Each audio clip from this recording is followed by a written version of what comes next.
Joining us. Recording in progress. All right. Welcome, everyone, to our June 24th, 2025 City Council meeting. We did not have a closed session today because we thought we had a special event, but a car drove through the bank, and so the bank couldn't have its special event. So we're going to have a roll call now, please, Anita. Councilmember McCarthy, Here. Councilmember McAdams, Councilmember Biala, Mayor Pro Tem Vischer here, Mayor Delgado. Here. Thank you, Anita.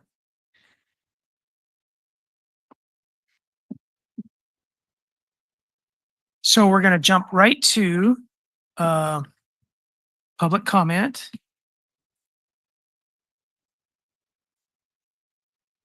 On the closed session items. What am I missing? Oh, since special meeting, June 24th. Oh, it's a special meeting. But from there to there. You're standing. To there to there. Oh, right. We didn't have those. Gotcha. Okay.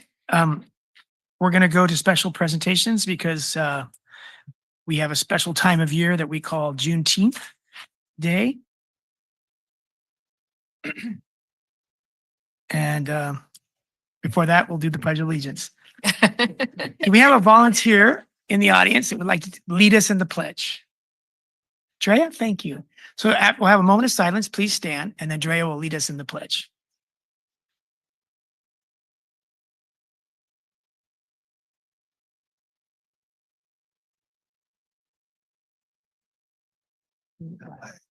Of the United States of America, and to the republic for which it stands, one nation.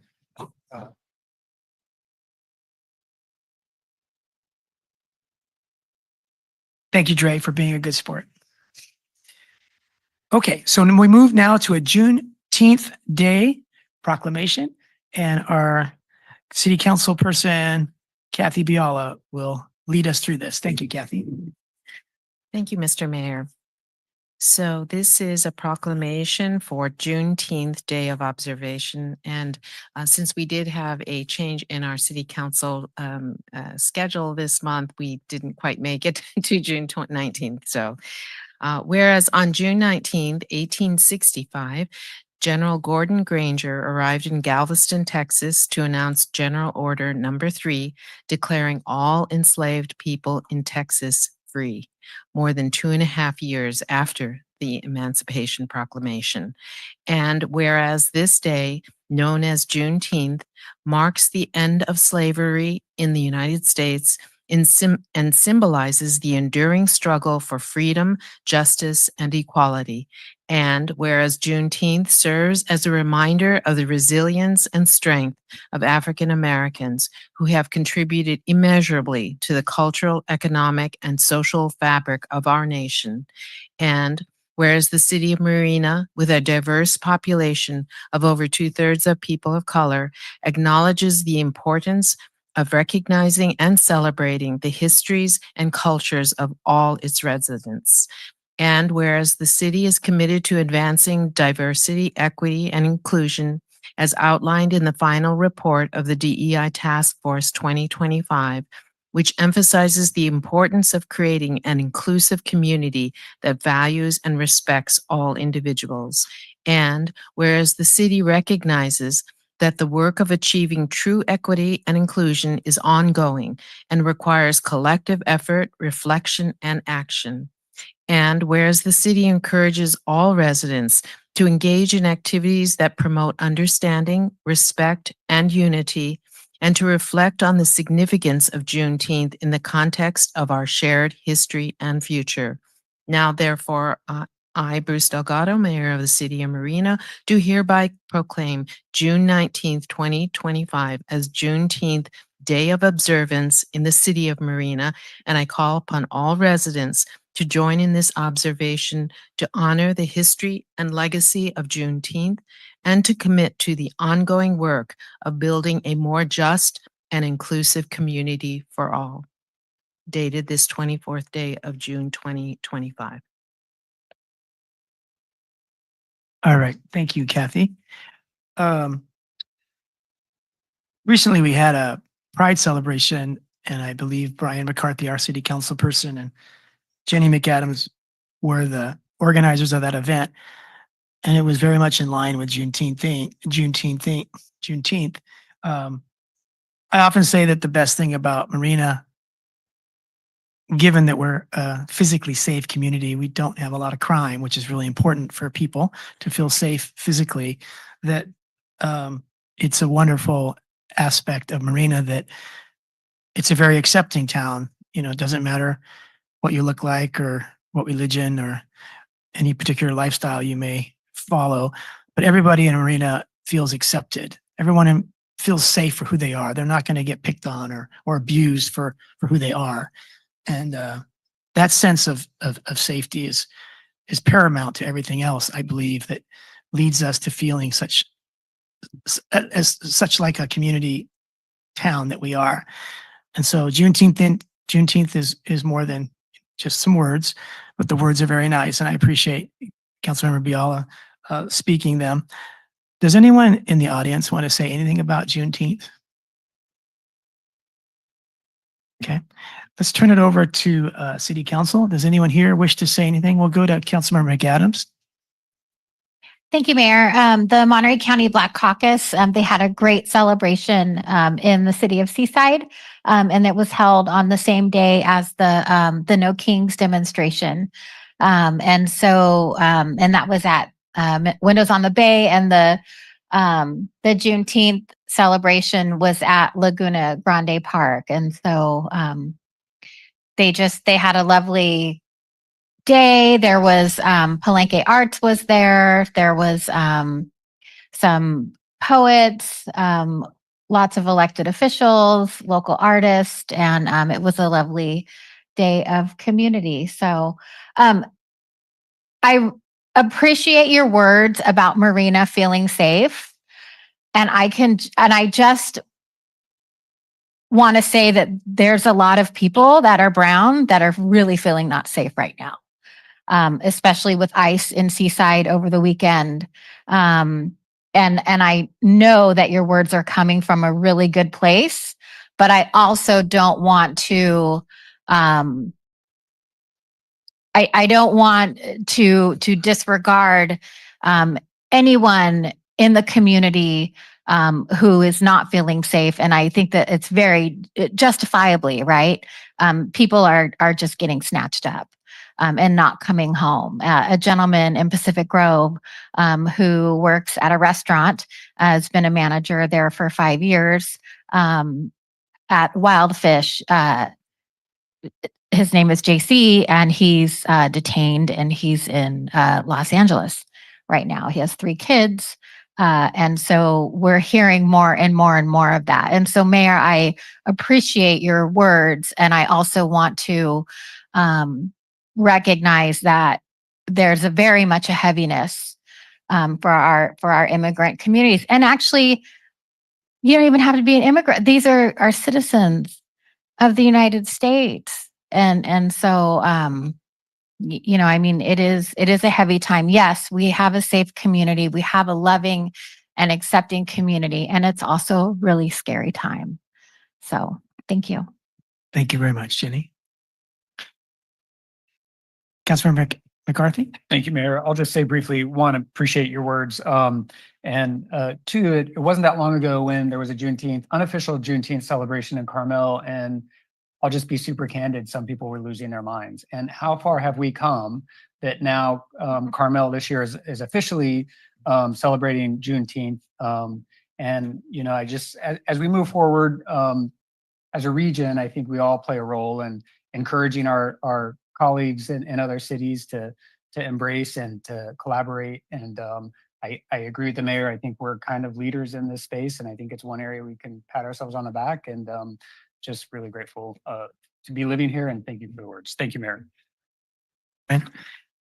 Councilmember Biala, do you have more comments? Or let's go to yeah. Councilmember Mayor Pro Tem Vischer, and then we'll come back to Kathy. I did not have my light up, but I will gladly echo the words that all 3 of you have spoken. I know Marina is overall a very safe city, but I agree it's these are very scary times and people are scared and they're scared to leave their homes. And there's nothing we can do here at this moment to change that except for letting them know that we are aware, but it's hard to actually do something. You know, we know that we have the DEI report that we do need to work on to see how we can implement as much as possible at a local level. So, but thank you for the proclamation, beautifully read, and we all like to celebrate Juneteenth Yeah. on the 19th or on the 24th. Yes. Yes, thank you. Yes. And could we go back to one of the audience who may have just a few brief words? She Yeah. just arrived. Katina, Smith, yes. Councilmember Biala read a proclamation and we opened it up to the public. Would you like to say anything?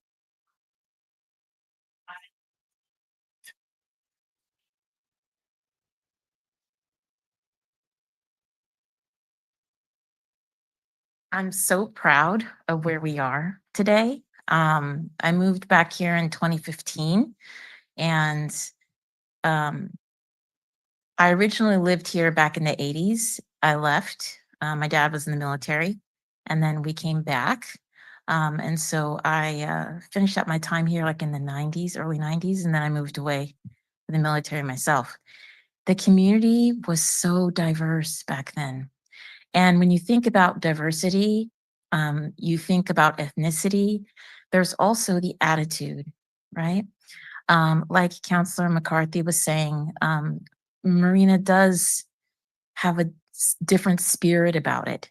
We lead the way in terms of the diversity initiatives and having the Juneteenth proclamation read here. Kathy sent it to me prior. I'm almost speechless from it. The city council composition, when I first started participating, when we were trying to push to get to Martin Luther King's statue up, that was different. It was very different. And I like to see all the people here that are invested in things becoming better, even in the scary times. I feel like Marina has a protective bubble sometimes around it because we all care about one another more than we would see in some of the other communities that have less diversity, right? Our socioeconomic status, that also is different from folks in other communities. There's just something really special about this place, and to have that proclamation read is just a very special thing. Thank you for the opportunity to say that. Thank you, Katina. Okay, Can we take pictures? sure. Want to take a picture? Yeah, yes. And both with Katina and also Ashante, they're my neighbors. And so they live in Marina. And so we'd like to invite you up to take pictures with our council and our staff too. Thank you.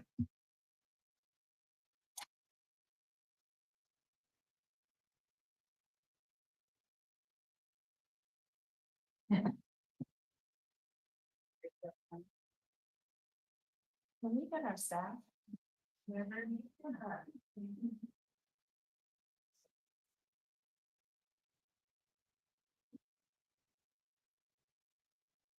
All staff. All staff, right? Yeah. We're all members together.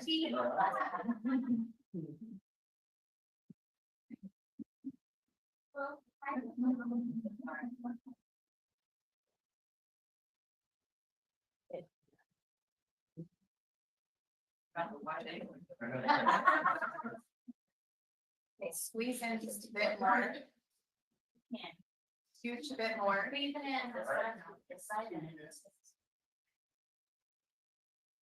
in just a little bit more over here.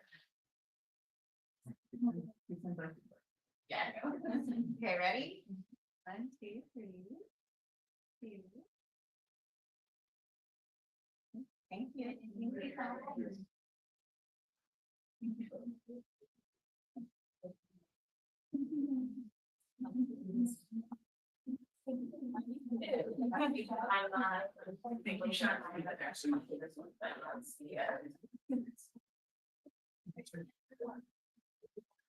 No,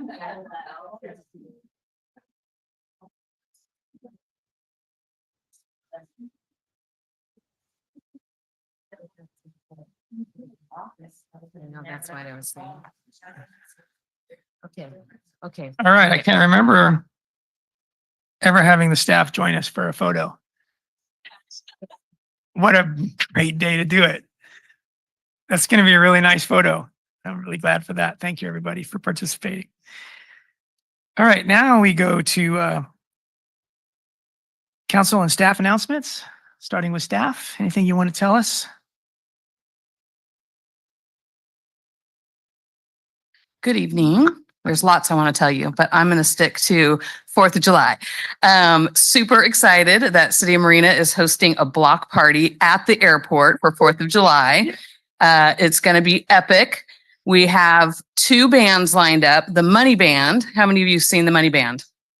Okay. They're local to the peninsula. They play everything from the 50s to now, and they're all songs that you will know every word to. So it's going to be a lot of fun.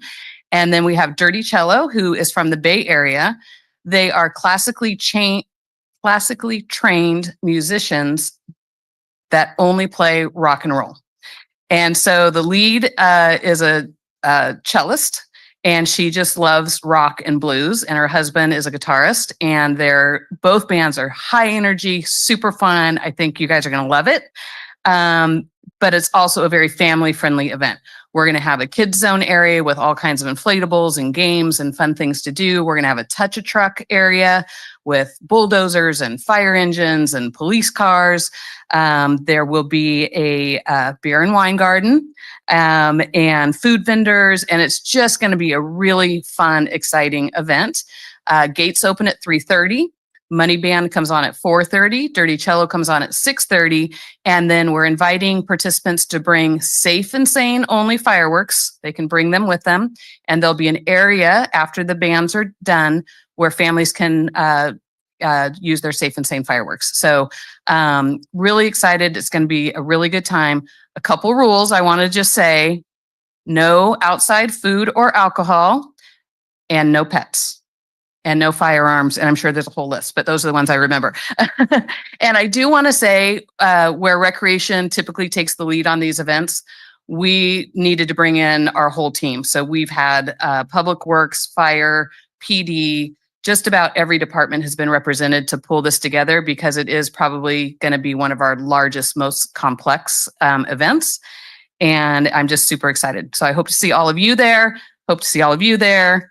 Vivian, hope to see you there. And so anyway, mark your calendar.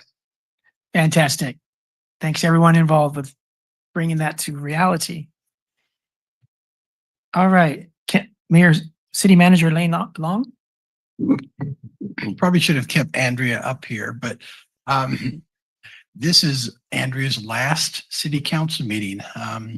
Unfortunately for us and fortunately for her, she's able to retire, and she retires effective July 1st. And so in her 2 years of the city, you can see the energy and the change and the impact that she's had on our youth, our programs, our special events, our employee workforce. She has so much energy and drive and enthusiasm, and she will be missed greatly. We have a transition plan in place. Dre is the number 2 in our recreation department, and she'll fill in or will be actively recruiting for Andrea's replacement. All these recreation projects that are going on, they're all shifting to Ishmael. Andrea kind of laid the foundation. They're all in place, and so they're all going to continue seamlessly with no problem. And congratulations on your retirement, Andrea. We actually love you and we'll miss you. Thank you so much, Lane. This was a really, really hard decision for me. I am very career oriented. I'm very driven, and I have loved my last 2 years here. Absolutely loved it. Very different than what I've done in the past, but luckily enough transferable skills that I could figure it out. But it was just so exciting to do something totally new, like design a playground. I had never done something like that. And then to see 600 people show up to, experience the playground for the first time. I mean, just incredible. But every now and then life throws you a curveball and you got to lean into it and you got to hit it out of the park. So that's what I'm hoping to do. And I'm going to spend the next year with my son, who needs a little extra support getting ready to adult. And so we are going to work really hard at that for a year so that hopefully he can then go away to college. We just visited Boise State and loved it. But that's a big step for someone. He's on the spectrum and life skills are challenging. So we're going to spend the year really working on that. And who knows, I might end up, living part-time in Boise. I don't know. But I have loved my time here. And if I could stay another 8 years, I would. But I need to put my family first right now. And that's what I'm going to do. I couldn't do this as easily. I mean, it's hard, but I couldn't do it if I wasn't confident in my team. And obviously we brought Dre on about 6 months ago, knowing she would just be a rock star and be able to come in here and step in. But the entire team is strong. Amanda is super strong. Dana is super strong. Carolina, Ron. It's a really Tila. I don't want to forget anybody. But it's a really strong team. And I feel very confident stepping away because I know it's in good hands. And I know Lane is going to be a wonderful mentor and support to Dre. And hopefully we open that recruitment and we get someone in here right away. Okay. But anyway, I just want to say thank you. I've loved my time here and really appreciate everybody. Thanks.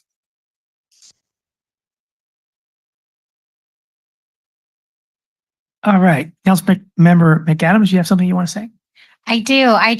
I wanted to just thank you so much for your work. And, when we talk about having the right person at the right time, I cannot think of anyone more suited for, you came in, you hit the ground running, and you're leaving. Yes, you're leaving us, and I am so sad, but you're leaving us. I mean,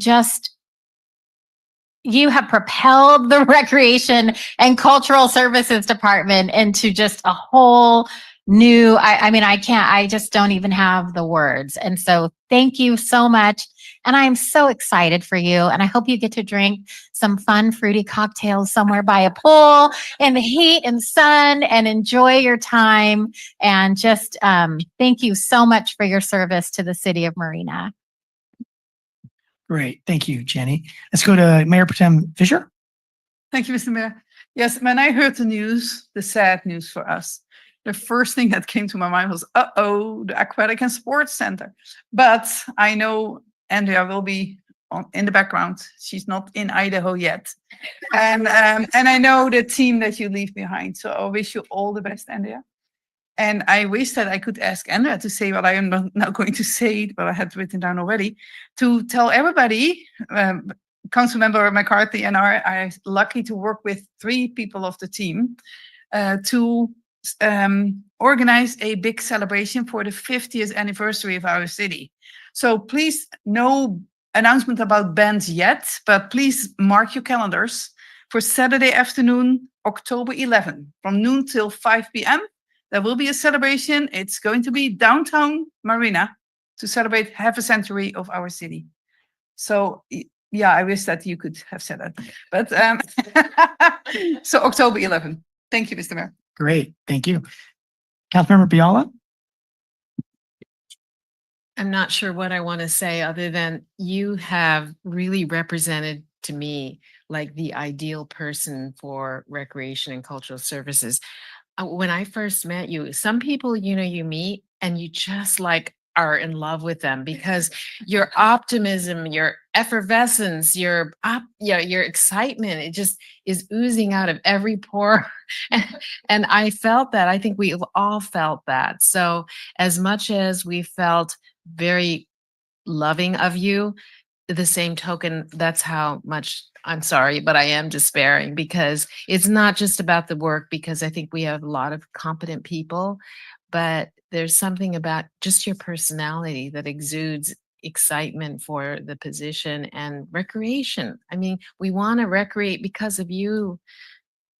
And so, I wish you all the luck and all your trials and tribulations in the future. And, I have to say that you are going to be so missed here.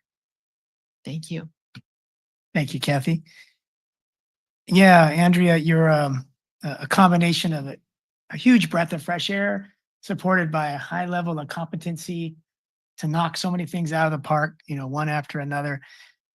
You've left us better than you found us, and thank you for that. When we see you happily dancing on July 4th at our party, we'll know why. All right. Thank you. Thanks, everyone, for your nice comments. Okay, anyone else would like to speak to council announcements? Councilmember McAdams? Thank you, Mayor. It is summertime, and so just a little word of caution for drivers to slow down and be aware. There's lots of kiddos on the streets, on scooters, on their bikes, on their skateboards, so please drive slow. And also for kiddos, make sure to wear your helmets. Thank you. All right, thank you. I attended a Monterey Peninsula Regional Park District Real Property and Management or Land Use Committee meeting. They hadn't had that meeting in several years, but it was all about Lock Patton Park. And it went for a few hours, a couple hours. And there were presentations updating the board members on the committee about Lock Patton Park's historical documents. There was some interpretations made about what those historical documents mean in a way that has a impact on our Lock Patton Park and our city. And so since we had a joint meeting with their board in our library on April 29th, now they have taken the next step of having their staff update their board on where they would like to go next, something that we haven't done. And so I'm hoping that at the next city council meeting, we'll have that opportunity to see the same presentation, some interpretation of the documents, and provide direction to, through our community to our staff, because the following day on July 2nd, there'll be a staff to staff meeting. And we hope to stay sort of on a par so that both partners are of the same step in the process of figuring out all the questions that have to be answered regarding Lock Patton Park. All right. So now we'll go to public comment for anything on your mind that's not on our regular agenda tonight.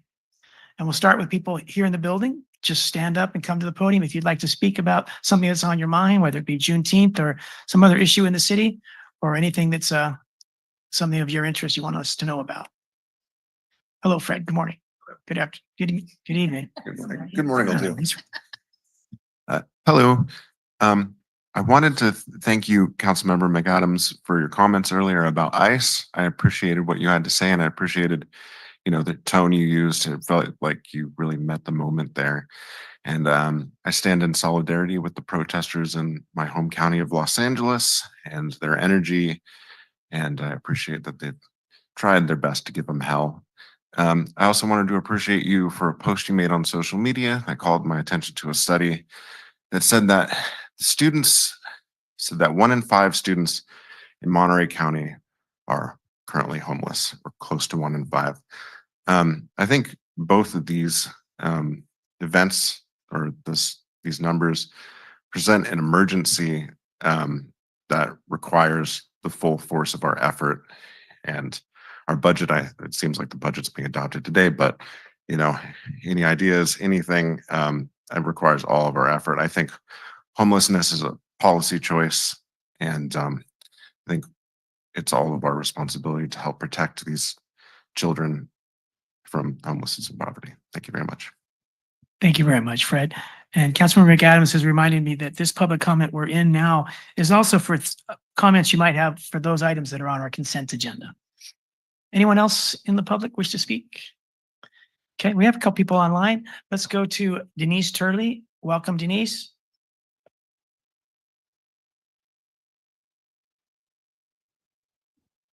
Looks like you're Good ready. evening.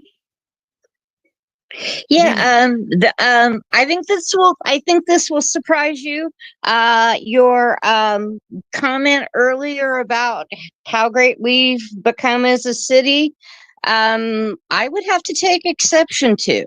I have been publicly vilified by for both, well, for three things. A, my gender, B, my socioeconomic status, and C, on things that I've publicly commented on that people either did or didn't agree with me.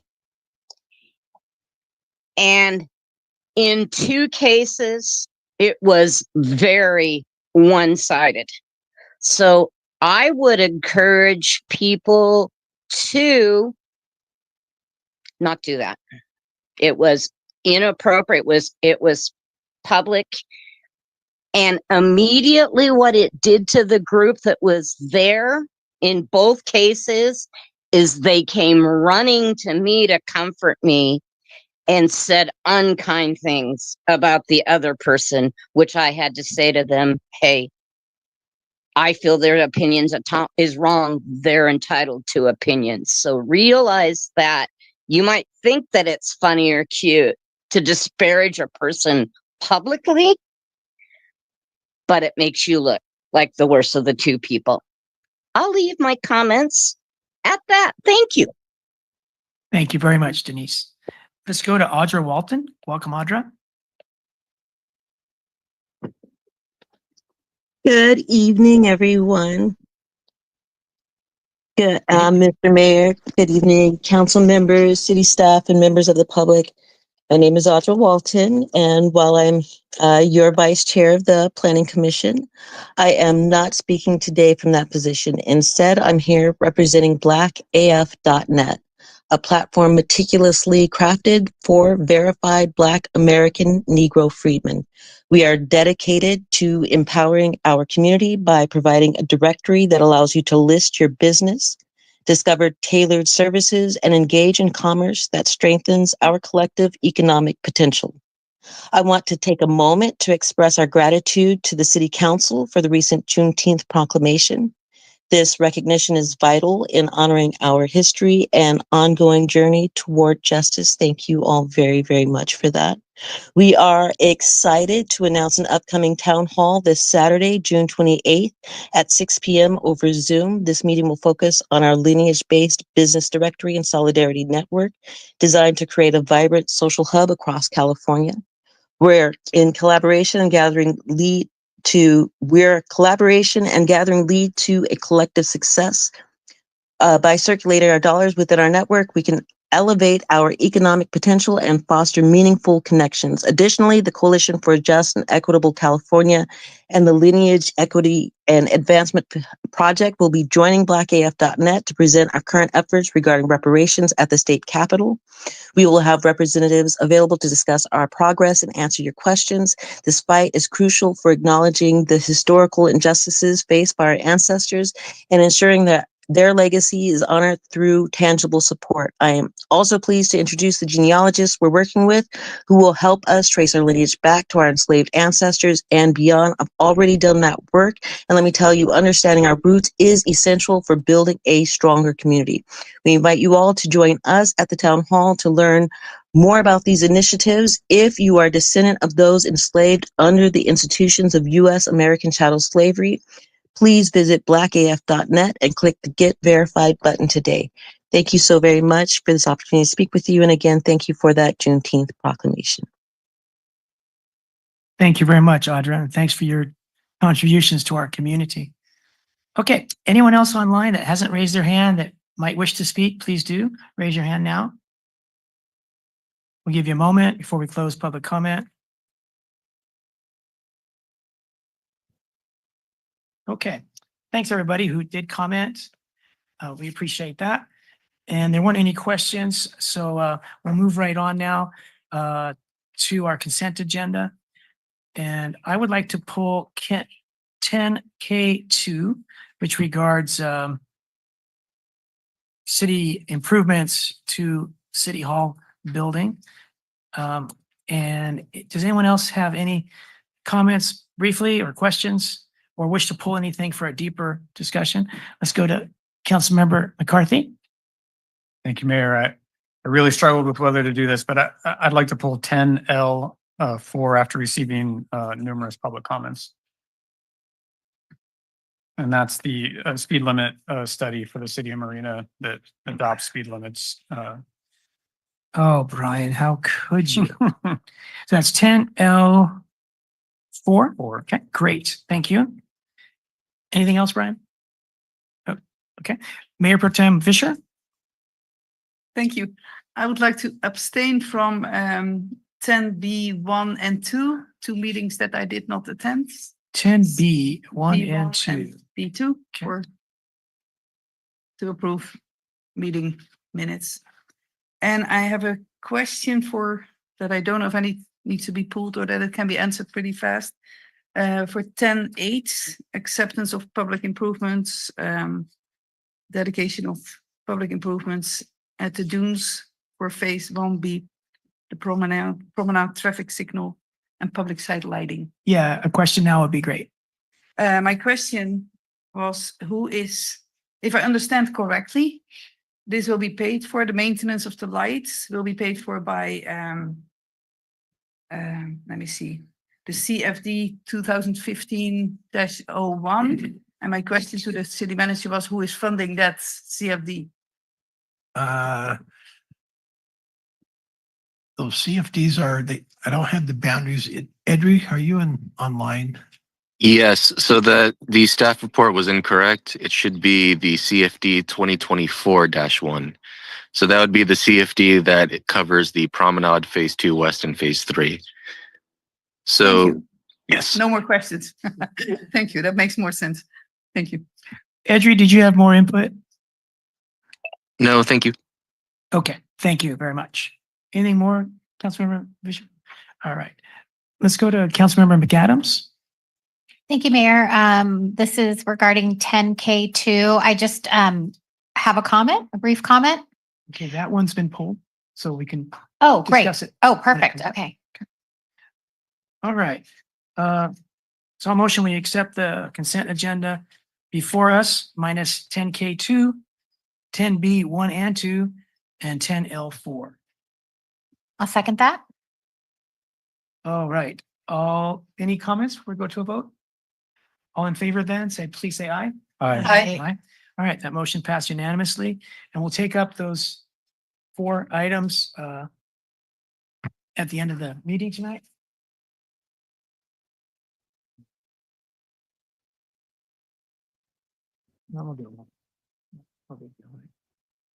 And we're going to move item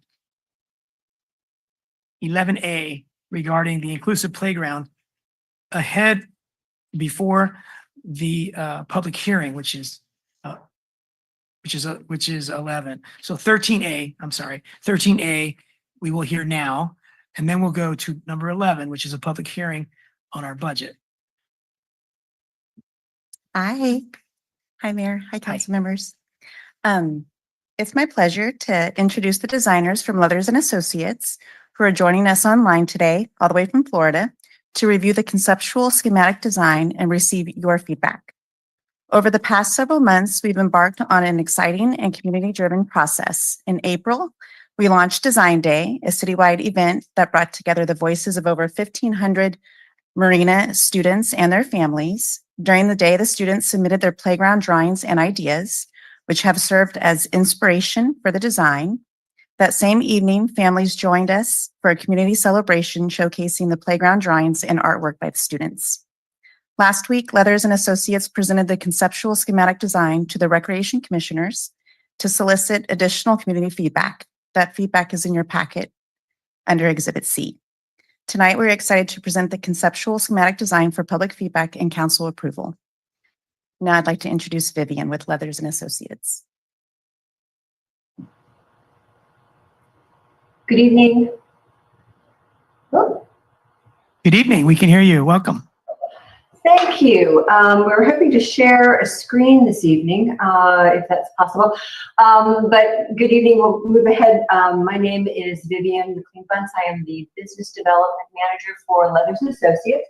It is a pleasure to see you again, Mayor Delgado, and of course, City Administrator Mr. Long, as well as the council members who were in attendance at that amazing community event that was held.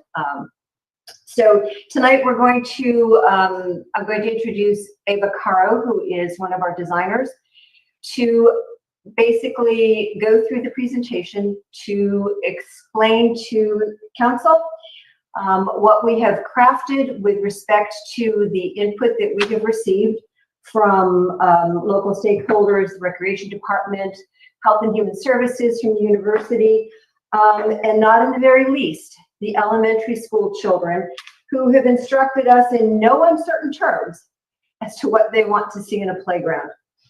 And before I turn it over to Ava, I would like to say, I think what we were most impressed with was the level of care, concern, and awareness on the part of the children in the elementary school with regard to children with different abilities.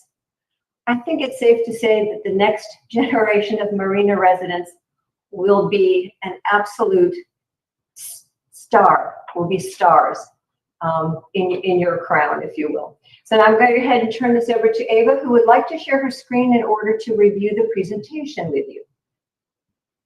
Thank you, Vivian, and welcome, Ava. Hello. Thank you for having us.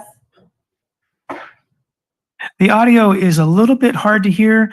I don't know if you can speak more directly into your microphone, but we do hear you. Okay, do you hear me better now? It's about the same, but do the best you can. We can hear you. Okay.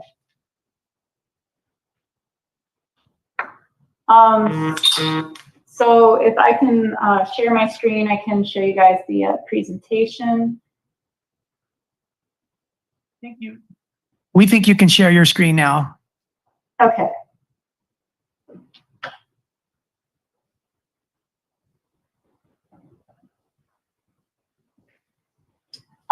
So when we went into the classrooms with the students, they gave a lot of great feedback for their community in Marina.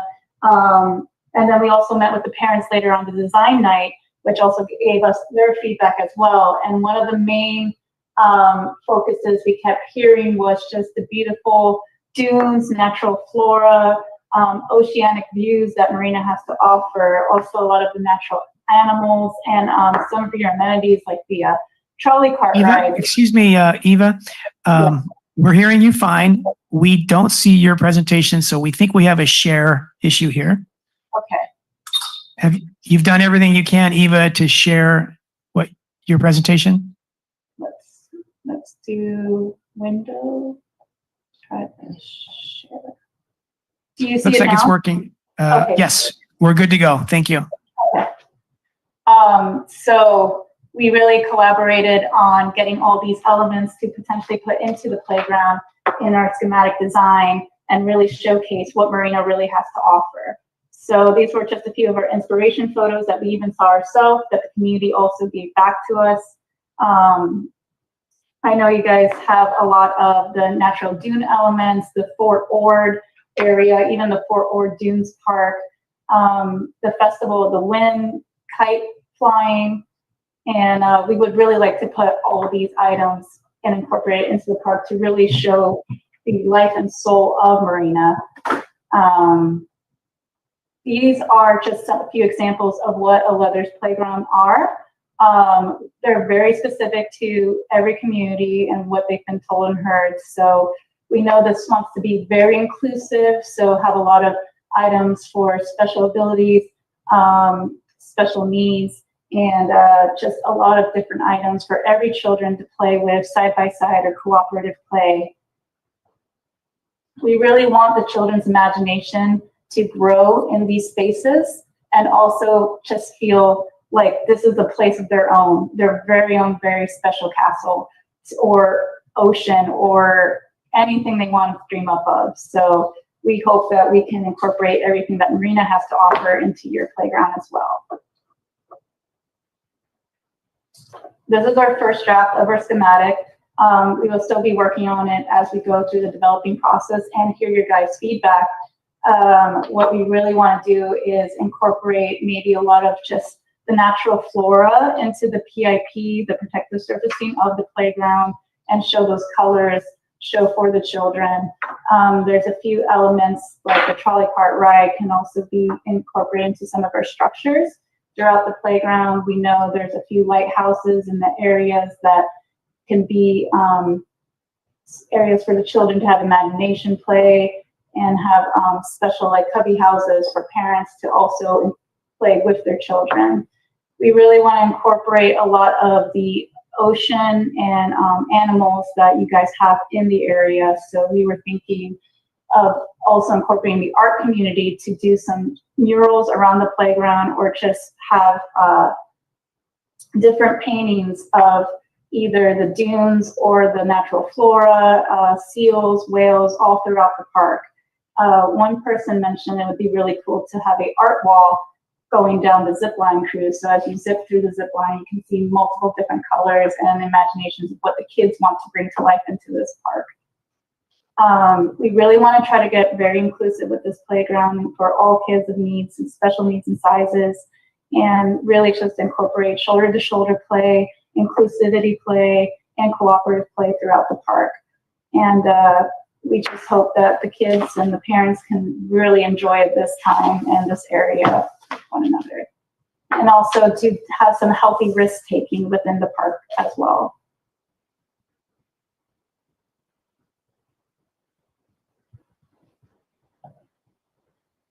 These are a few of the components we usually offer in our playgrounds.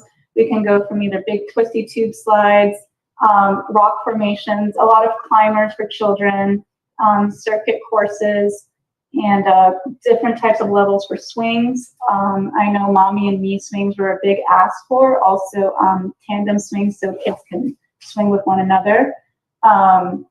The disc swings are a good example of cooperative play that you can have one kid pushing you on it to either spin it while another kid is enjoying it. And also we really want to incorporate some inclusivity items in your park as well, like the Liberty Swing, which really helps anyone who is ADA accessible can actually swing in the swing with their parent. And it's very like just nice to have anything inclusive for the children as well. For someone who's totally immobile as well. But again, we have a lot of different items for the children to play with. So if there's something a little too scary for them or something that's safe enough for the parents, there's a big amount of different types of energies to incorporate into the park, which we also like to dedicate certain spaces for quiet areas or if there's too much stimulation within the park, so some kids can calm down a bit. One of the other items we really are considering taking is signage and wayfinding throughout the park that we know a lot of parents have kids who are runners. So just having either language signs, there's different languages, or ASL, or even stop signs. So if kids can't really communicate well, they see it and maybe just can listen with their parents, also side with them for easier communication throughout the park. And that was it. Thank you very much, Eva. Thank you. Hi, Ava, it's Andrea. I'm wondering if you can show the skim through maybe section by section, kind of the general elements that you would expect in each of those. I know it's in the packet, but if you could just walk us through that, that would be great. And then for council, just to put it in perspective, this playground is larger than a football field, which is really, really large.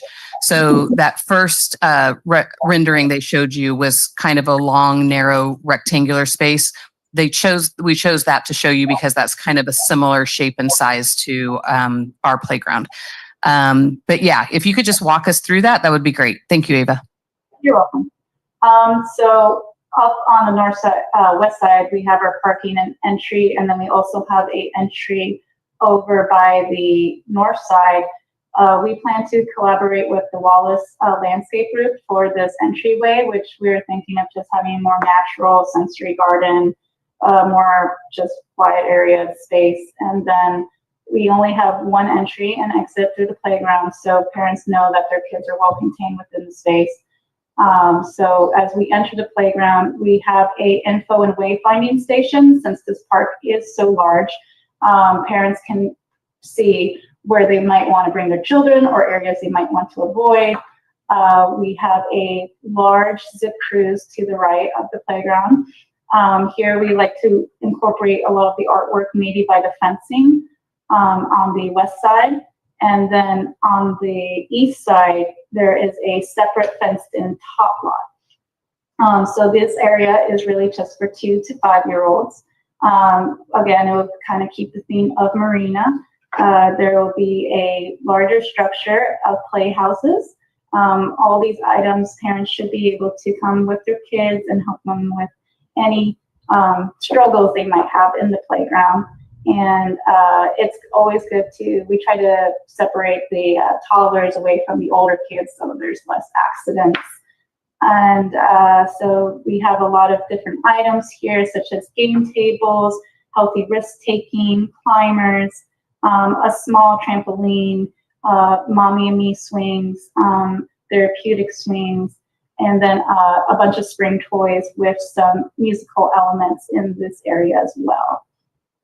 As we continue more into the 5 to 12 area, we have a circuit course training. A lot of the children ask for like a ninja warrior course, and these are great too for kids to race against one another and really use their climbing skills and different balance skills within this area.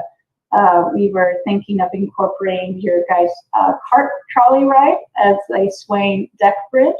The wonderful aspect about this is it can hold anyone who is ADA accessible, and it's always a great big area for multiple kids to enjoy play with one another. So it's a big group activity, so no one really should feel left out in this part. As we go into more of the main structure, this will be more themed as a marina and lagoon. We have a lot of different type of stepping rocks. We were thinking of this central area to be a tide pool. Again, a lot of different areas of healthy risk-taking, climbing, balancing, and also an accessible route for anyone who needs to, will be accessible to any area of this part of the playground. The area that is in a more darker gray tone will be covered.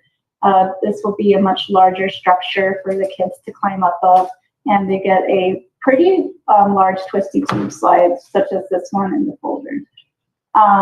We think that it's good to have a lot of underground areas within this park to maybe provide for some wind breaks. We know your town is very windy, and that's one of the elements that was a concern for parents, just having an area that you might not feel it so harshly. So we're going to try to also even work on and elaborate on that within this design. The children really mentioned a lot about the aquarium and how they would love to see some fishes, sharks, whales within the playground. So we were considering adding a cool tunnel feature for the children that could have cutouts of such creatures. And then we come over here to more of a fisherman wharf area where we have some imaginative playhouses. These vertical structures are a great, they're a great way to do some mural art also within the entire playground if you want to do anything that can help with acknowledging Fort Ord or a memorial for the Army base. We were also considering doing maybe a watchtower within the design as well that also incorporates with the aquatic theme. I love this area with the giant squid slides. This is one great place where all the kids can come down and race one another. And again, it's very shoulder to shoulder play, side by side. And more to the south of this is a musical garden. So there'll be different musical elements here that the kids can come and play together. and try to make a band, do a couple of sounds, but usually the chimes are pretty peaceful sounding. It's a lot of, with that and laughter, it's always just a nice thing to hear. Also, if that's too much for your children, we have some quiet areas more to the west side of the playground. So if the Cozy Pod Smitter is a great component that if your kid is very overstimulated, a parent can take them to the Cozy Pod and it will help them calm down, maybe get away from the noise or just another child that might be just a little too aggressive at the moment. But we are really trying to consider every child's need in mind within this playground. As we keep going, we have the accessible merry-go-round. So anyone, again, can go on this merry-go-round. It shows a lot of the cooperative play again. A couple of Heidi huts for imaginative play. Kids can just either pretend they're in a restaurant, they're in a diner, they're in a vet store. So imagination is endless. We have our Liberty Swing, wheelchair swing down here. And again, this is for anyone who's not able-bodied can come in and really enjoy an actual swing motion with their parents. We have a kelp forest, undersea climbing area. We know you guys are famous for your kelp forest in your oceans, so we think maybe incorporating that as like a little maze and for the kids to be able to climb up as well would be a really cool feature for the children. We have a couple of 3D climbing elements such as the humpback whale and snake line climbing rock, so kids can really show their strength off and feel like victorious or just be a sea lion. And at the end of the park, we have all of our swings. We have our typical strap swings, expression swings, a couple of tandem swings, therapeutic, a tire swing, and then the 2 disc swings down here. So kids can really just come all together, really hang out, and hopefully have a great time.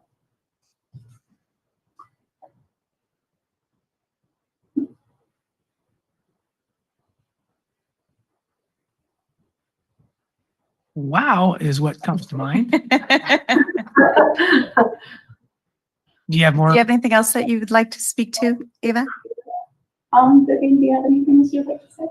No, I think that what we wanted more than anything was that this playground be reflective of Marina itself, and the again, working with what your children told us, and as I mentioned before, in no uncertain terms, what they wanted to see in the playground. And so this is what we've created to start with. We do want your feedback before we finalize, but this is basically the direction in which we're going. So, Mayor and Council, based on June 18th, last week's meeting with the Rec Commission, Exhibit C will outline their recommendations and suggestions and feedback, in case you'd like to view that before you move forward. Okay, and I notice Mark Leathers is on the line. Mark, do you have any input for us tonight?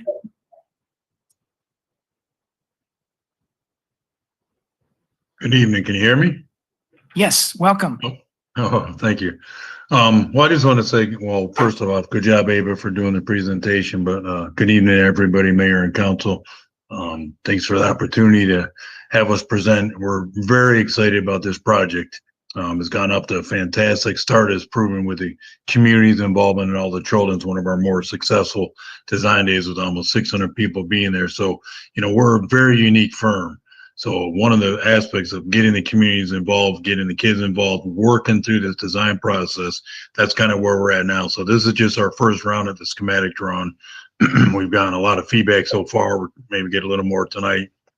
And then we move through the design process. But the whole goal of these structures are to make sure it reflects your community. So when we're done, this playground will be second to none and will represent specifically Marina. That's the outcome of this. So we're customizable. We're not a manufacturer. We get to create this drawing. We could create these spaces. And right now we're in the process of just kind of refining this information from you guys. But again, we're very excited about it and we look forward to continuing the design work. All right, thank you very much, Mark, to you and your whole team. Let's go to if it's the right time, Andrea, comments from city council? I'm sorry. Let's go to public comment. We'll start here in the room. Come on up to the podium if you'd like to provide public comment. And if you're online, please raise your hand and we'll get to you shortly. I just wanted to say that my daughter is super excited about that park and talks about it very frequently and talks about the design day all the time. So really looking forward to that. Well, we look forward to your daughter and you helping build it. Seriously, right, Fred? Good evening, Mayor, members of the council. Doug Yount with the Dunes Project, O'Shea Homes. Just want to say, first of all, thank you for the efforts relating to this park. This is obviously a tremendous design and very exciting about that. And as a father of a child who needed inclusive playgrounds and spaces, I just want to say thanks for making that effort as well, because that's very important to the community. So thank you. Thank you, Doug. Anyone else here in person before we go online? All right, we'll move to anyone online. Don't see any hands yet. We'll give you a moment. Just raise your hand if you'd like to speak to this inclusive playground design. All right, we'll close public comment. It's a wonderful design. Thank you for the report summary of it. And we'll go first to Councilmember McAdams. Thank you, Mayor. And I just sort of feel like there was 600 kids and residents and, you know, parents and caregivers that showed up. So what on earth do I know? I am really grateful of this opportunity and, you know, especially with the Feathers Group to be able to hear all of that feedback and come up with this design is incredible. And to be able to honor our community in that capacity is lovely. So, I mean, I don't have any feedback. I think that the way that we're engaging our community is incredible, and I have not experienced this before. And so I'm excited to show up and volunteer with my kids and do the build and all of that. So thank you so much for this. And would you mind talking about purchasing the fence pickets and how people can do that? I have purchased some and I've spread the word and a lot of people are very interested and it's affordable. I would love to hear that. So we do have a module in Civic Rec, our online software platform, that will allow you to purchase a fence picket. It's customizable, so you're allowed up to 22 characters. If you choose special characters, which are an extra, well, first of all, sorry, the picket is $35 flat for 22 characters. If you choose to purchase special characters like a flower, a peace sign, or a dog paw, stuff like that, then it would be an extra $2 additional little feature there. But you can purchase the picket, customize it to your family's last name, your child's name, your pet's name, anything you'd like. Of course, that's positive and safe and inclusive. But you can purchase that online, and you do have to have a Civic Rec account to be able to make that purchase. And if you have any issues at all online, you can reach out to adiallo@cityofmarina.org, and I'm happy to walk you through that purchase. Kathy Biala came to my office one day and she was able to purchase, I think it was 11. So yeah, I'm happy to sit with you, walk you through that. But we do have a fairly good amount of purchases so far for the. And this is a fundraiser. And this is part of the fundraising process. Great. Perfect. Thank you so much. And then I also just wanted to commend the Recreation and Cultural Services Committee. Miss Lisa's here. And they've been doing, working diligently and providing their feedback and work. And so thank you for being here this evening. Is there anything that you would like to add? No? Okay. And your granddaughter will be, yeah. You have to come up now. All right, did purchase my picket. All three of my grandchildren will have their own fence. My granddaughter that was in the school that was visited, she also, like Fred's daughter, is just absolutely, I plan this park, I'm going to build this park, and I'm going to be at this park every single day, and very, very excited. And so I'm excited. And I know that the commission, when we met last week, every single person on the commission was like very involved in making comments, and the carts were added since last Wednesday because we said, hey, there's some things that we don't see that are on there. Another thing we had on there was the plants that are native to Marina, and we did want to get with you, Mr. Mayor, and see if we could get some of them to be in the artwork. Yeah, you can come by the Oak Woodland Community Garden Nursery and get a lot of ideas to see what you like. Cool. What were your special characters? 2 hearts.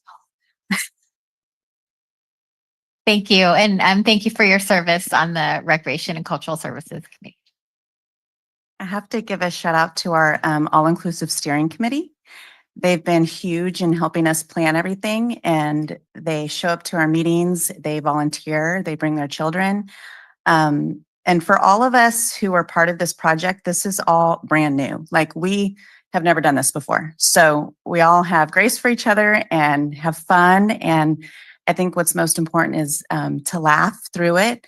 Last week, I thought the snowy plover was a snowy clover flower. And so I'm being educated on the spot.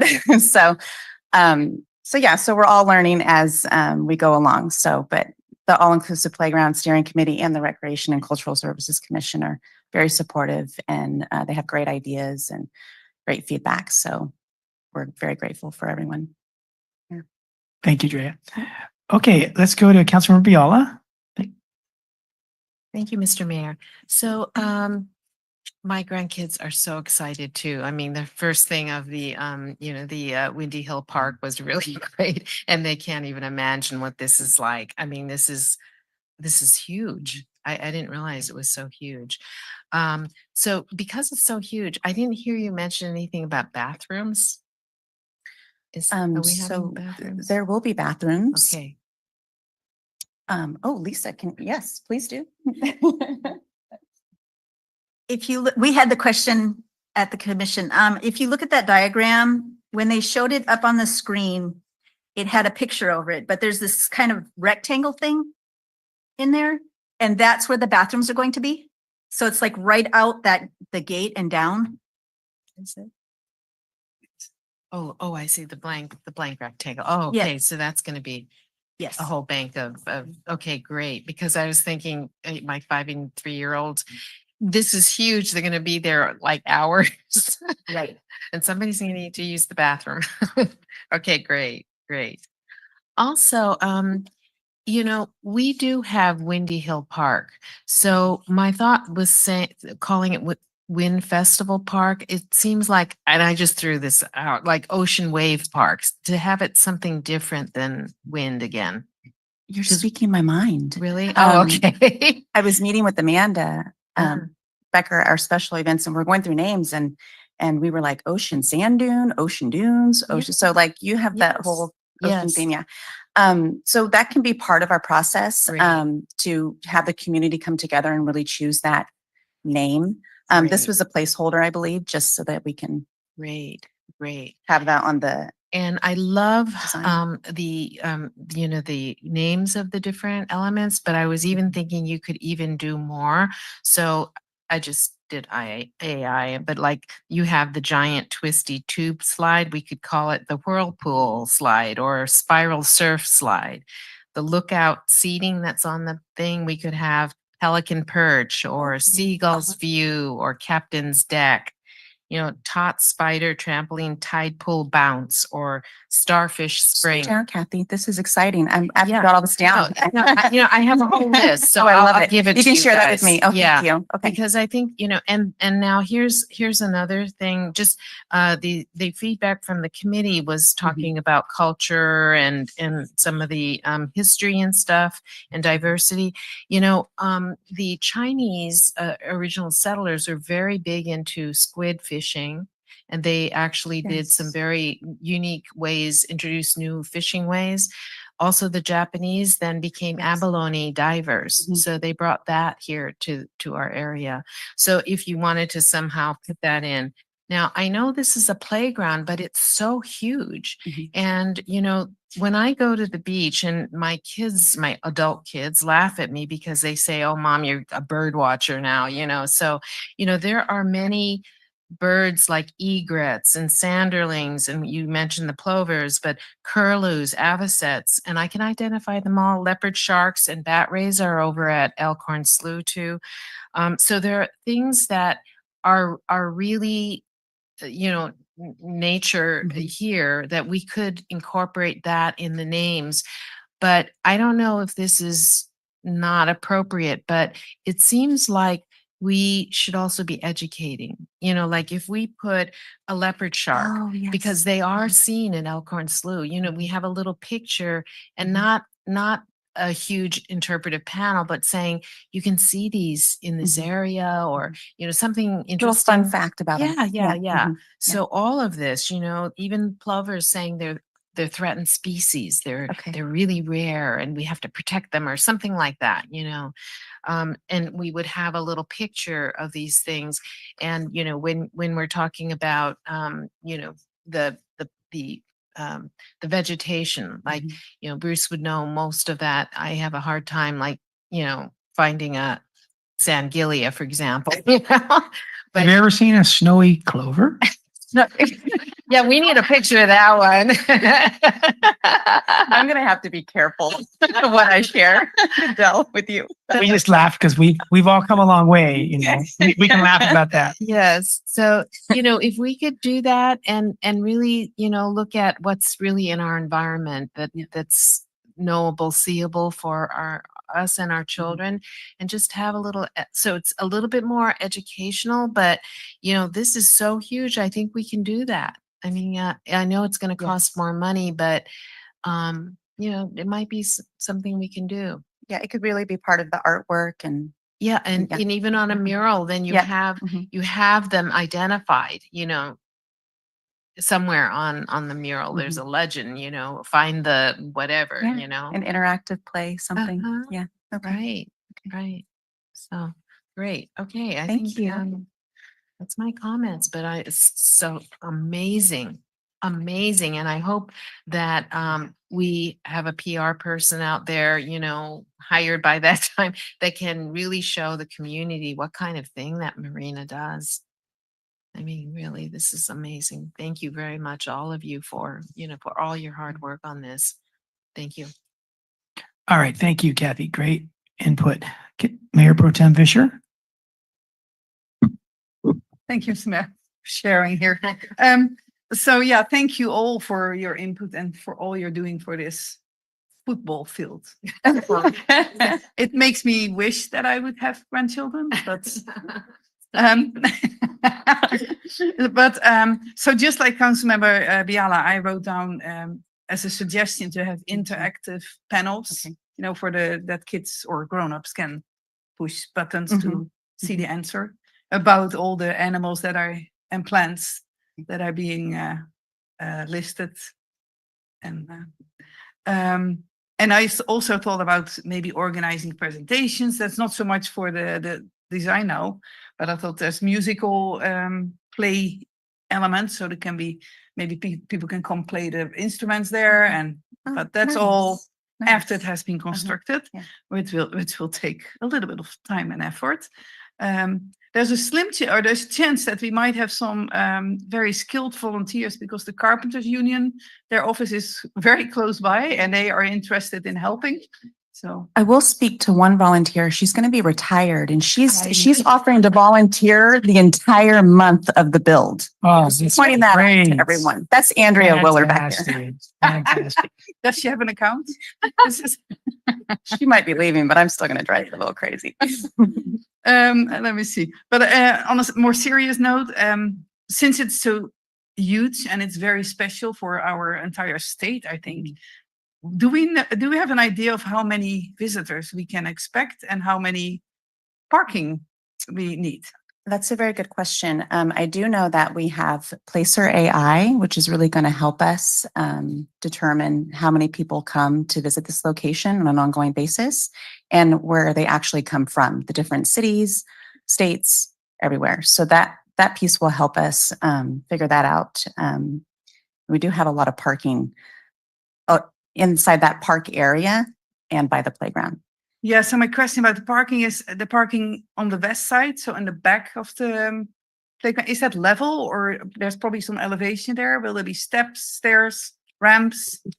All of the above. Yes, that's what I figured. Yeah, You are correct. It has a it has good still slope some height. there. And also the one on the south end, probably the one that's level is probably the one at the sports center, kind of level. Correct. It's leveler down that area. And that's what our both our core architects and these architects are working right now on the landscaping and the topography and how it's going to lay out. And there probably will be some terracing and stepping down. Because especially if we have kids there in wheelchairs, we need a lot of ADA They are parking incorporating probably. all of that in there. Because they will be competing with pickleball players and whatever else is going on, swimmers, and this will be a busy area. The good news is there are MST bus stops on 2nd Avenue, pretty close by. And with the Surf Busway, 5th Street Station will be maybe not walkable for everybody, but people are healthy. They can come every 15 minutes from Monterey, Central Marina, and Salinas, and there will be small buses going back and forth. So public transit. Yeah. Public transit, but the location really is so good here because you have the Sports and Aquatic Center that's going to have a ton of parking in the front and the back of all that. Yeah. And then just a block down is where our Arts Village is going to be, and that's going to be cleaned up, and we're going to have probably parking there. Then the linear park goes up all the way almost down to DeVarty, and there'll be parking on both sides of that. So it's a really ideal location. It is an awesome location, but a lot is happening there and a lot of people still come by car. I assume there will be a lot of bicycle parking. I'm looking at our city manager. Most definitely. Yes. Okay, so thank you for all that. And then, could you please repeat the email address for people who need help for the fence pickets for the fundraiser? So Andrea Diallo, ADIALLO @cityofmarina.org. If anybody's listening, and otherwise they can always email marina@cityofmarina.org and it will be forwarded. Because we need, like Councilmember Biala mentioned, it might cost a little bit more money. We just need to sell more of those pickets. And I will finally do it now that I know it will be an extra $2 for my kids. The good thing about the pricing of the pickets is, again, this park is so large that you imagine all the pickets that are going to go around, and you see a lot of these projects where they price the pickets at $100 and $200 and things like that. At the price point here, people will be able to buy a lot of tickets because we're going to need a lot of pickets to grow around the whole park. So we just see 35. Okay. Exactly. So and my final comment, thank you to the commission, the Recreation Commission members. I liked all their comments, and especially the final one about having a maintenance plan. That I should not even have to say that anymore. So awesome. Looking forward to it. Thank you. All right. Thank you, Elizabeth. I think there were 1,500 kids that were contacted in their schools to give Yes. designs. We went to Marina Vista, J.C. Crumpton, and Ione Olson schools. So local elementary schools here in Marina. So all three of our elementary schools. That's a big effort, and I'm hearing that it's really worked to keep this on the minds of families, which is fantastic. So that was an amazing effort Yeah. that Vivian, Eva, and all of your team put out. Thank you. And I do also want to shout out to CSUMB service learners. One of our steering committee members, Tess Sherflay, she's a teacher at CSUMB, and she was great at rallying all of them together. And they all showed up and went inside, I think it was 67 classrooms altogether among the three schools. So wow, that's great. Yeah, it's a community collaborative effort. Okay. Sure. I saw an inclusive playground in Carmel Valley at their historical society. And it seemed to have a lot of elements that people of low mobility, special needs wouldn't be able to do. And so, and there were some they could, but clearly, and then looking at tonight's, I see a mix. And so my question is, what's the philosophy behind this playground as far as what percent of the features does industry standard for an inclusive playground? What percent of the features do you want to be available to all children? It's a great question. I'd like to see if Mark or Vivian from Leathers and Associates are able to give us a pretty clear answer to that question.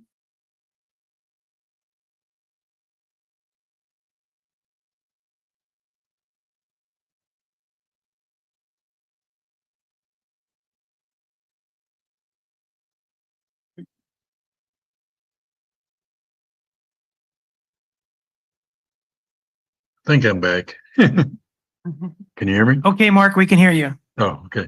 Yeah, so that's an interesting question. All inclusive playgrounds there's a lot of different definitions for them. So some definitions claim that each piece of equipment should be accessible. We strive for a lot of that shoulder to shoulder play and kind of group play efforts. And I think you saw, if you notice, the design, there's a lot of ramping that gets you like up throughout the structure, so you're not limited to the higher areas. Kids can pretty much get everywhere, play side by side.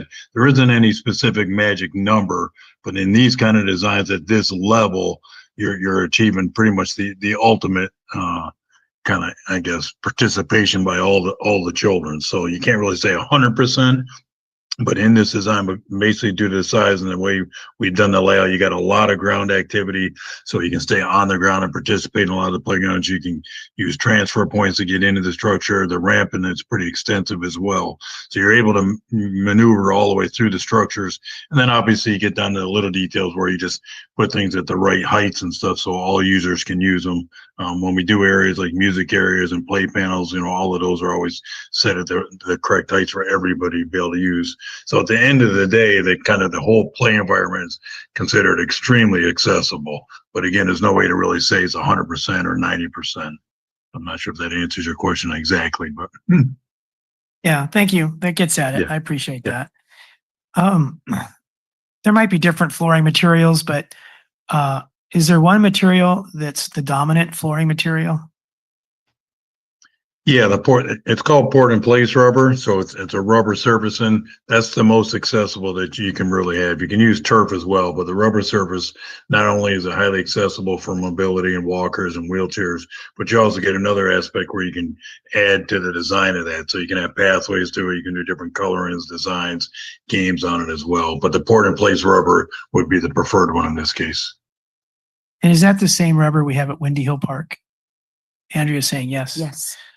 Because people go to Windy Hill Park who are adults and they want to exercise their physical therapy needs for their recovering ankles.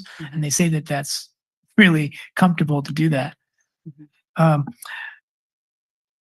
very concerned about tagging and graffiti regarding maintenance. So are there especially protective surfaces that wash off well or can be dealt with, short of replacing, which could be very expensive, the surfaces? So how are we set for protection from that? Mark, are you also able to speak to that? Yes. Yeah, I can speak to that. So, I mean, we're fortunate with the materials that we're using these days. So the majority of the structure, almost all of it, is built out of a structural plastic lumber, and that coating actually you really can't paint. So if somebody did try to graffiti it, it's pretty much soap and water. You can wash it right off. So the majority of the structure itself is pretty protected. When we do things like murals and some of the artwork and stuff like that, we do put a graffiti coating over those as well. So you get a couple layers of that. So in those cases, as long as you get to it, relatively quickly, you should be in pretty good shape with that as well. All right. Now, how about the flooring? If I was to tag the flooring, how easy is it to fix it? The flooring itself, that's a good question. I've never actually asked the surfacing company that. So that would be installed by a specific company that does that, but we can find out that information. It is porous, I know. So it's foamy, so like water goes down through and stuff like that. I assume if you got it quickly, you could probably wash it off, but we could definitely follow up on that with you. Yeah, I know concrete texture is really hard to remove graffiti, and so if it's a textured flooring, I could see it maybe being a problem. Um, my biggest concern is maintenance. It's like a little city that you've designed, and I think it could take a person 10 or 20 hours a week to be focused on that, to keep it clean and sanitary, functioning. This is not so much a question. Well, maybe it is a question for Mark and his team. Do you have an estimate of, not putting aside vandalism and tagging, let's say none of that happens. Do you have an estimate of how many person hours it takes to keep this maintained?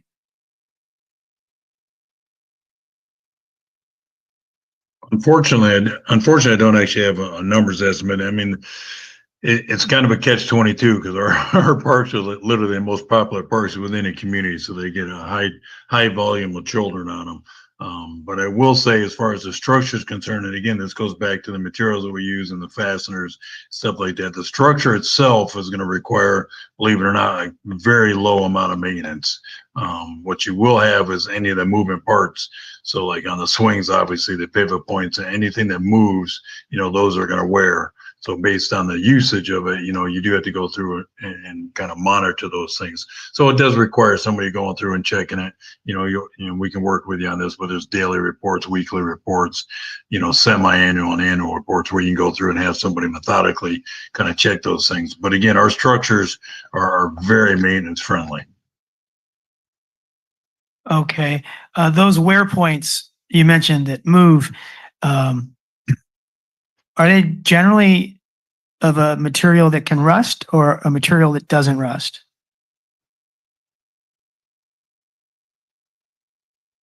That'll vary a little bit. So a lot of them are bronze, like the bushings inside of different things, the rings and the swings like that. Those are bronze bushings. Some are galvanized metal, so that they're prone to some rust. Others we can use stainless steel on. So we'll definitely use the right hardware and try to minimize that, especially in the conditions that you're in. Do most of those situations have alternatives? Maybe that one alternative is more expensive, but it's more resistant to rust? Or is that not an option? You get what you get. Again, that'll vary a little bit, but we'll definitely look into this. So some of them, as an example, would be galvanized steel where you could get stainless instead. So I'll make a note of this for sure right now, but we'll go through the choices that we have on when we're looking at the equipment and the different types of fasteners and make sure that we're using the best ones for this situation. Mayor Pro Tem and I just went to the airport yesterday, and the door hinges, door frames, the discoloring of painted surfaces, it's very rust affected. And Windy Hill Park prior was kind of destroyed and made unsafe by rusty pieces. So I know it's a big concern with anything we do.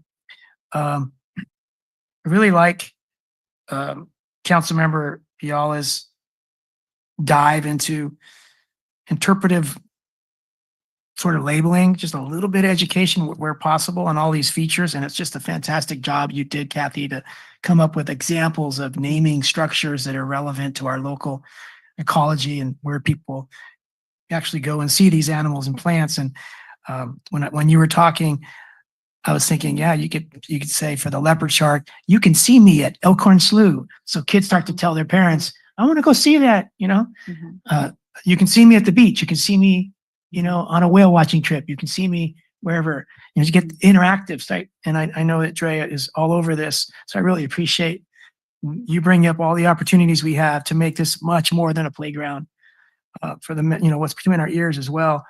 But the cost of maintenance, the labor involved, the frequency of maintenance, that really has me concerned because there's just so many wonderful things. The list itself, just making the list of what's there, and then having to maintain it and monitor it. I know we're getting into the budget a bit tonight, and we're going to have a couple more public works positions to do this kind of work. But I could see it. I could see it going south if it's prone to rust, if it gets frequent vandalism, which I hope it doesn't. If we don't have enough people, because we have Hilltop Park coming up, which is incredible. liability maintenance wise, potentially, and then Windy Hill Park. And we're doing such a great job of building parks. And I don't know if we're doing as good building our maintenance ability. And I know that's all in our minds, but this is a really obvious place where we need to think that through, not so much for the designers, but maybe they're involved too, to reduce the need for maintenance, but really on our staff and our council to figure that out. All right. Thanks again. And we're going to go back to Councilmember Biala. Yes, thank you. And when is this going to be, we think, completed? Because it's not going to be in this 2-year budget cycle, but hopefully after that, we're going to have to set aside a large amount for maintenance of this, football field. Actually, it So will be in this 2-year budget cycle. This Oh, is, will. yes. Oh, okay. For Within this one. maintenance? For maintenance. I'm just. The entire Really? For maintenance? project. Fantastic. Yeah, it will be opened within this next 2-year budget cycle. Oh, okay. Well, great. Wonderful.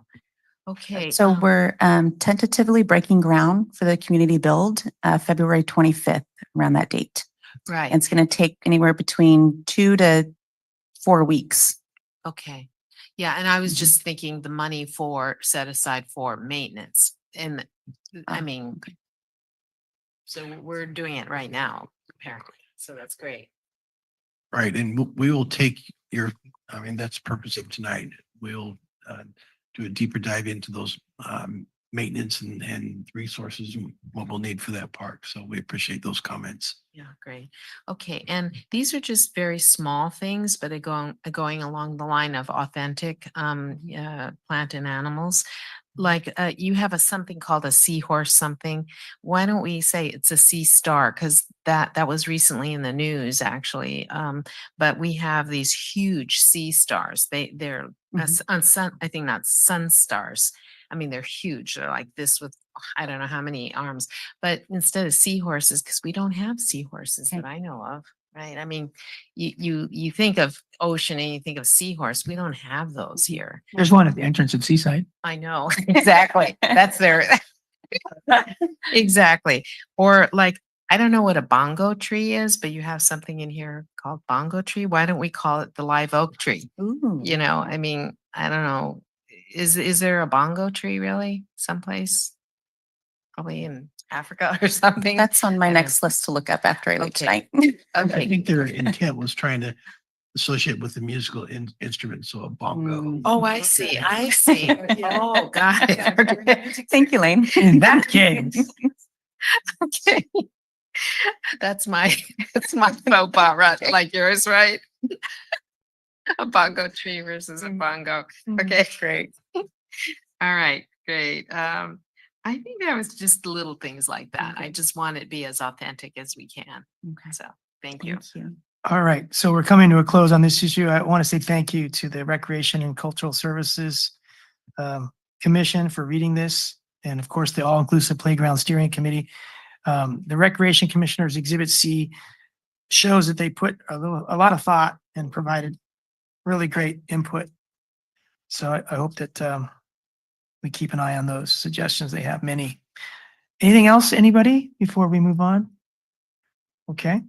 Staff, do we have what you need?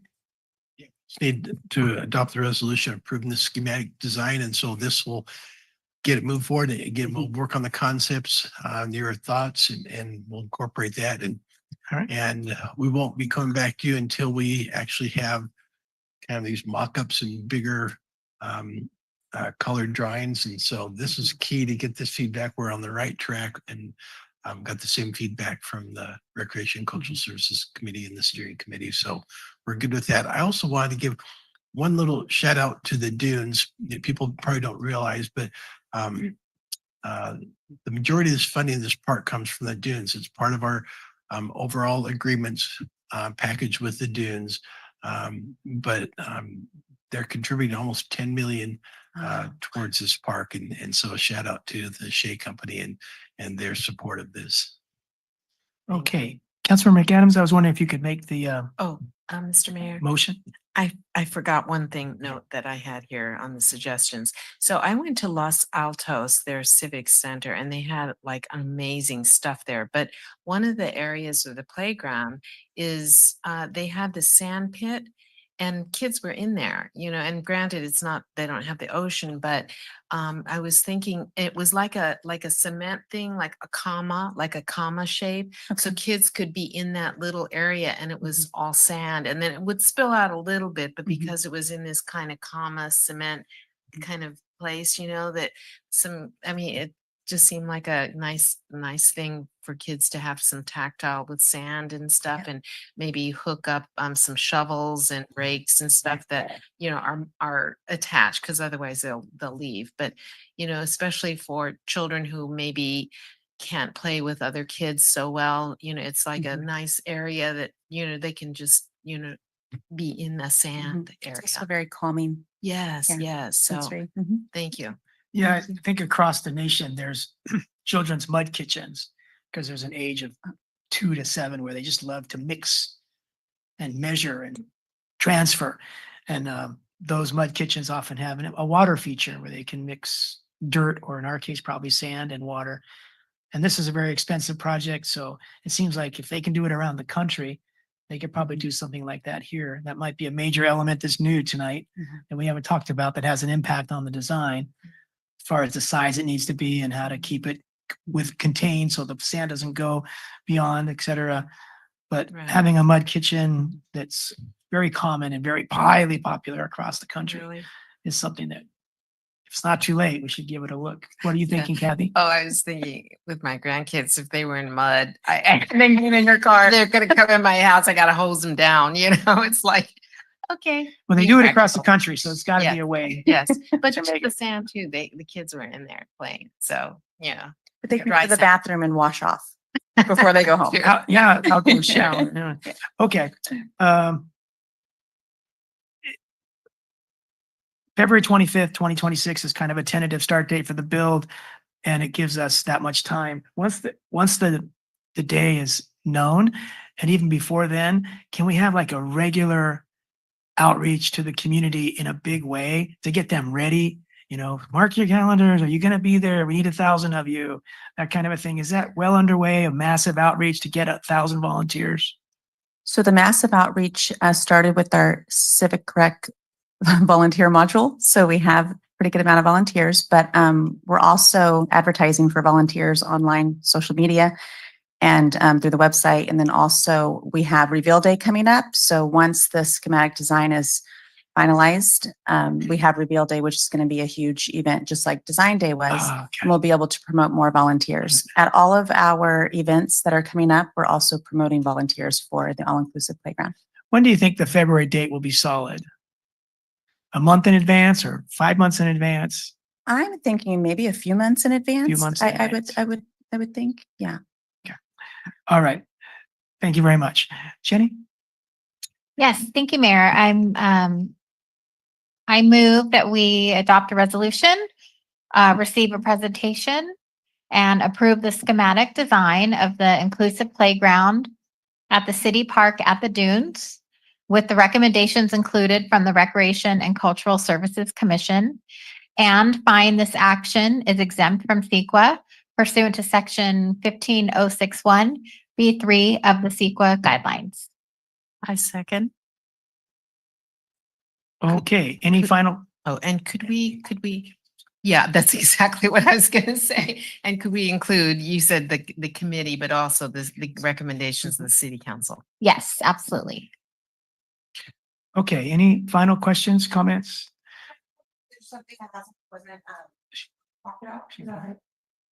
No, public comment is over. Oh, I'm part of the committee, sorry. She's part of the all-inclusive playground steering committee. Hang on. We're going to get permission from Congress. Can you contact? They say it's okay.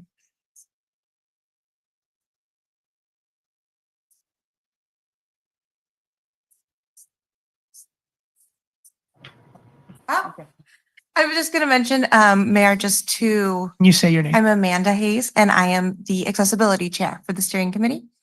And I just wanted to mention, there are physical accommodations that we are making, but we did mention and talk about kind of the invisible accommodations that we were going to do for the invisible disabilities, such as AAC boards around, ASL boards, making exits kind of tricky to escape. So not like a straight shootout, kind of a maze, as it were. And usable barriers that don't look like boundary lines, but so a child will not run out in front of a zip line per se, no matter their age. There's going to be benches there. There'll be a mural there. So it'll be a little harder to get hurt. It's a little easier for that population to just jump in and not really use a ton of judgment. So having the invisible accommodations as well. We did talk about bathrooms as well, being more accommodating for the older children with special needs too. So there's a lot on there that isn't visible, but because Marina does have a very big autism community. So they are in there as well, even though it's not super obvious. Great. That'll be good for Councilman McCarthy too, because he gets a little rowdy sometimes. Perfect. Okay, I think we're ready for a vote. Mayor, that was going to be my only question is, will I get in trouble if I'm playing on the playground? But I Don't wear a tie. That's great. Okay. All in favor, please say aye. Aye. All right. All opposed, please say no. So that motion passes enthusiastically, unanimously. Thank you, everybody.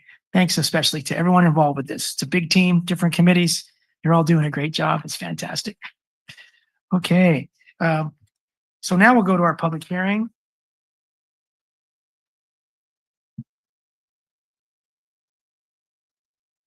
And it regards our budget. So we'll start with a staff report.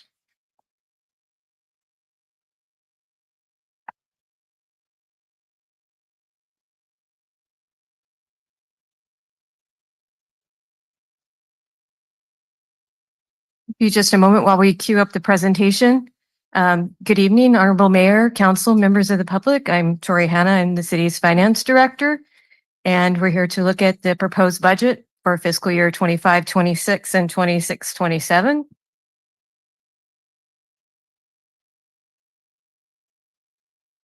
Just briefly, what we'll be going over. Whoops.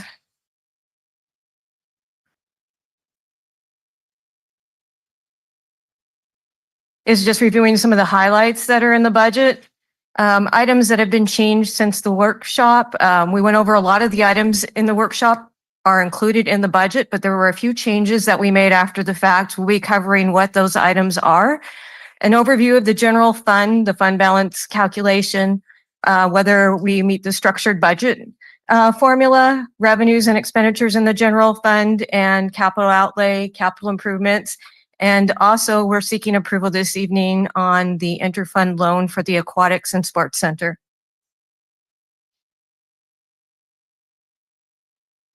Just as a recap, we have had several meetings leading up to this presentation. We had a council retreat on March 7th and 8th, where council was provided some information on some of the departmental needs, priorities, capital projects, and the council reviewed the consolidated project list.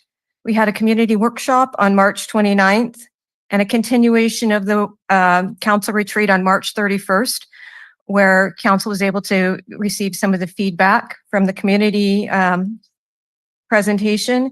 And then a special budget session on April 22nd, where staff seek direction from the council on things to incorporate into the budget document.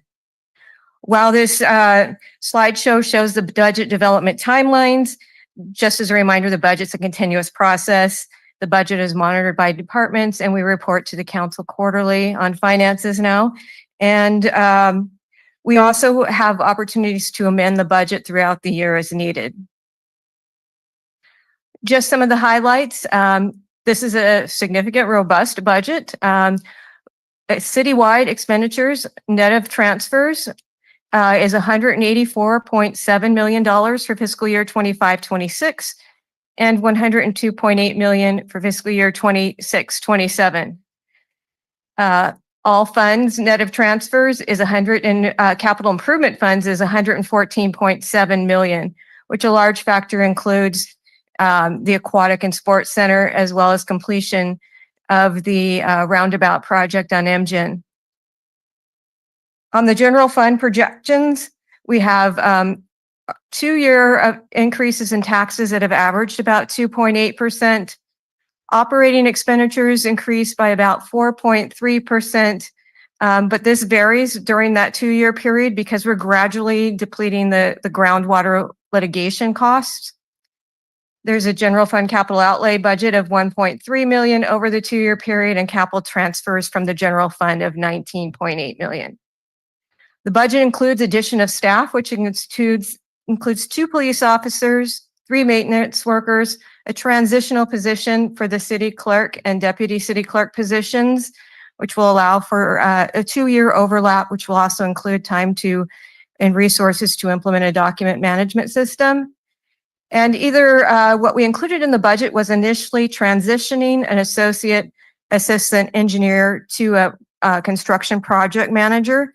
There was difficulties in recruiting for that position, but now staff may have a candidate at the associate engineer level. So recommending either to hire at either the existing assistant engineer or the construction manager position. The budget also includes the funding which council identified for the SNP bus, which is $7,500 in each of the fiscal years. The village project for fiscal year 25-26 at $7,500. And we also included funding for some of the existing, if there was existing funding for other donation type payments, such as the Casa de Noche shelter. There's $10,000 in the budget for that, as well as Central Coast Small Business Development Center. The budget does not include the Mercedes dealership at this point because it's estimated to come in close to the end of fiscal year 26-27.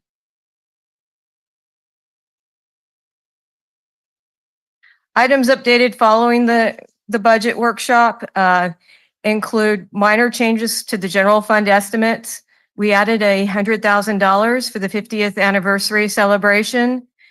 And there were some ongoing expenditures that we identified that were originally in the CIP fund, but now they are becoming more of an ongoing expense, such as some previously purchased flock cameras and the body worn cameras that were in last year's budget.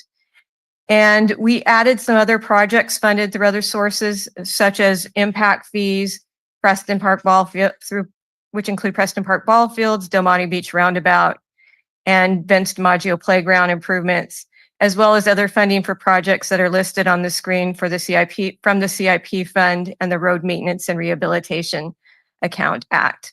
When we looked at the initial budget, we had primarily looked at the general fund and the CIP fund.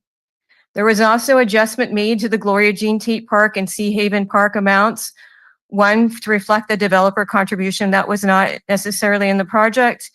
And also we found that when we had transferred the playground equipment, we did not transfer the funding to have that playground equipment installed. So there is sufficient funds within the the Sea Haven project to transfer to Gloria Jean Tate. We also included vehicles subject to the Vehicle and Equipment Replacement Funds replacement policy.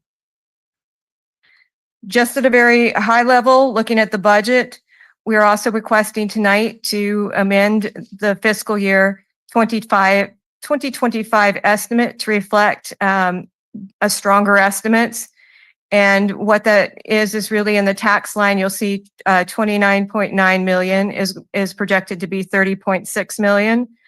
That's largely driven by TOT taxes and also an increase in property tax due to receipt of a disbursement from the FORA dissolution amounts.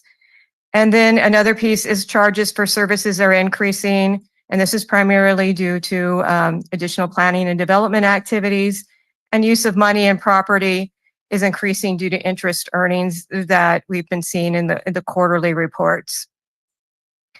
So, Been and ask you why the net difference just seems so small when we're spending less on expenses, we're gaining more on the revenue than expected, but it's still only a 0.2 in the 2025 estimated column. Seems like it'd be like 1.7 or something. We're having revenues of, are we saying 40 million? And then we're having 40.2, and we're having a $200,000 net difference. Yeah, so it looks like a $1.7 million difference, and it says down there 0.2, like 200,000. I'm seeing 40 million and 40.2 in total estimated expenses, 40 million revenues and 40.2. Right, so I'm seeing, instead of 40.6 expenses, I'm seeing 40.2, which is a difference of 0.4. Oh, okay. So that is the revised estimate for expenditures. I was getting to that. When we initially amended the budget, we were at 40.6, and we're requesting to move that amount down to 40.2. Get it, so that's a 0.4 difference, right? Yes. And then up above, there's a 1.5 difference in revenue. So 1.5 plus 0.2 would be 1.7. So I thought it would be a 1.7 instead of a 0.2. I'm looking at it on the screen, and I would need to go into the actual numbers to see what that difference is. But I mean, I'm looking at 38.5 minus 40.6, and I'm seeing the 2.1. Okay, all right. The city manager is helping me out here. Thank you. Sorry to interrupt. Okay, Big sorry for the confusion.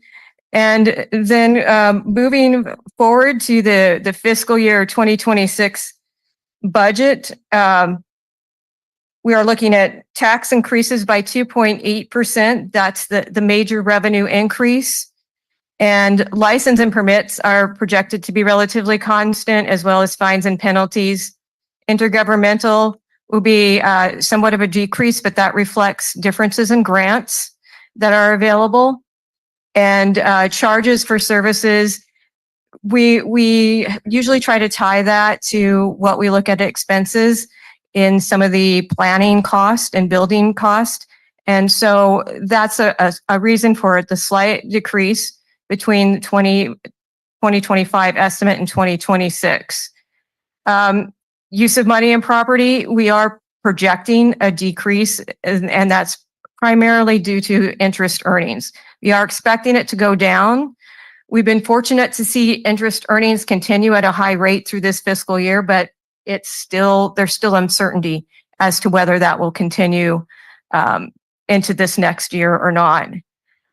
Salary and benefits have been increased, and it's due to some of the position changes. We've added 6 new positions, as well as we've estimated a cost of living increase for both of the fiscal years. And service and supplies are the chief driver in looking at the difference between the 13 million, that's the year-end estimate, the 12.1 in 2026, and the 11.2 is a gradual reduction in the groundwater litigation costs. And capital transfers are detailed within the budget. What that means is that we'd be drawing down $8.3 million in fund balance for 2026, and we'd be drawing down $11.6 million in fund balance for 2027. So where would that leave us? To this, at the end of this fiscal year, we're projecting ending the year with 25.9 million in unassigned fund balance. After those changes take place, we're drawing it down to 3.9 million or $4.6 million projected. The emergency reserve levels are funded at the policy level of 20%. For fiscal year 25-26, that's going to be 7.6 million and 7.7 million for 26-27. The cumulative 2-year contribution that we'll be setting aside to reach that number is about $913,000. Just looking at the structurally balanced budget formula, this is in accordance with one of the council resolutions that at each budget cycle we review whether or not ongoing revenues are sufficient to cover ongoing expenses. When we looked at this at the budget workshop, if we added the new positions and some of the new ongoing costs, which were approximately $750,000, we were going into an ongoing deficit. And because we know that there are some revenue opportunities on the horizon, council approved at the workshop to go forward with this ongoing deficit of $362,000 in the first year. which increases to 587,000 in the second year. And the increase in the second year is because primarily because we have to amortize or set aside funds for vehicle purchases. And we have a new fire truck coming in this year. And we also have a bunch of the heavier equipment that you'll see in the budget. And because those are coming in, we're having to set aside more money to replace them in the future. So that's driving that cost up a little bit more. What we've also included in the budget is to set aside $1.2 million, which will be drawn down in fiscal year 26, 27, a piece of that, and then another 586 for the next year to potentially help bridge the funding gap and allow for any potential construction delays or the lag in time for the state to collect and remit sales tax. It just provides a little bit more of a buffer.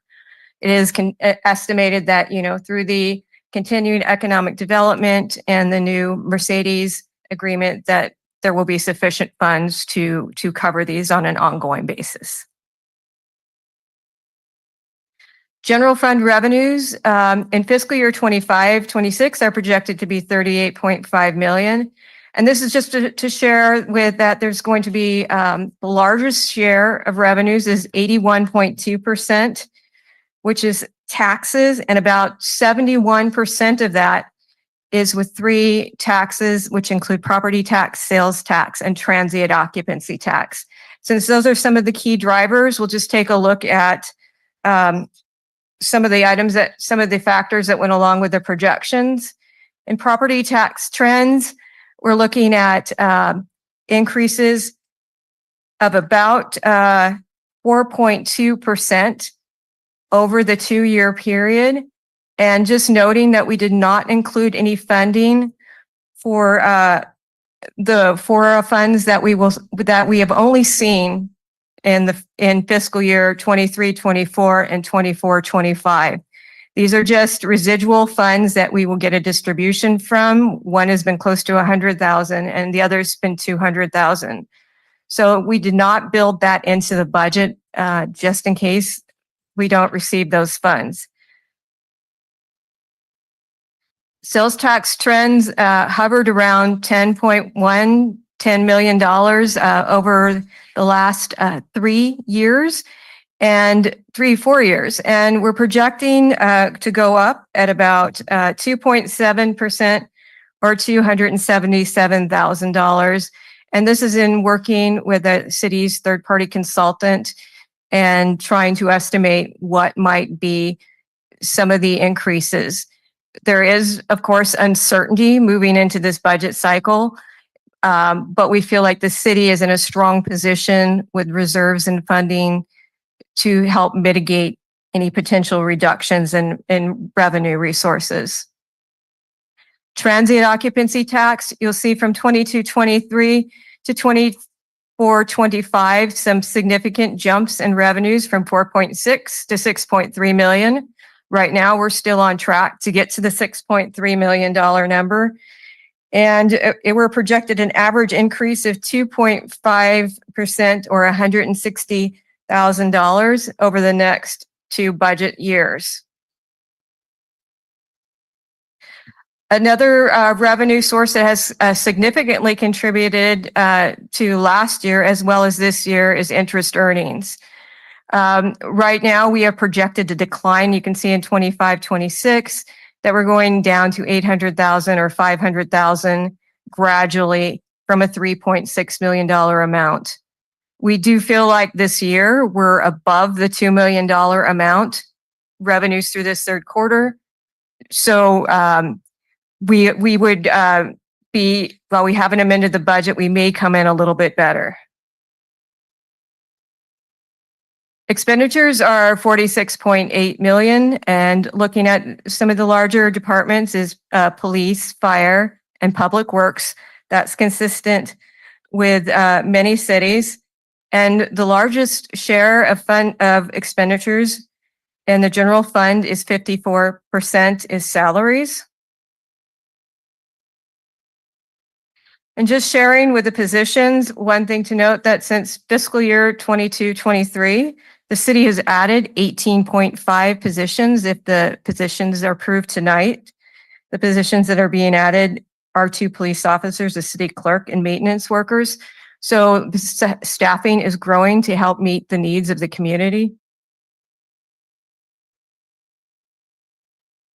Groundwater litigation, I touched on that, but just sharing with you some of the numbers. It peaked at 3.2 million, and we're planning to go down this year to 2.1 and then 1.5 and to level off at about $500,000 for special litigation costs in the future.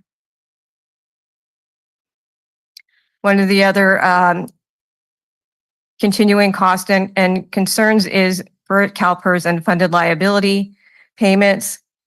In the next fiscal year, we're moving up by 277,000 and another 200,000 in 26-27. The city is well positioned to handle some of the increases. The chart shows with the blue bars the amount of the actuarial's estimated returns, but in the red and green, it also shows how they can move if investment returns change. And right now, our pension stabilization fund has $5 million in it to help us weather any of those changes should we choose to draw that down. Proposed capital outlay budget is 1.3 million. In Exhibit D within your document, there'll be a listing of the $1.1 million in heavy vehicles and equipment that are being purchased for public works. And also $95,000 for drones as well as an agenda management system.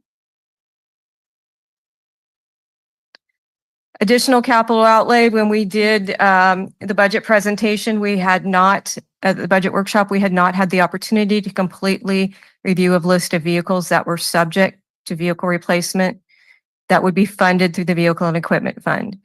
The vehicles that were brought forward included 2 trucks for community development and 2 flatbed trucks for public works. Since then, we have added vehicles for the airport and police, and all of these are being funded with monies that have been set aside for their replacement.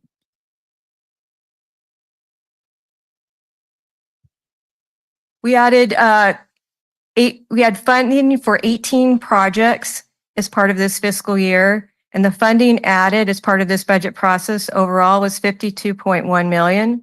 That includes 9 street sidewalks projects and 4 facility projects, the largest being the Aquatic and Sports Center, traffic cameras, and also 4 parks related projects. Well, I won't go over the complete list of projects. Some of the highlights include a sidewalk gap infill for $3 million. You can see in the top picture where there's sidewalks that are missing in that area. Another one is citywide street sidewalk shaving, and that's the before and after picture, as well as some street signs. We are also contributing 2.5 million and 2.6 million for annual street resurfacing. And those funds are typically an ongoing resource that we'll have in the future to continue with our street resurfacing projects. In facilities, additional projects for facilities, parks, and the camera, you can see the Aquatic and Sports Center is the most significant investment. Fire station number 2 addition, that was originally at $600,000, but after we looked a little bit further at that, it came in at 1.2. So that has been changed since the budget workshop. We've also added Vince DiMaggio playground equipment and also the Preston Park ball fields at $1.5 million.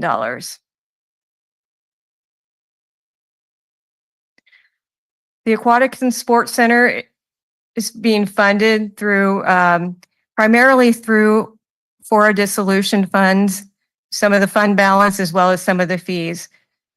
Within the budget, we've included an $11.8 million interfund loan from the general fund to the new Aquatic and Sports Center fund for the construction of the project. We also included a 600,000 transfer to support the first year of operating cost as well as the setup year. And we've also removed funding from a downtown interchange project of $1 million to assist in meeting the funding goals for the Aquatic and Sports Center. The estimated repayment schedule in July 21 of 26 and 27, we're going to be still continuing transferring funds from the FORA fund to the capital project fund. And at that point, then we would be starting to receive funding back to the general fund. This is based on about the average of maybe 75 permits being pulled, and that could vary year to year. We think this is a low end estimate. There could be the opportunity that it could be paid off sooner. And as we're seeking council approval to maximize this, we would look to transfer the fund balance or the revenues for the year, provided that there is sufficient funds to cover any remaining projects that are in the FORA fund. Recap, just letting everyone know that the estimates were based on very conservative estimates. There's so much uncertainty going on right now in the economy and in the world. I attended a class to talk about tariffs, and there was all kinds of different views on it. Like, well, maybe sales tax could go up because the underlying prices go up, but then people may not buy. And basically everything is still in flux at this point. But ending the year, the city is going to have strong, stable revenues and an unassigned fund balance at the end of the 2-year cycle. An assigned fund balance at 4.6 million, emergency reserve levels at 7.7, pension stabilization at 5 million, and vehicle and equipment fund at 3.4 million. So with that, we're looking to see if council will consider adopting the fiscal year 25-26 and 26-27 budget. Thank you. Fantastic news. Great presentation, Tori. Really easy for me to understand as a layperson. Really appreciate the organization that made it so digestible. We're going to start with the public. So anyone here, please rise to the podium to give us your comments on this budget. Not seeing anyone. Let's go online. If you'd like to speak to this, please raise your hand. Denise, that includes you. Okay, we'll give you another moment to raise your hand if you want to speak to the budget online. Such a good budget. Nobody has any comments. So we'll close public comment and go to Councilmember McAdams. Thank you, Mayor. Thank you, Tori, for the presentation and the budget, all of this work. I have some questions. So let's see, on the slide that's titled highlights, I think it's the 4th slide or the 3rd one.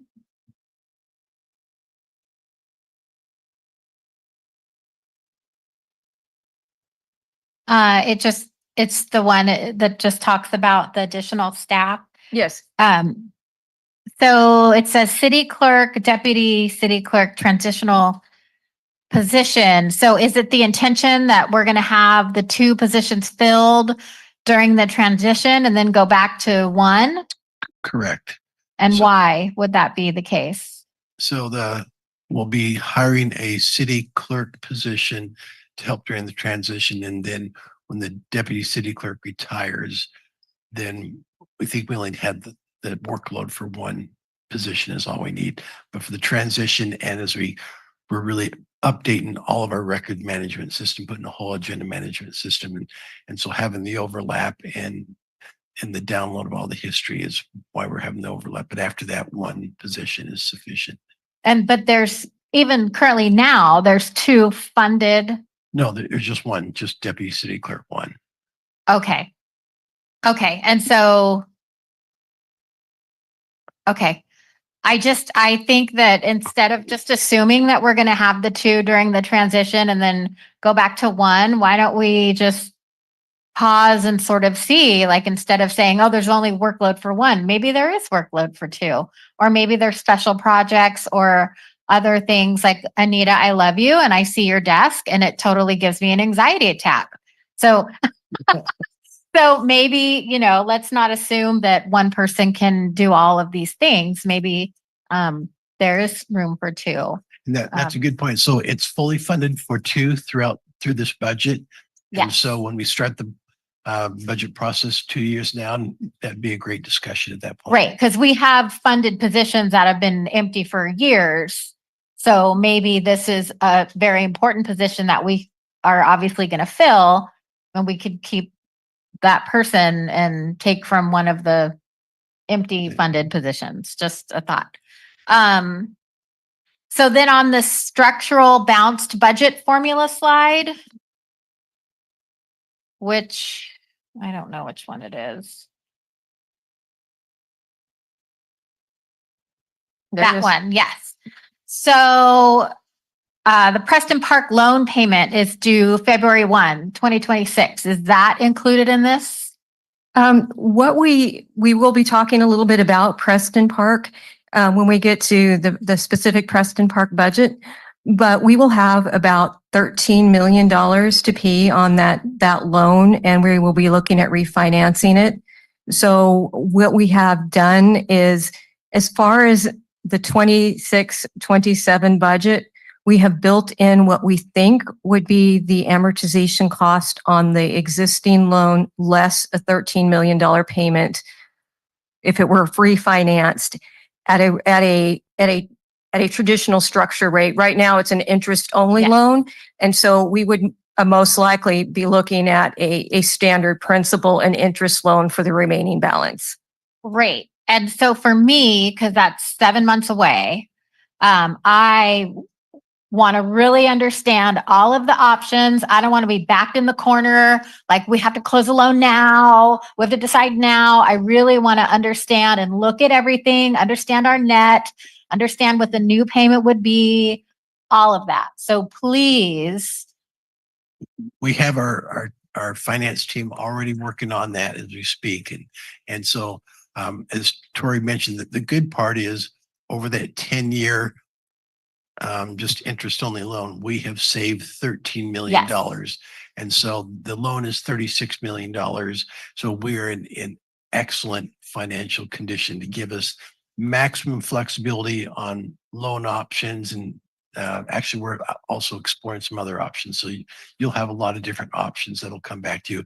And that'll probably really be in the next 3 to 4 months. We'll start bringing some of these things Right, back. because also in our packet is the budget for Greystar. And so I don't really think that we're like in this excellent financial position, because the net is not fabulous if our loan payment is going to potentially double. I mean, even if it went to 30% more, we're maybe going to break even. So I think that there's more to this conversation because we're not in a position to be eating every month on that loan payment. And this is a huge asset for the community. And so I just want to make sure, I mean, this is people's livelihood. This is, affordable housing that we're able to offer. So I just want to make sure that no matter what is happening, we're having a conversation and the community has a lot of notice in case we do need to increase the rent. And then on the TOT slide,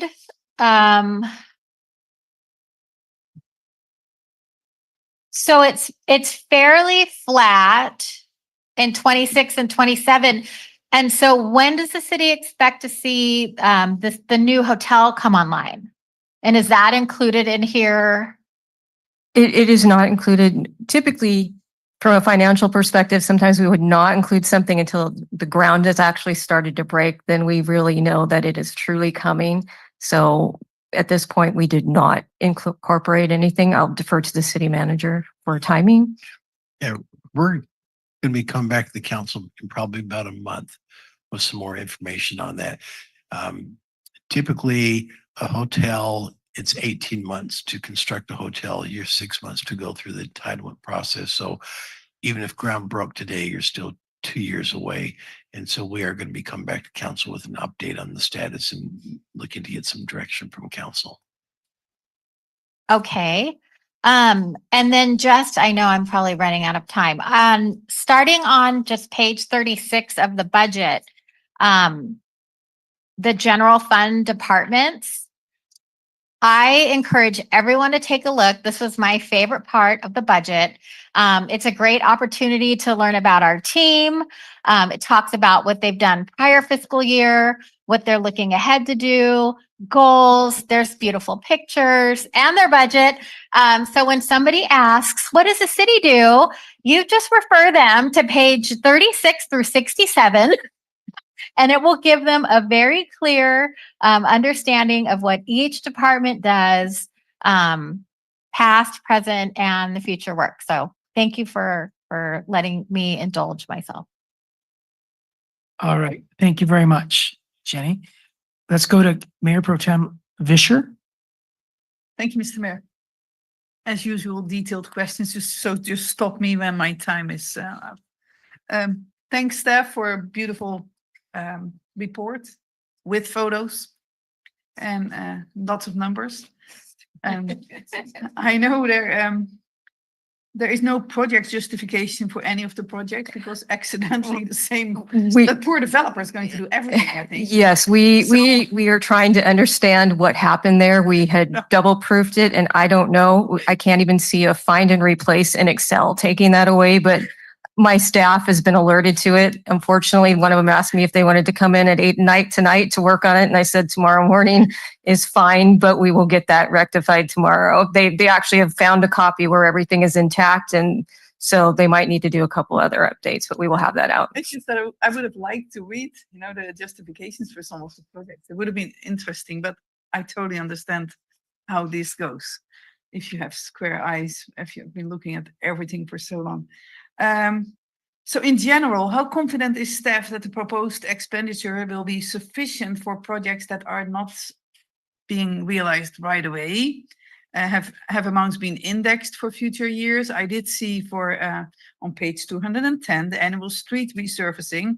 I thought, oh, great, that number is going up, but then it goes up with less than 1%.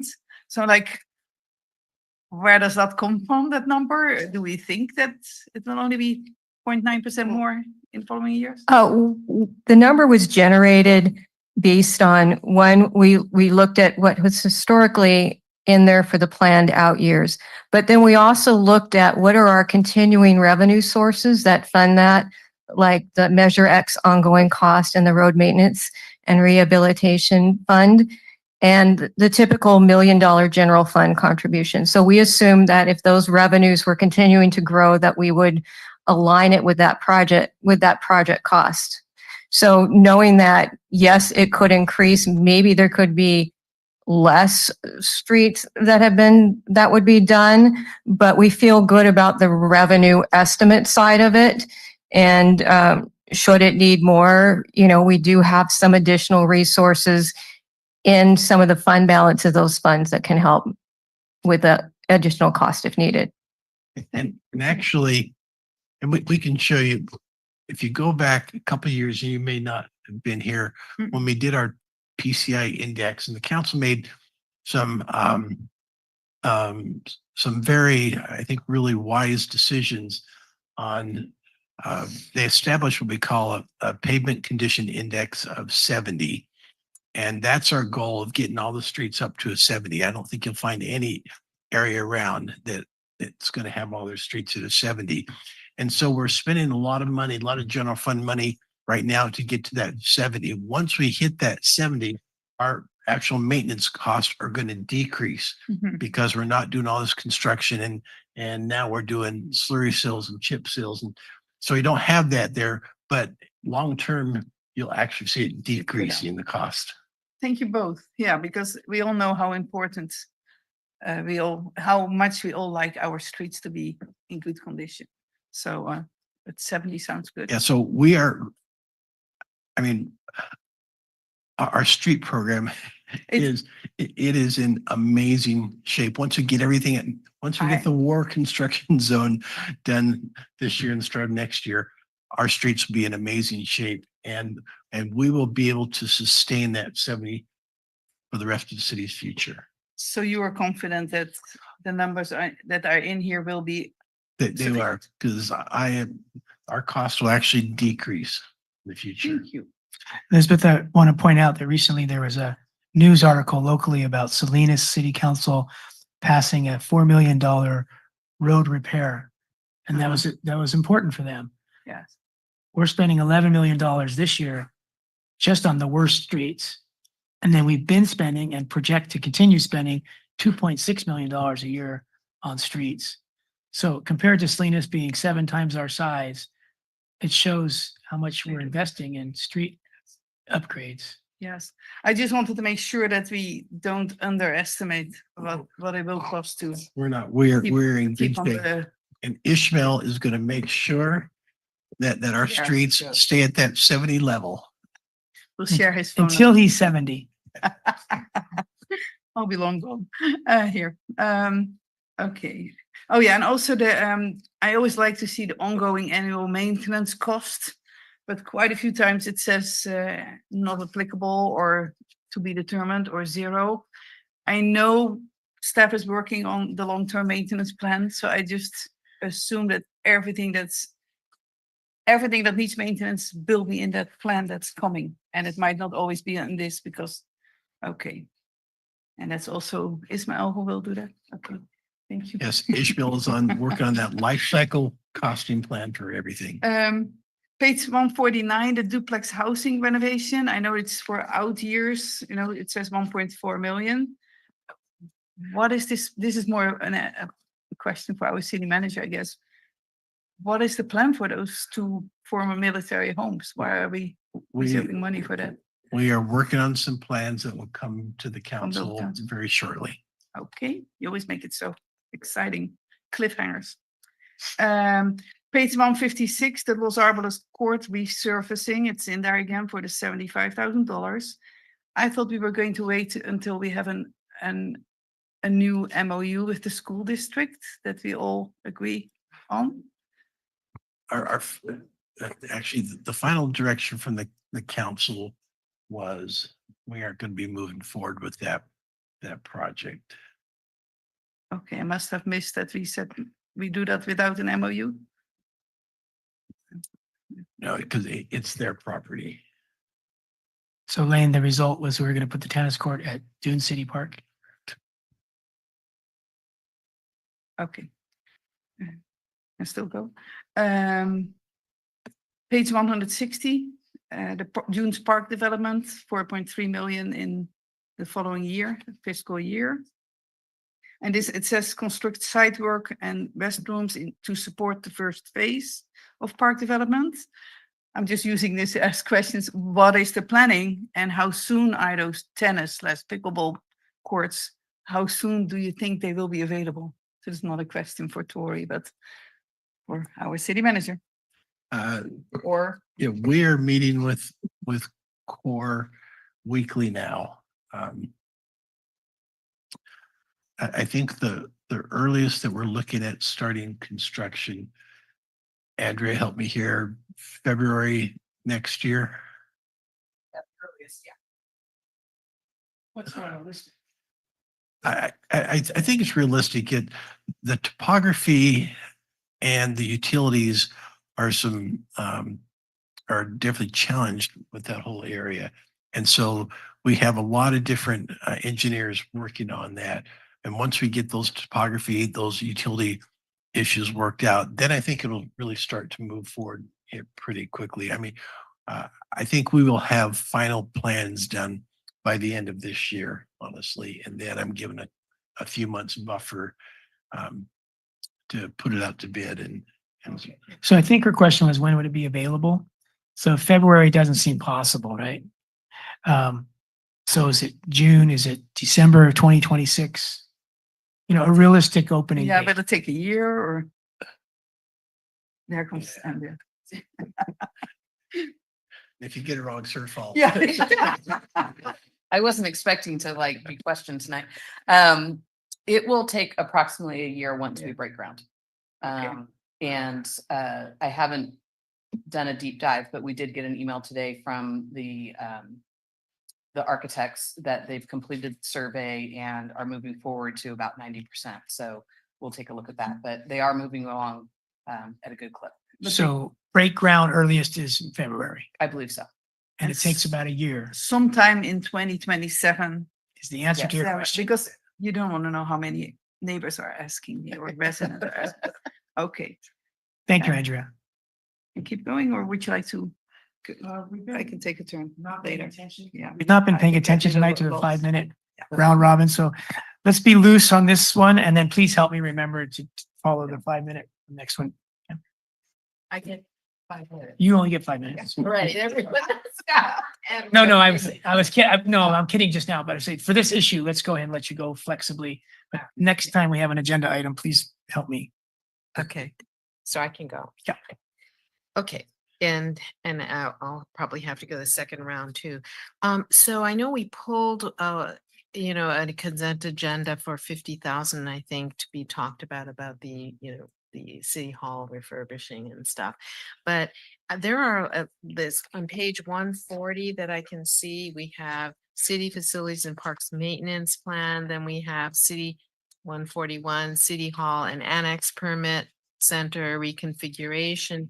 And then on 143, we have city hall and city council chambers deferred maintenance. So it's not exactly, the kind of total refurbishing, but it seems like one is 1 million and some of the other ones are two or 100,000, another 100,000. Yeah.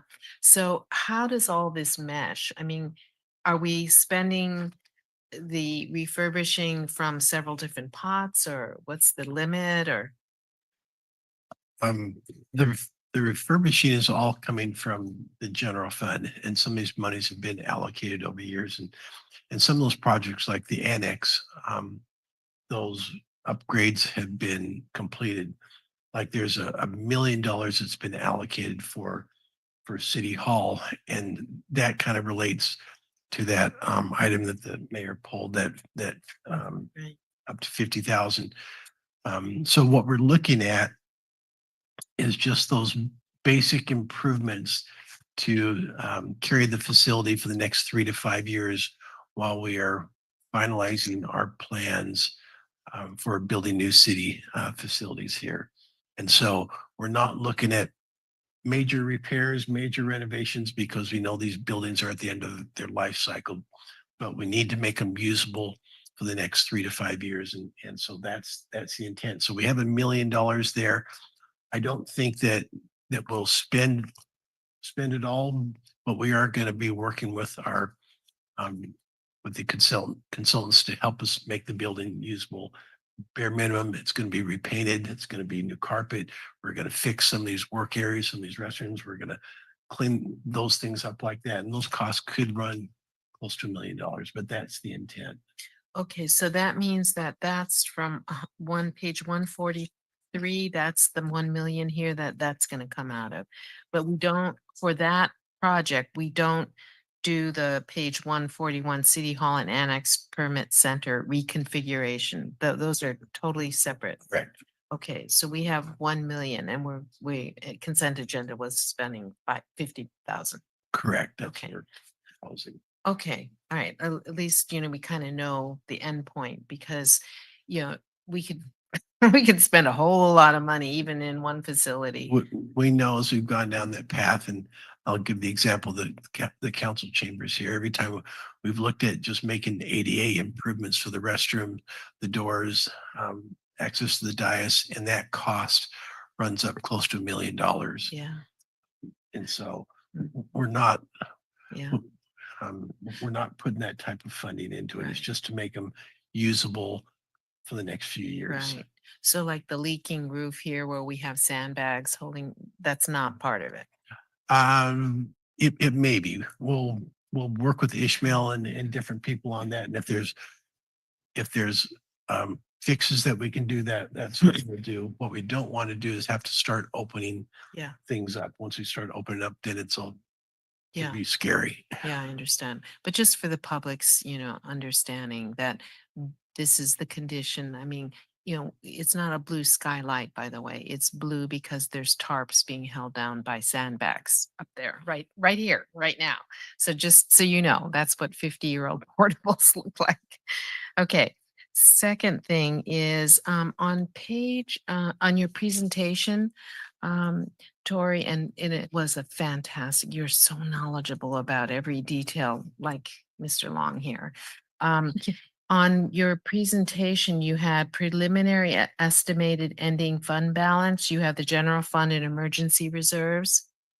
So, you know, we have said that's really important for emergency reserves and 20%, you know, so we've met that with our 7.7 million, right? So do you know where it is? No, she's trying to find it. It's this one like this. It No, might it's be a not. different viewpoint of it, but it does have the emergency reserve level at the end of 2 years at 7.7 million. Oh, I kind of wanted this one. Okay. Because this is an important slide.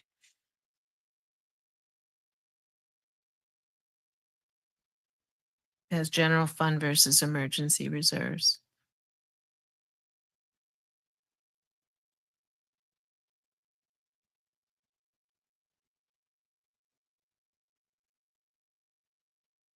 We have, oh yeah, there it is. Okay.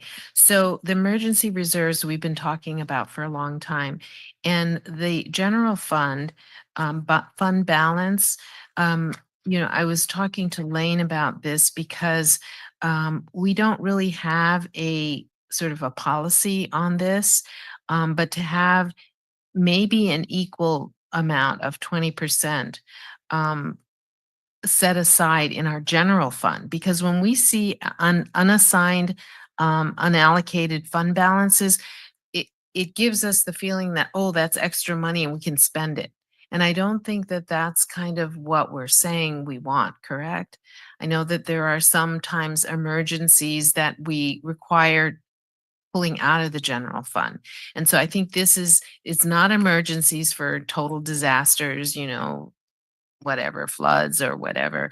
But it's another kind of reserve that I think is prudent for our city to have.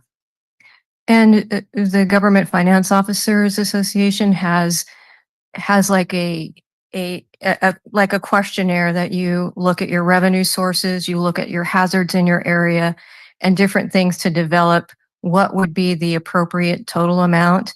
One guideline is 2 months of expenditures to have on hand. And then it could vary. It could vary based on other revenue sources that the city may have where it could pull from in case of a disaster. But there is usually an unassigned fund balance to help you like through the year. Like for instance, you may recall during the year, we may have drawn down some funds for the HVAC system to help repair that. That if the emergency reserve is truly for defined as emergencies, then there may be a rationale to have X% of an unassigned fund balance that you can use for cash flow, or you can use for strategic projects. Like maybe an opportunity comes up where you need this, but you can divide it into different buckets. It would be looking to establish that appropriate level. And that's something that we can look at if council desires. Right. And I've seen some policies where it's like 20%. And it doesn't mean that you have to have that sitting in one pot, but you know the finances best. So as long as you know it could be 20%, just like in the emergency reserves, that can come from however you see, you know, that we can find that 20%. So whether it's calculated on 2 months reserve or, you know, somehow, you know, at any given point, we have that amount accessible to the city in cases of emergencies, or as you say, special opportunities that arise. So we're not going to just think of unassigned fund balances that, oh, yay, we have all this money to spend and we try to spend it. Yeah, some cities will set aside a target for unassigned fund balance to maintain it at that level. And it could be, you know, going into if there was a recession, or maybe our revenue estimates didn't perform as anticipated for some reason, that would be a buffer that is not like, if it's emergency true, like a catastrophic emergency, that could be used in that circumstance. Exactly. So are we developing such a policy? We have not started, but it is something we can definitely add to our work plan if council desires. I would be very in favor of that because I think we have a different perspective about when we see unassigned fund balance, we want to spend it down to zero. And I don't think that's prudent. Yeah, so Kathy, I think you're bringing up a large topic. We've never discussed before anything but 20% for emergency reserve. I think you mentioned a couple minutes ago that you've heard other jurisdictions have an additional 20% in some other kind of reserve. And I'd like to know what the name of that reserve is and if it's true, because if other entities are doing it, I've not been aware of that. And I think of the unallocated fund balance as a unused amount, and it should have a name to me where we know what we're doing with our money that's tagged for a purpose, not unallocated. It makes me sound like it's unfinished business that we haven't really looked at our budget, because our job is not to hang on to money. Our job is to provide services. So it's a big topic. It'd be nice if other council members want to weigh in here, but I think that if it is true what you're saying, that 20% is sometimes set aside as an additional reserve, that would be another 7.7 million, right? Yeah, it's So about that's a big deal. It's a big topic. Do other council members have input on this? Councilmember- I think you're right. It's a pretty big topic. We've kind of addressed it in the past a little bit, and it's a balance, right? I mean, we want to be fiscally responsible and have some reserves, but also we want to spend our money because we lose, value of that money if we don't spend it. So I mean, that's just a quick take. I don't think we can really dive too deeply into that tonight, But we can direct staff to think about that and to suggest some policy that might seem reasonable. Because obviously if 20%, we're not there on our current spending. So it would be setting aside some monies and defining some of the purposes of that. Because, you've talked so much about uncertainty out there, and this is having some kind of reserve. I mean, it could be even another kind of outbreak of COVID for all we know, just things that are happening out there.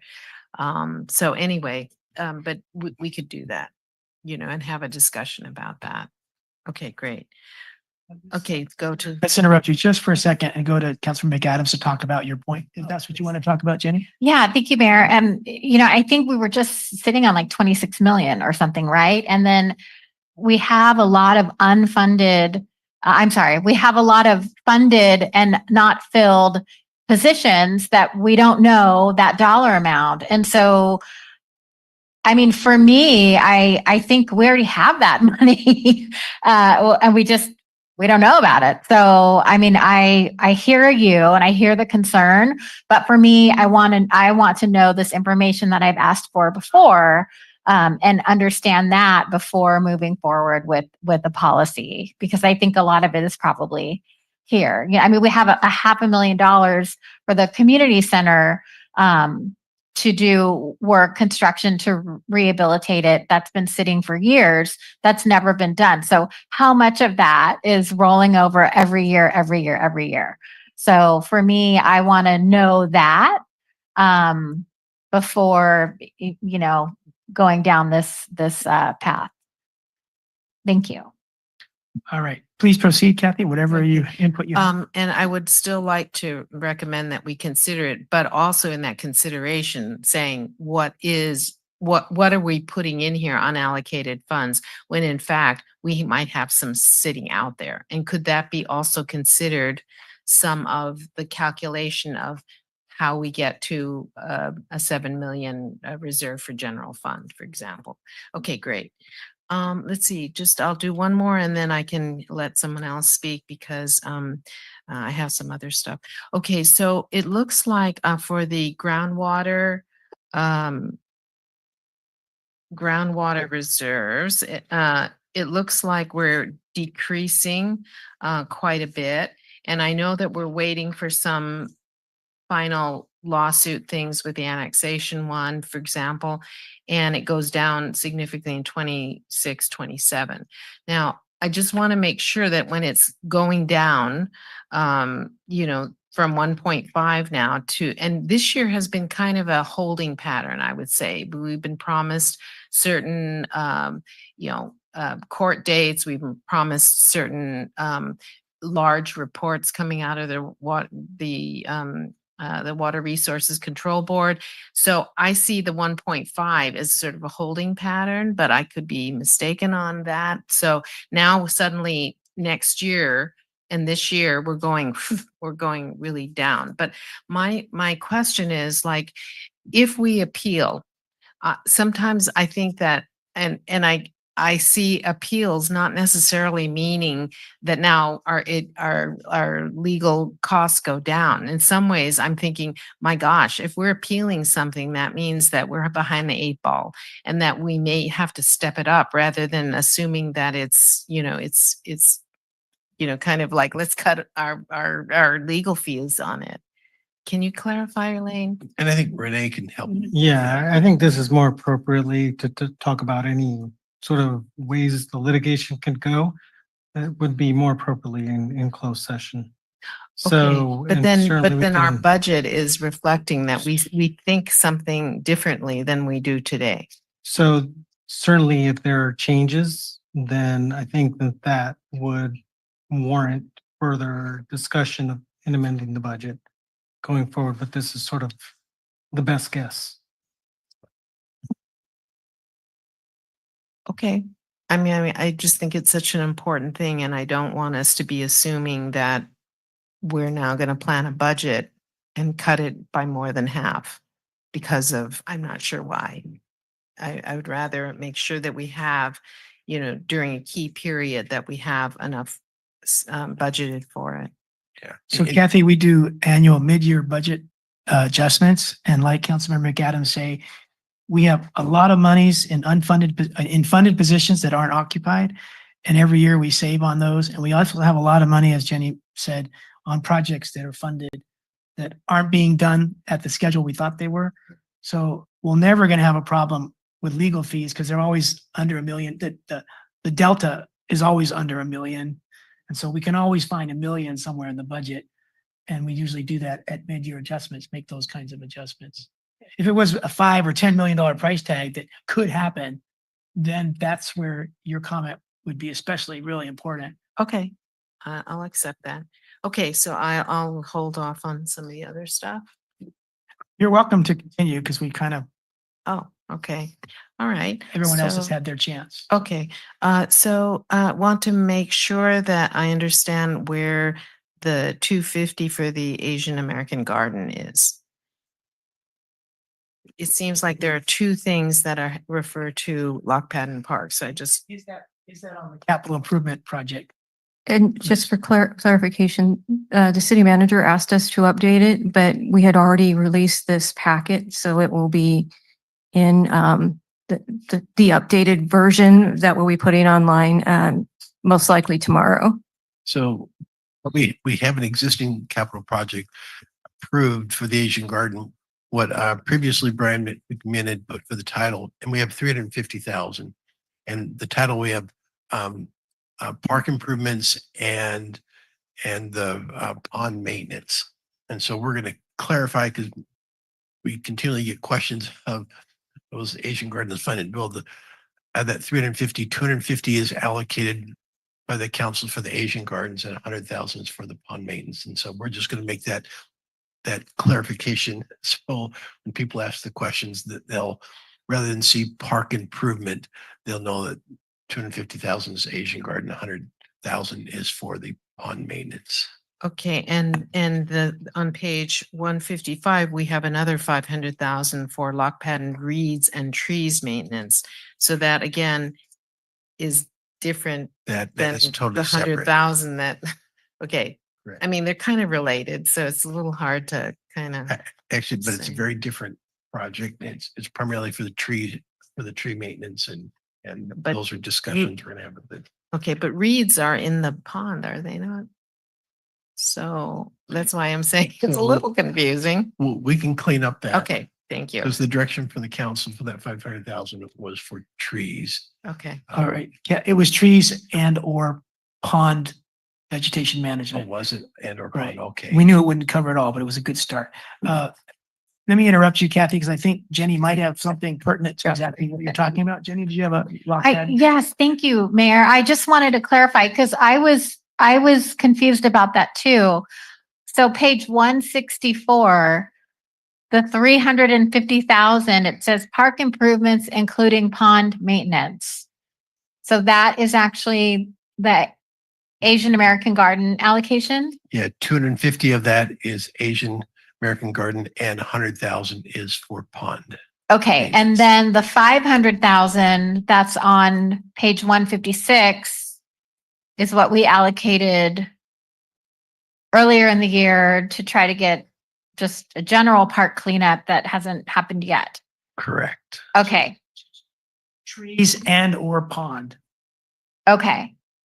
So I'm wondering, and maybe we could put this in the motion. Can we just put that 100,000 with that 500,000 and have 600,000 plopped together there and then have the 250 just completely separate for Asian American Garden? So there's no That would be a lot clearer. confusion. Okay, perfect. I would like to have that in the motion at some point if we're making a motion. And just for tonight. clarification, there's been about, I think, $40,000 spent out of that 350,000. Would we want to leave 250,000 for the Asian Garden and apply the amount that's spent? Because right now, there's some of the funds that have been expended.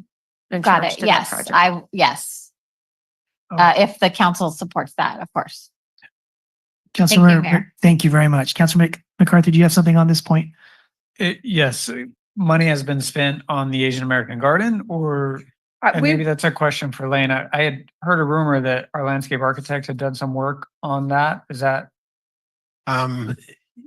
Yes, we brought in Bianca Koenig in preparation for the joint meeting to develop a concept plan. There's only a couple $1,000. It was just to develop a concept plan because people kept on saying, well, what is the Asian Garden? What does it look like? And so we brought on board, and that's the concept plan that we shared at the joint meeting with the Park District.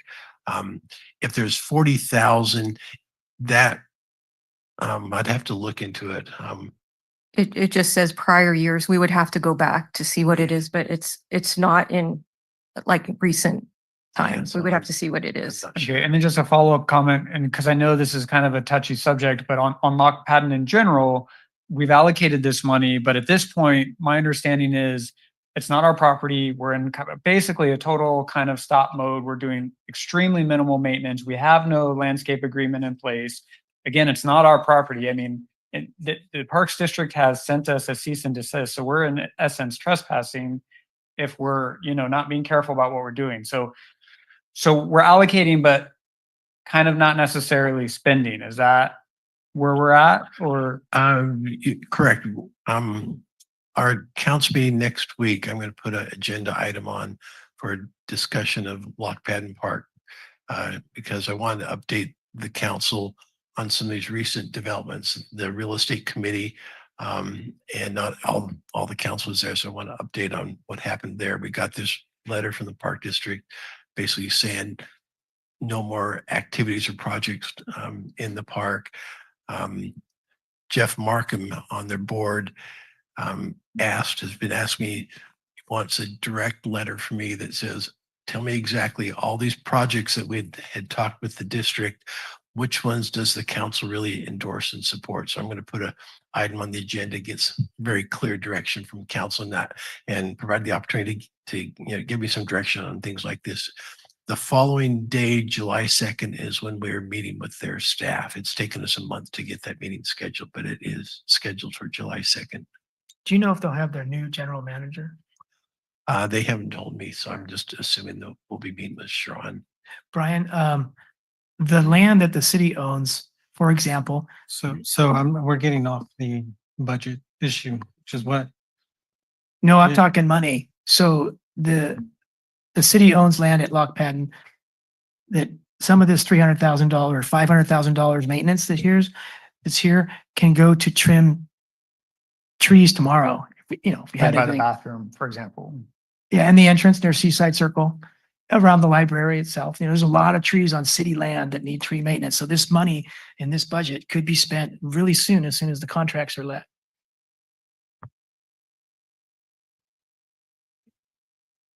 All right. Now I'm just looking at revenues right now, and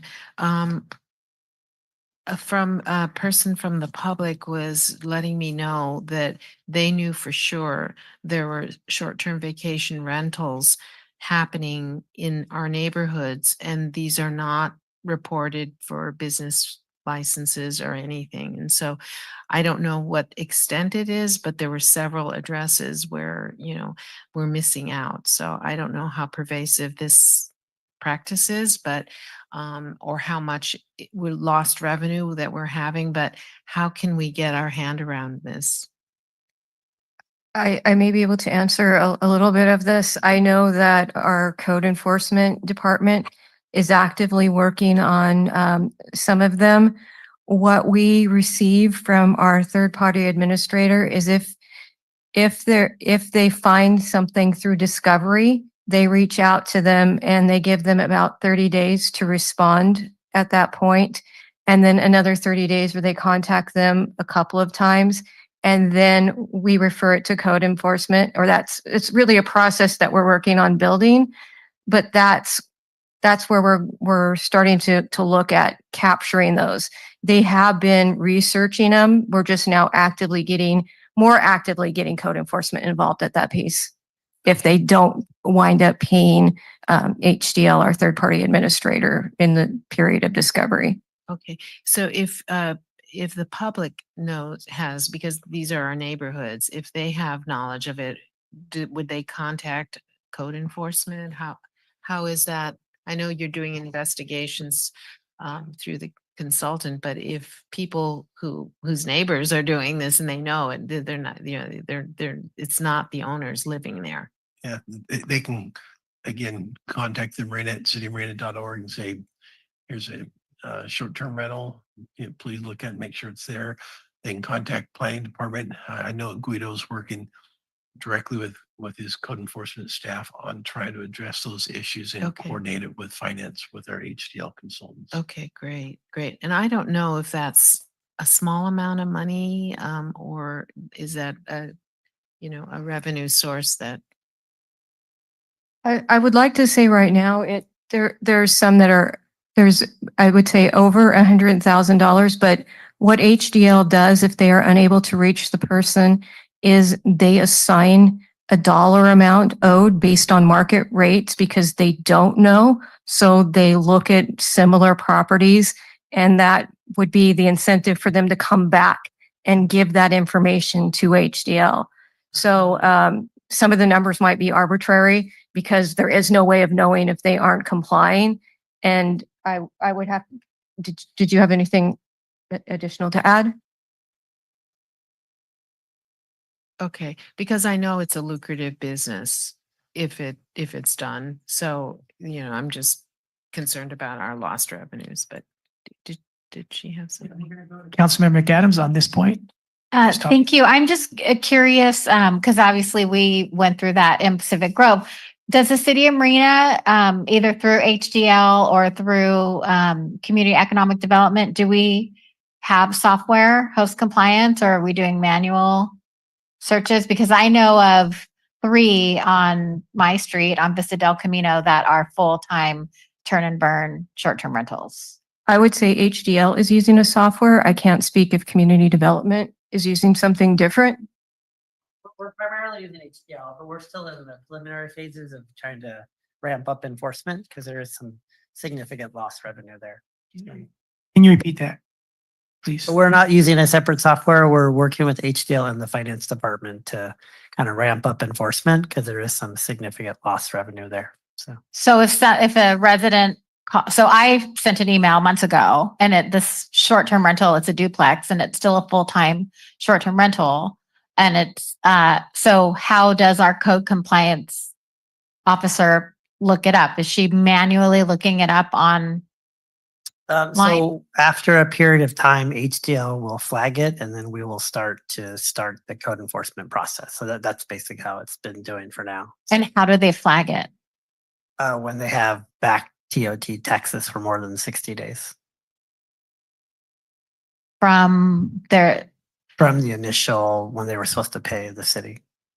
okay, so who's sending a letter? For now, HDL, but we're going to be taking that over because there's been some gap in terms of. Okay, that so lost- how that will lost revenue. our code compliance officer look up the address or look up the short-term rental? Manually or using software? HDL currently providing that information to us. So. Okay, great. yeah, so. Would it benefit our staff to have Granicus or some sort of host compliance software? Not at this time. Not at this time. Okay, thank you.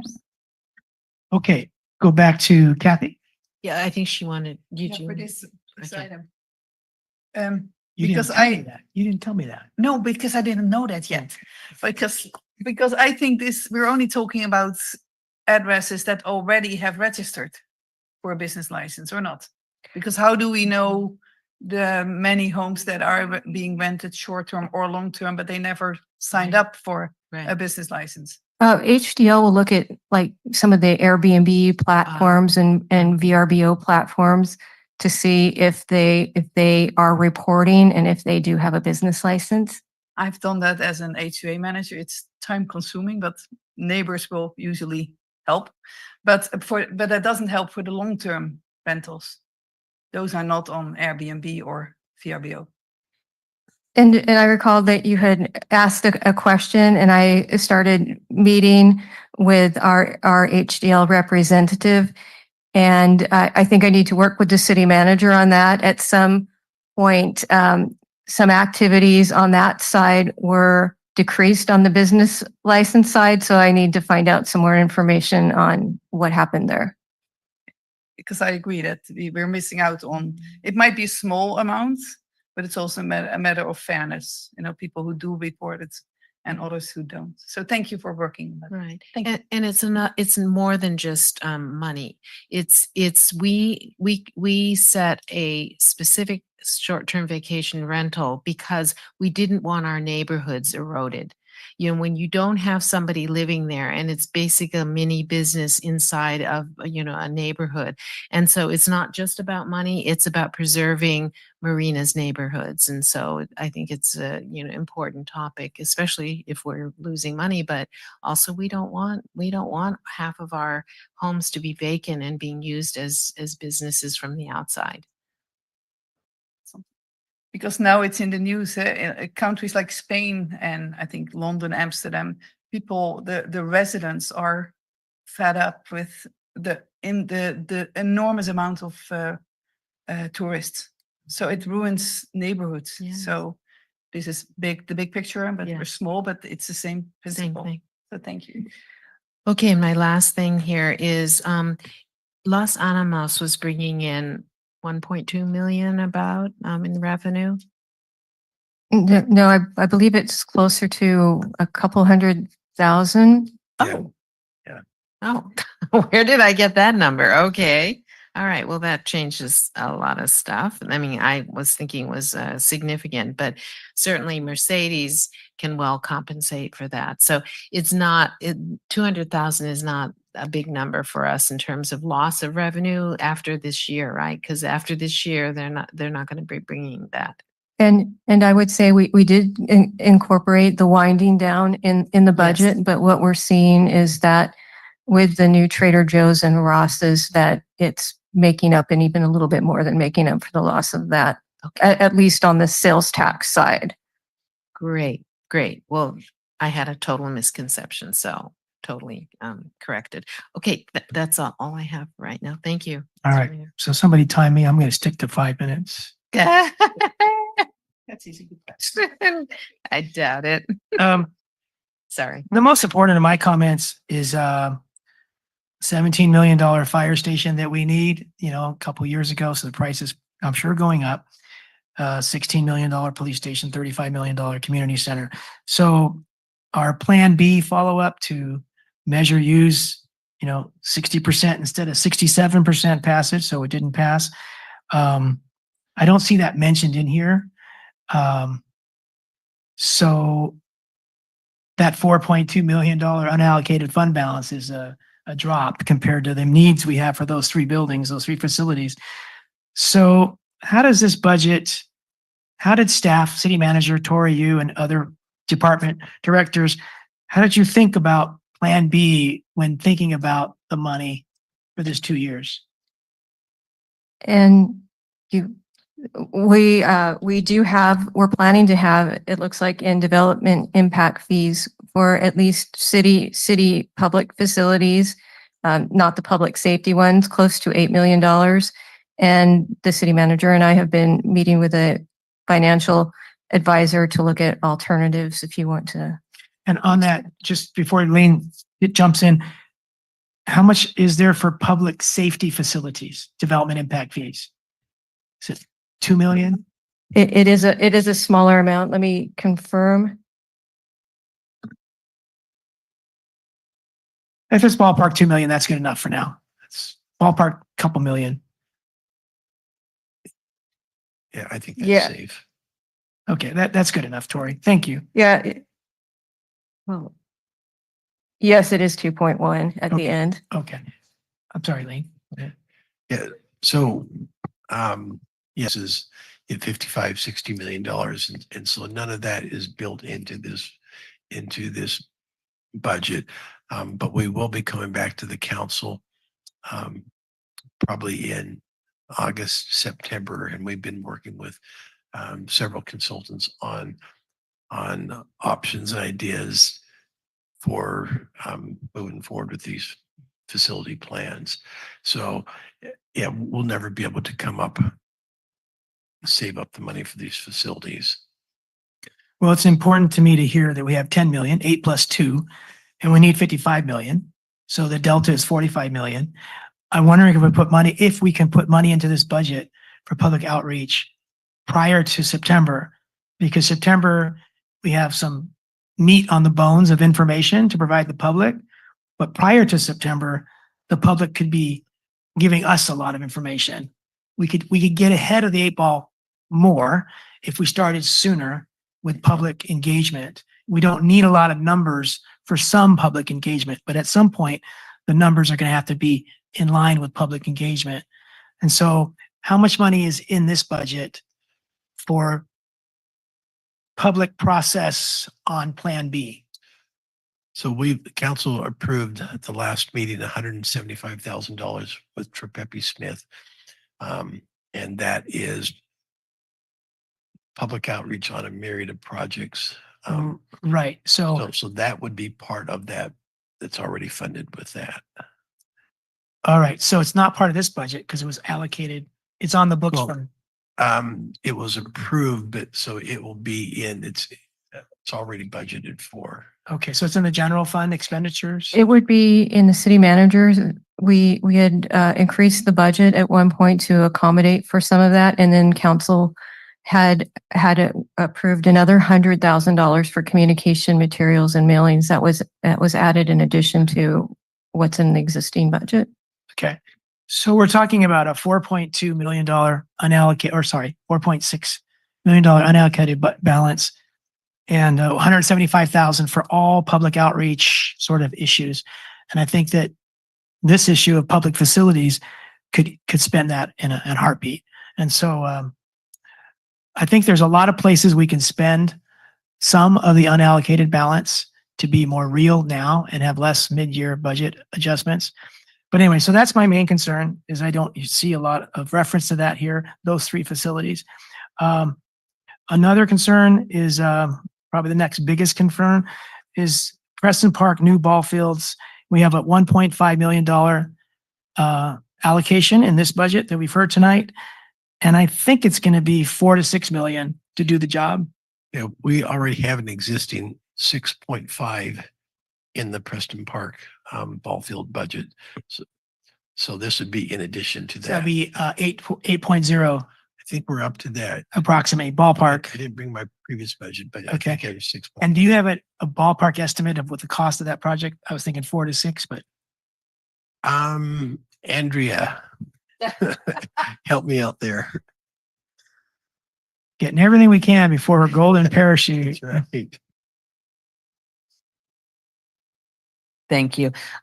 We do not have an estimate for the entire project.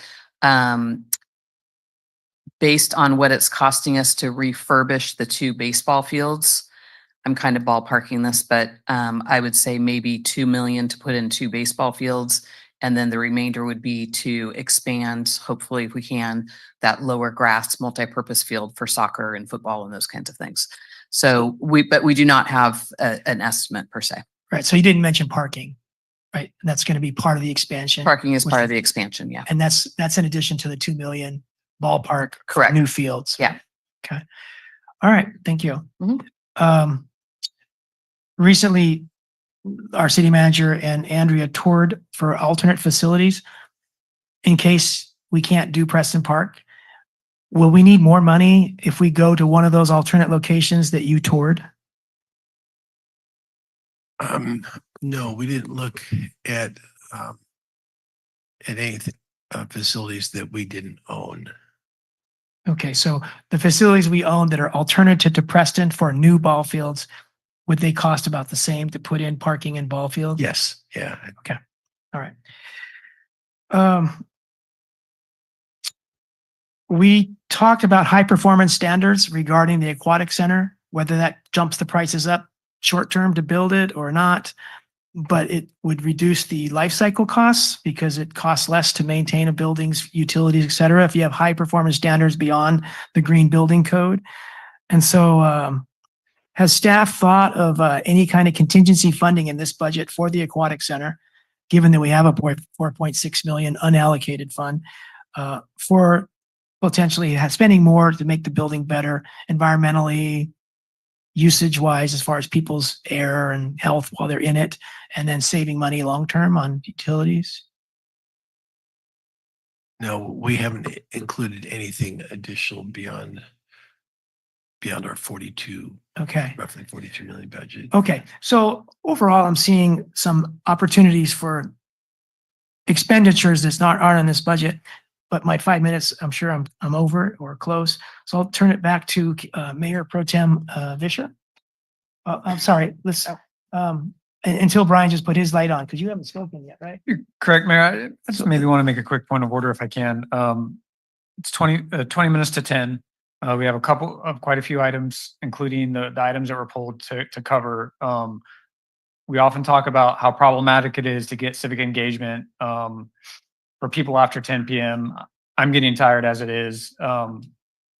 Really don't want to go till after midnight or whatever it is. My point is can we have just a quick discussion on what we might actually cover tonight? And I would like to make a motion that we table the speed limit item if it's not going to be held before 10, because I can guarantee you the public that has reached out to me already feels like they were robbed of the opportunity to speak. And they're going to feel that same way if we wait too long. So, okay, I'm not sure if it's a point of order. We're not doing anything wrong. You're asking for some adjustment to our policy. So we'll just take the point of order off the table and let you finish. Okay, I'll make a motion that we adopt the, let me find the item here. We adopt the 2025 budget. And so we're on 11A, correct? Correct. So we open a public hearing, adopt resolution number 2025 of the City Council, Marina, Successor Agency, Marina Redevelopment Agency Board, Abrams NPC Board, Preston Park Sustainable Community NPC Board, the Airport Commission adopting the fiscal year 25-26 fiscal year budgets, establishing procedures for amending the budget, establishing procedures for post-year-end accounting adjustments, and authorizing the finance director to make all necessary accounting and budgetary entries.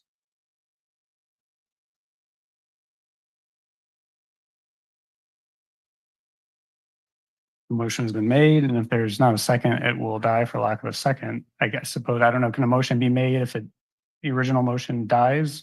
Can it be made again, or? Yes, it can be made again. Okay. Yeah, there's no motion on the table if it doesn't get a second. Okay. The reason I didn't say anything was because not everyone's talked yet. You know, we've been very flexible tonight to let everyone have their piece, but some of us haven't had their piece and other people have one. There's nothing more important than the budget. And so to draw the line, to try to save time on the budget, to me, I'd like to hear what people have to say. I think we're almost done. I'm getting that feeling. Okay, so let's go to Mayor Pro Tem Fisher. Thank you. I agree. It's so important. And my questions might be detailed, but it's often questions that residents have been asking me over the year or months, like, hey, when is this finally going to happen? And this is our chance, although it's not all financial. Looking at our city attorney, I think it's totally fine to ask for planning as well, because this is a budget for planning and financials. Yeah. Okay, so I'll keep on going. So I'll try to be fast. Okay. So Preston Park, I also wrote questions for that one. How soon can we kind of think that new ball fields will be available for people to play on? Has Andrea left the building?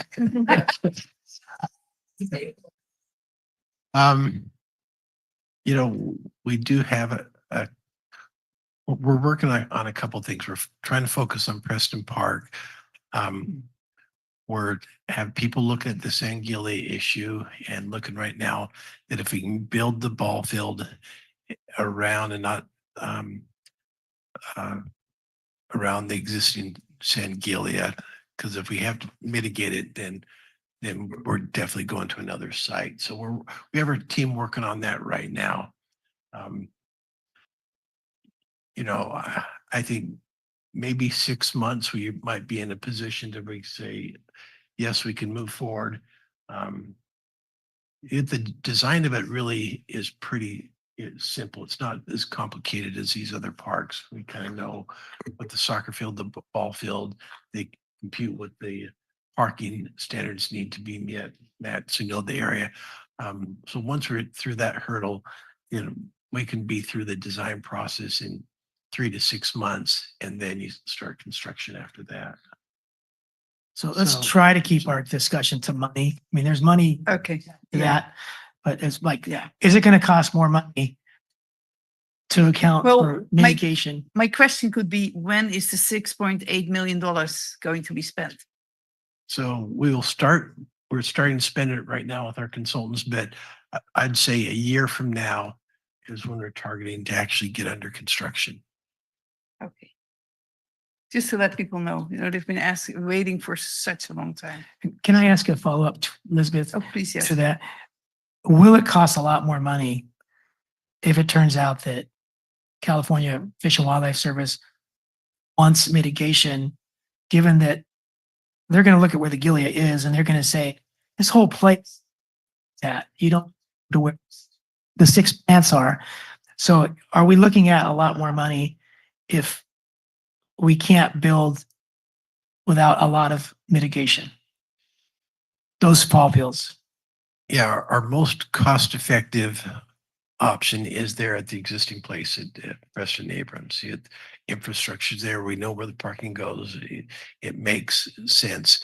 It does get probably more expensive if we have to go outside to other areas. We are working with Fish and Wildlife on mitigation, overall mitigation. So there's a possibility that you could provide offsite mitigation for that, and we're working with that with Fish and Wildlife. So I think that's all kind of a 6-month thing of trying to put together a game plan on how we're going to address the Sanguille issues. And when staff works on those issues, do they charge their time to the $8 million? No. Yeah. It's permanent, just the consultant's time. All right. Thank you. Good. Please, Elizabeth, thanks Yes. for letting me interrupt.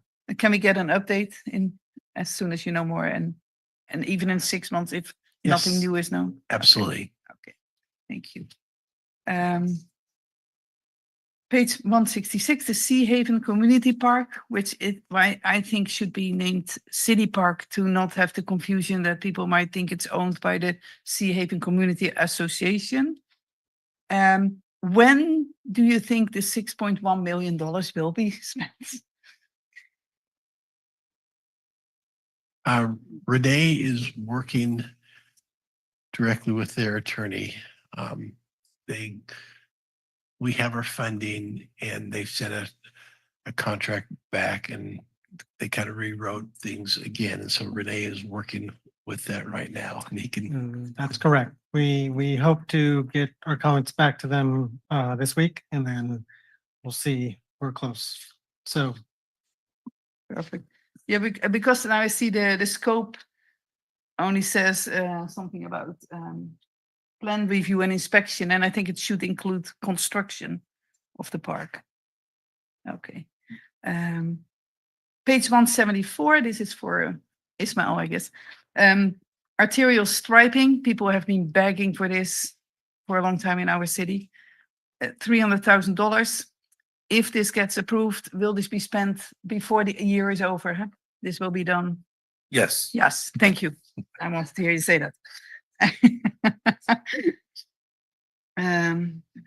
California Avenue improvements, page 175, from Indian Parkway to 8th Street, $3 million in the coming year. Will the design come to the council? Is that already? Oh, this I cannot ask. Can I ask this? It's so tiny that it was about the Vortex Trail, but it's something about north and south of 9th Street. It's different dimensions. Is it narrower? People will want to know. We already have the design. Andrew already has the distance. It's already set in. Okay, thank you. Okay. Oh, page 180 for the Del Monte Boulevard and Reservation Road intersection improvements, 1.578 million. What happened to the roundabout? What happened to the budget for the roundabout? So the budget, the 1.7 million is still there for the roundabout. We are working with our consultants right now to set up community meetings on our whole reservation corridor, which would include that roundabout there. And we're just actively working and I think within the next month, we're going to start putting out mailers and getting a town meeting that we're really going to go in depth in detail and get community input on what we want to do with that whole reservation road, including other options. So if the budget gets approved tonight, it doesn't mean that it will be built. That was my fear. Like if we approve this, doesn't mean now we said, okay, it will be this. No. Okay. Council already gave us very clear direction on that. Yeah, then it's always scary to see it then with only that. Yeah. Yeah, I've learned, huh? And they said, no, it's set in stone now. Okay, this is mine. I'll skip this.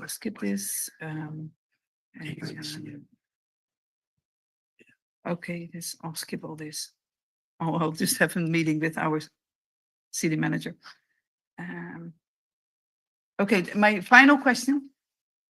What I would love to see, I don't know if staff already has it, is a list that shows all the projects on one sheet with columns for not yet started, under construction, completed. One sheet. And so I know it might make sense for some people, the order that the projects are in. For my brain, doesn't make any sense. That is on Ishmael's work program. And so and then it can be sorted alphabetically or per street or okay. Yes, you will get that. So you'll be able to see again all the capital projects. Yes. This is what we've spent. This is what they've started, and even the ones that have been approved prior budget but are still ongoing. Correct. Perfect. Does he get a raise when he finishes it? Yeah, Ishmael deserve a lot of things. Yes. Thank you. This is it for me. And thank you again. That beautiful report. Yeah. Thank you, Elizabeth. Great research you're doing there. Councilmember Biala, thank you for being patient. So I'm so glad Mr. Mayor, that you brought up the whole issue of, Plan B, because the fact that we don't see a whole lot in this budget is really concerning. And I know that we're going to get a financial, well, primarily a financial report on Plan B, right? I mean, in August, you said. So, because I mean, it's already been August, September. August, it's almost a year since November when we didn't make the Measure U. So since we're going to be approving the budget before that meeting, that means, does that impact anything that we're voting on tonight? I mean, here we are approving a budget for 2 years and we've got a major expense that has to be planned for and hopefully initiated in some way next year. Do you want me I would say from the budget standpoint, we would first need to define the plan, and depending on what the plan is, we may need to amend the budget to fit that plan. And since we're still looking at that plan, we would likely come back if we need additional funds. We do have some election costs built in for an election year, just because it would be a typical election cost if it were something that would be to put to a vote. I would say that we would come back and request funding for the plan. There's funding currently for us to work with a consultant, but until we get the strategy, we don't know yet how we would proceed. And you're referring to the site of the Civic Center and the police station, correct? Really, the whole program of how we're gonna build the facilities. Yeah, which means the site primarily first, right? We can't even do any planning unless we know what I the think site. it's both concurrently. We have to have the funding, and then also concurrently want to know site options. Okay, well, here I was talking about a reserve for the general fund and saying we should be careful. I say, forget that. We spend all that 4.5 on Plan B if we need to. I'm not so sure that I agree that we should spend it for some other things. I think you were talking about high performance standards for the aquatic center. I'm saying use anything we have in excess for Plan B. I mean, we have to set our foot down. This is, we're going to be wasting $1 million just to put Band-Aids on this. And how much longer do we keep, having the major things not addressed because we can't afford it, but we are doing nothing then to progress appreciably for Plan B. That doesn't kind of make sense. So we need to go on it. Yeah, I think one of the things that we can come back to the council is just a list of things that aren't funded in this budget, like the city facilities. Yes. Example is the intersection there at Del Monte and Reservation. Well, we have 1.7 million. If we decide to do a roundabout, there's another 3.5 million that we're going to need.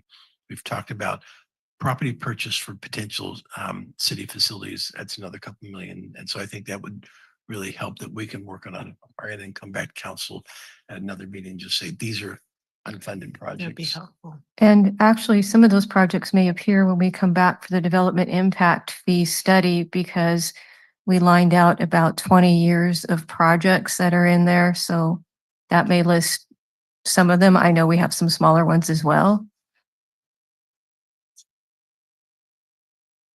All right. Thank Let me you, jump Mr. in real quick to get the council's vote on this. I'll motion until 11 o'clock. Second.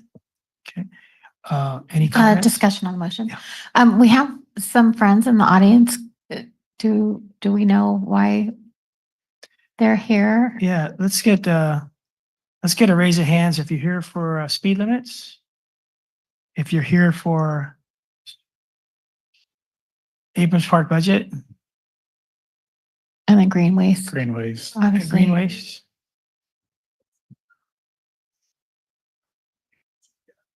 Isn't that part of it?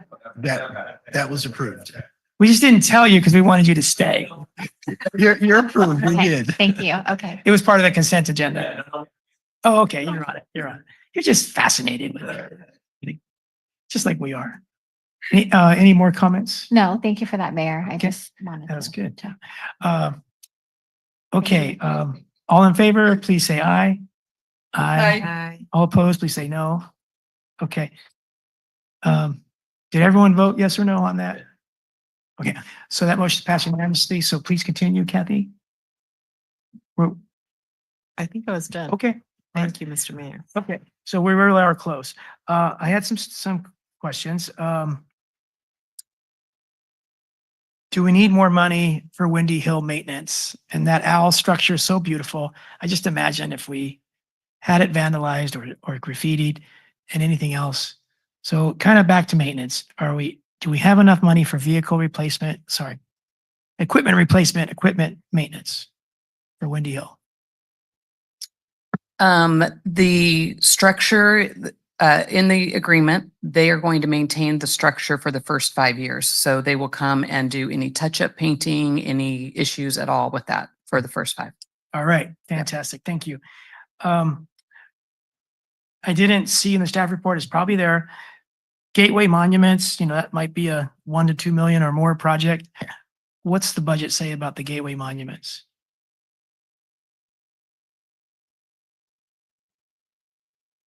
I believe I'm trying to find the actual project. Last time I remember, there was like 250,000 and that was going to be eaten up a lot by planning those gateway monuments. Yeah, I think that's all. We just had money for the planning and So if the planning takes 250,000, which is a sticker shock, imagine what the construction is going to be. And so if we're spending money on planning it, you should probably budget for construction, right? Is that a capital improvement project, Yeah, but just yeah. for planning right yeah, now? It is 250,000. yes. And mostly for planning, most of that's going to be used for planning? Yeah. So what do we think as a body here? As a council, a staff, do we have enough on our plates? Just cool our jets on monuments? Kathy's saying, yeah, Ismael's got a tough enough workload. Okay, That would be great. okay. So any progress on planning the gateways, even that it's not urgent if we're not going to build it in a couple of years, right? And that's essentially what we told the consultant Bianca is kind of work on that. Makes it, we need to figure out what we're doing on Reservation Road and these other corridors first, and then, Okay. so that'd be Because good. Ishmael and I are planning on spending a couple $100s on one of the gateways. I just wanted to make sure it wasn't going to be a waste of money. All right. It was a great presentation. You have a lot of slides, and the ones that have the bar graphs that show time past, time future estimates. And I always like to see a longer trend. So if it cuts off at 2018, when you talk about how many employees there are in the city, I really want everyone to understand, where we've come in the past, so my question is, in the future, can we have the regular positions and the CalPERS cost go longer on both ends as appropriate? Like CalPERS, I'm really interested that the people see it's going way up, but in 10 years, it's going to start going down. And you can't see that because it gets cut off at the pinnacle. I mean, it's kind of scary, but if we knew it was going to go down, the estimates were that it was going to go down, that's not so scary. So is that something we can consider in the future? That is something that we consider. Usually the actuarial reports will go out 5 years, but they have an online tool that will help us project, so we can use that. Right. Okay. Same thing with our police reports. It goes 5 years of crime, but it's always a new 5 years, and we lose that whole history. So I would have the same question when we get to that in the future.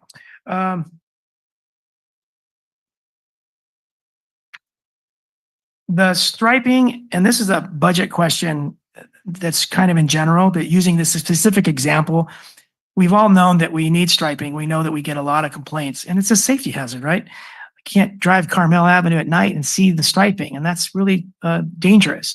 So can we start the striping bidding and whatever steps are now, or do we have to wait till July 1st? And could we have started it 6 months ago? Knowing it was likely, knowing it was needed, or do we always have to wait until it's in a new budget? with the striping, it's already being done. This year we have the reconstruction projects and another slurry and microsurface project. So wherever we are touching an arterial and they are restriping where they worked, we have asked them to restripe from end to end on that road, not just where they did their work. So for Carmel Avenue, for example. Carmel Avenue should be done by the fall, but the design is being done right now. Oh, you have to design the striping. Yeah. And then you put it out to bid? It's not going to be put out to bid because it's just part of the package that's being done now, the Okay. reconstruction work. So it'll be a change order. Okay. So in general, using that as a specific, can budgets be anticipated and money be done for projects that staff thinks are really important rather than waiting for a Yes. budget for a likely approval? Yeah, we've started getting bids for some of the design work on projects that are being budgeted. Yeah, so we've already moved forward. Okay, great. I thought there was talk at our last budget session of setting aside a small amount of money. This is not Public Works for council directed project funding, where we used to have, like, I think it was $3,000. Each council member could spend it.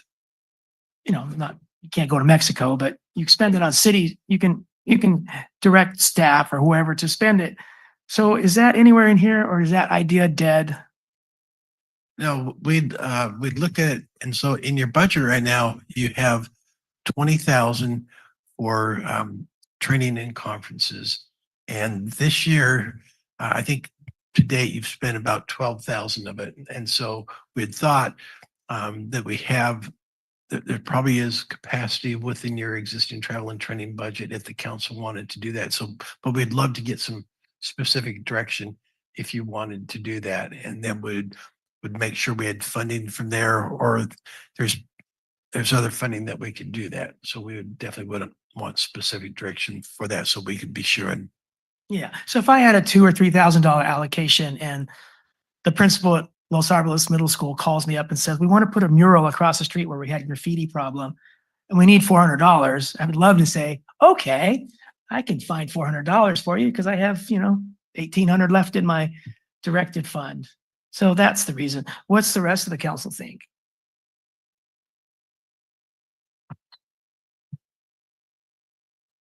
I actually was going to bring that up too. I mean, I think it's really important. I think all of us are very involved in our communities. We know some of these smaller organizations that are doing great things. Like, for me, it's like the chess club. I'm so rooting for those folks. And so those kinds of things, I would like to be able to help them out, and it would be nice not always having to put it in your own, expenditures and stuff. So I have always been in favor. And if we can eke out 2,000 or 1,500 or something each per year based on what you say we have now, I think that would be great. I really wanted to see that happen. Okay. Brian, your light's on. Is it for this question? I didn't know my light was on, but I do have a comment about this question. Yeah. It's an interesting, I'd be curious to know from staff if this is recreated in other cities or if you're familiar with it and how well it works out. I always look through the lens of, us 5 are not going to be here someday, right? And so I think about it and I look, okay, so what does this look like when 5 other people have this authority? And it gets a little weird for me, to be quite frank. I haven't really thought it through, but I'd like to learn more. And I'd like to know if this is something that we see in other cities and if it works well or if it doesn't work well, and I'd like more information. yeah, I don't have a lot. I'm not aware of a lot of other cities that do it. I don't know if Tori is aware. I'm not aware of like a specific allotment. I've seen like a community grant program, but that has like a committee that evaluates where the money's going and such. But we can look to see what other cities might have, or if they have a similar program.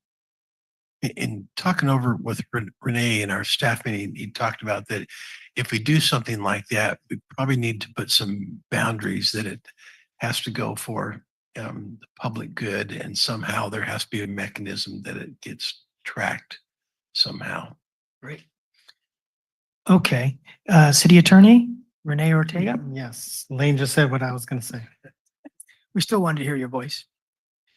All right, Councilmember McAdams, did you have a, I did. Yeah. Thank you, Mayor. And that for me, I would like to see a process, and so I would be happy to commit, 50,000 a year. And then we would have organizations apply and have a committee, allocate the money. I don't necessarily think it's, like we all get $5,000 and we get to give to our friends. Like, no, I'm not okay with that.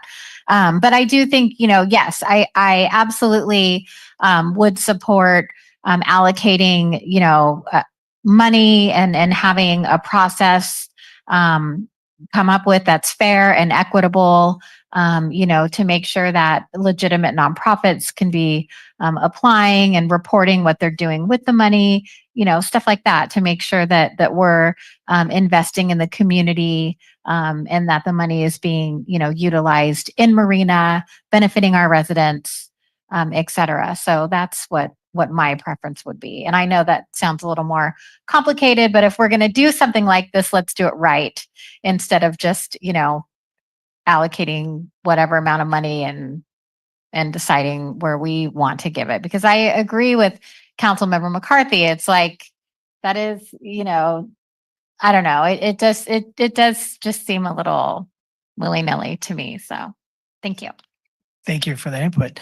Councilmember Biala, do you have a point on this? Yeah, so I understood that we did this before, correct?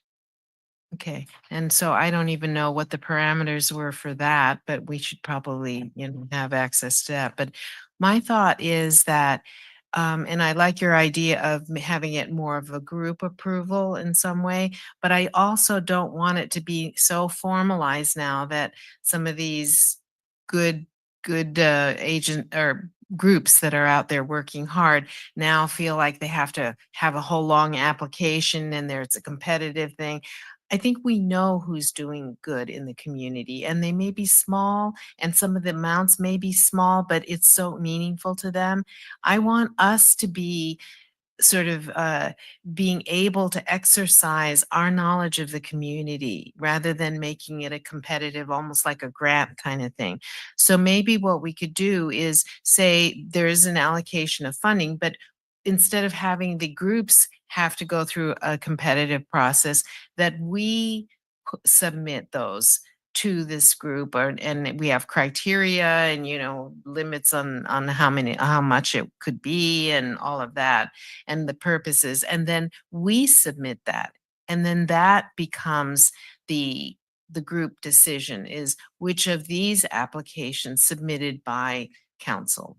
Because I don't want it to be again where somebody doesn't know about this. And so now, who knows who's going to apply? Maybe the people who are the most sophisticated know how to apply for grants and things like this. Whereas if we are their champions because we know how they work and we know their history and their involvement in the community and what they're doing, I would like to see something like that. Okay, so to keep it to budget, why don't we ask staff to come back, just have it be a topic on a future agenda. Great.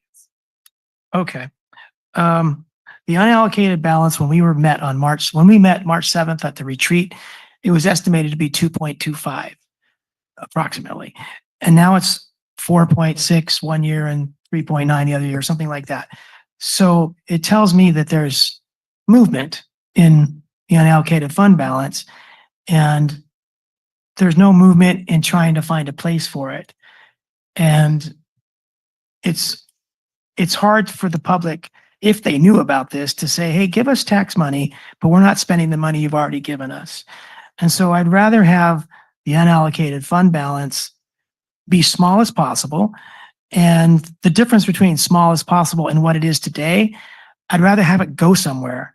Like if there's projects that are underfunded, it can go to those projects. We can always take it back if we need money, like we have an emergency, like Kathy was saying, it's not an earthquake, but we have COVID, then we take money from some of these programs that aren't being done.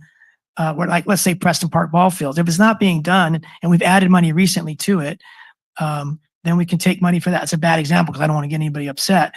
That was really a bad example for that reason. But just having $4.5 million unallocated, I don't think it's a responsible reflection of how much effort staff has been put into this and how much effort council's been put into trying to find money. Like CalPERS, if we had a policy where we could put more money into CalPERS when we have it, and it saves money down the road so that we end up with more money to give services because we're putting money up front into CalPERS. So we're saving money long-term we won't have to spend. So at Regen, they have $500,000 new policy. They're going to put $500,000 above what they've always been giving. Every year they can afford it. So that's their policy. So if they can afford it, this would be one of our years. We can afford it. We have $4 million unallocated.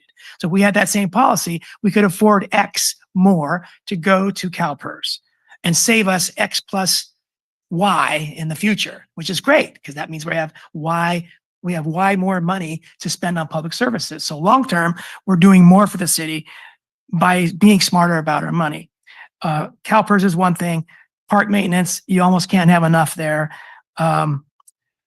So I think we should be looking at options of spending more now to save more in the long run, which makes everybody better off in the long run. And if we're not looking generations ahead, we're probably not as adequate as we could be by looking, how are 5 generations ahead going to have water and affordability and transportation and all this other stuff? It's not just about us alive now. So by looking ahead, I think we can do better with our unallocated.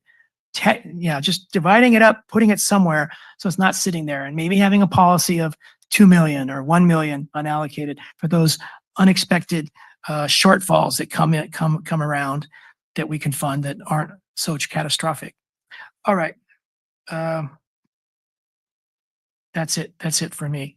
Councilmember McCarthy. Thank you, Mayor. Just a couple quick comments based off of what I've heard. First, Tori, since I haven't had a chance to really tell you, thank you for the budget. I also very much appreciate the photos. They actually really do help. I know it seems like it's a pretty minor thing. And I don't know if you're responsible for taking those or how those got in there, but they very well articulate, I think, the message that you're trying to get across. And so I appreciate that.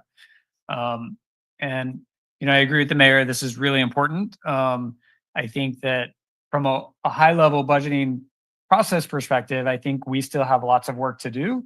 I've been following these budgets for quite a long time, probably not quite as long as the mayor, but the city has approached them in many different ways.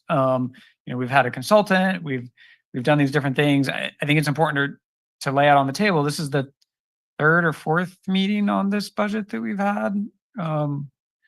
Maybe 15, 20 hours or more. So certainly this isn't the first crack, right? And it sounds like it might be the last crack if we adopt this tonight until we do some amendments. But anyway, I think that the process continues to need a little bit of refinement and set the expectation of what we're going to be doing. Are we going to be spending 3 or 4 hours on this on a given night? I mean, my expectation wasn't that we were going to go into this kind of level of detail. And so I think that hurts us all when the expectation isn't set. My only other comment was, in regards to the set aside, I think of something that was mentioned by past councils, and that is participatory budgeting. Something I don't think the city of Marina has ever done. And maybe it's not realistic for Marina, but maybe some hybrid of a set aside for each council district and then a participatory budgeting process where residents of that district can get together and recommend projects. Staff can kind of help formulate them into something meaningful. But anyway, if you come back to us with some suggestions on the set aside, maybe look into participatory budgeting and how that may or may not work for Marina. Set aside, is that unallocated fund balance or? No, it was the 5,000 that Councilmember Biala was. Council directed funding. Right. So if there's a way to do that and where, because the way I look at it, it's not my money, it's the citizens, right? So just to make sure that the citizens have maximum kind of input as to how that money is spent. Those are my comments. I am not trying to cut off debate, but I am happy to make a motion if now might be an appropriate time. Yeah, we just had one more light on. Kathy, I don't know if it's a legacy light or you have input. I have input. Okay. What's a legacy? It's from the past, not. Okay. No, I'm not legacy yet. Okay. So on unallocated funds, the 4.6, to me, it's a no-brainer, and I'm going against what I said earlier, is that every unallocated fund needs to be for Plan B. I mean, I don't know, we can't even talk about anything else unless we have some money for Plan B, and that's so. Thank you so much for this. This is such a great whole, packet. So thank you so much, Tori. And I want to say again, I must be getting a little giddy because I'm very tired. But the photos, everybody's talked about the photos. And, it's the first time that we had department heads photos on there, except for the police. And I love uniforms. And I was going, where is the police fit? They got the fire and everybody. So that you can't shy away from that obligation, Mr. Hopkins. Okay, because that was something that really caught my eye. But it was so wonderful to see the photos of our departments and our department heads. And it kind of creates this sense that, that they're really part of this budget. And it was wonderful. So thank you. Well, thanks. And thanks to all the departments who helped with the photo gathering. All right. So Brian, you want to take the lead there? Sure. Thank you, Mayor. I'd like to make a motion that we open a public hearing and consider adoption of the resolution of the City Council of the City of Marina Successor Agency to the Marina Redevelopment Agency Board, Abrams B NPC Board, Preston Park Sustainable Community NPC Board, Airport Commission, adopting the fiscal year 25-26 and fiscal year 26-27 budgets, establishing procedures for amending the budget, establishing procedures for post-year end accounting and adjustments, and authorizing the finance director to make all necessary accounting and budgetary entries. And if there's a second, happy to take any amendments that are necessary as well. I second. Okay. Anyone want to suggest friendly amendments? Councilmember McAdams? Thank you, Mayor. So on page 118 through page 214, every project has the same project justification. So staff will amend that. Yes, we will be amending that tomorrow. And then this is a friendly amendment, sorry. And then move approximately $60,000 from the 350 allocation of Lock Padden Park to the 500,000 Lock Padden Park allocation and rename that 250 Asian American Garden project. Are you Yes. following me? Okay. Yes, 250 for Asian American and the balance would go to the 500,000 check. Okay. And that's those are the only ones that I have. And then happy to accept that, but some clarification. So we're basically setting up a bucket for the 250. If there was some money expended, we're still tracking that under Asian. City manager said there was maybe perhaps some money spent for 2,000 or whatever. There was actually 40,000, it looks like, spent. So if she's saying the 60,000 remaining goes to the pond maintenance, I can't think of the name of the ponds and the other projects, that the Asian Garden would be segregated at just the 250 amount. I mean, we can go down to the level of detail to what actually the cost if some was for Asian Garden versus some not. I want to keep my friendly amendment as is, because if it was like $2,000, that could be the city manager spending authority. Yeah. That's like, Okay, can you repeat your friendly amendment? Well, I don't know. I want to do that. no, because Tori knows what. Okay, so we're clear on the friendly, and it was accepted and the motion second holds? Second holds. Yeah. Okay, who is the second? Is that you, Ken? Okay. All right. I would like to kind of follow Kathy's suggestion that we set up a Plan B allocation and take some amount of money from the unallocated. Kathy mentioned all of it. I don't mind leaving 1 or 2 million into the unallocated. $1. 75 cents. So, Kathy, can you make a suggestion for a friendly amendment to Brian on that? Set up a Plan B allocated amount of X of the 4.6 million or leaving 1 million, leaving some kind of amount in the unallocated. 500,000. Okay, I mean, we need every penny at this right. point. So Five Brian, isn't can gonna you, even- would you accept a friendly amendment to reduce the unallocated fund balance to 500 with the reduction going into a plan, public facilities?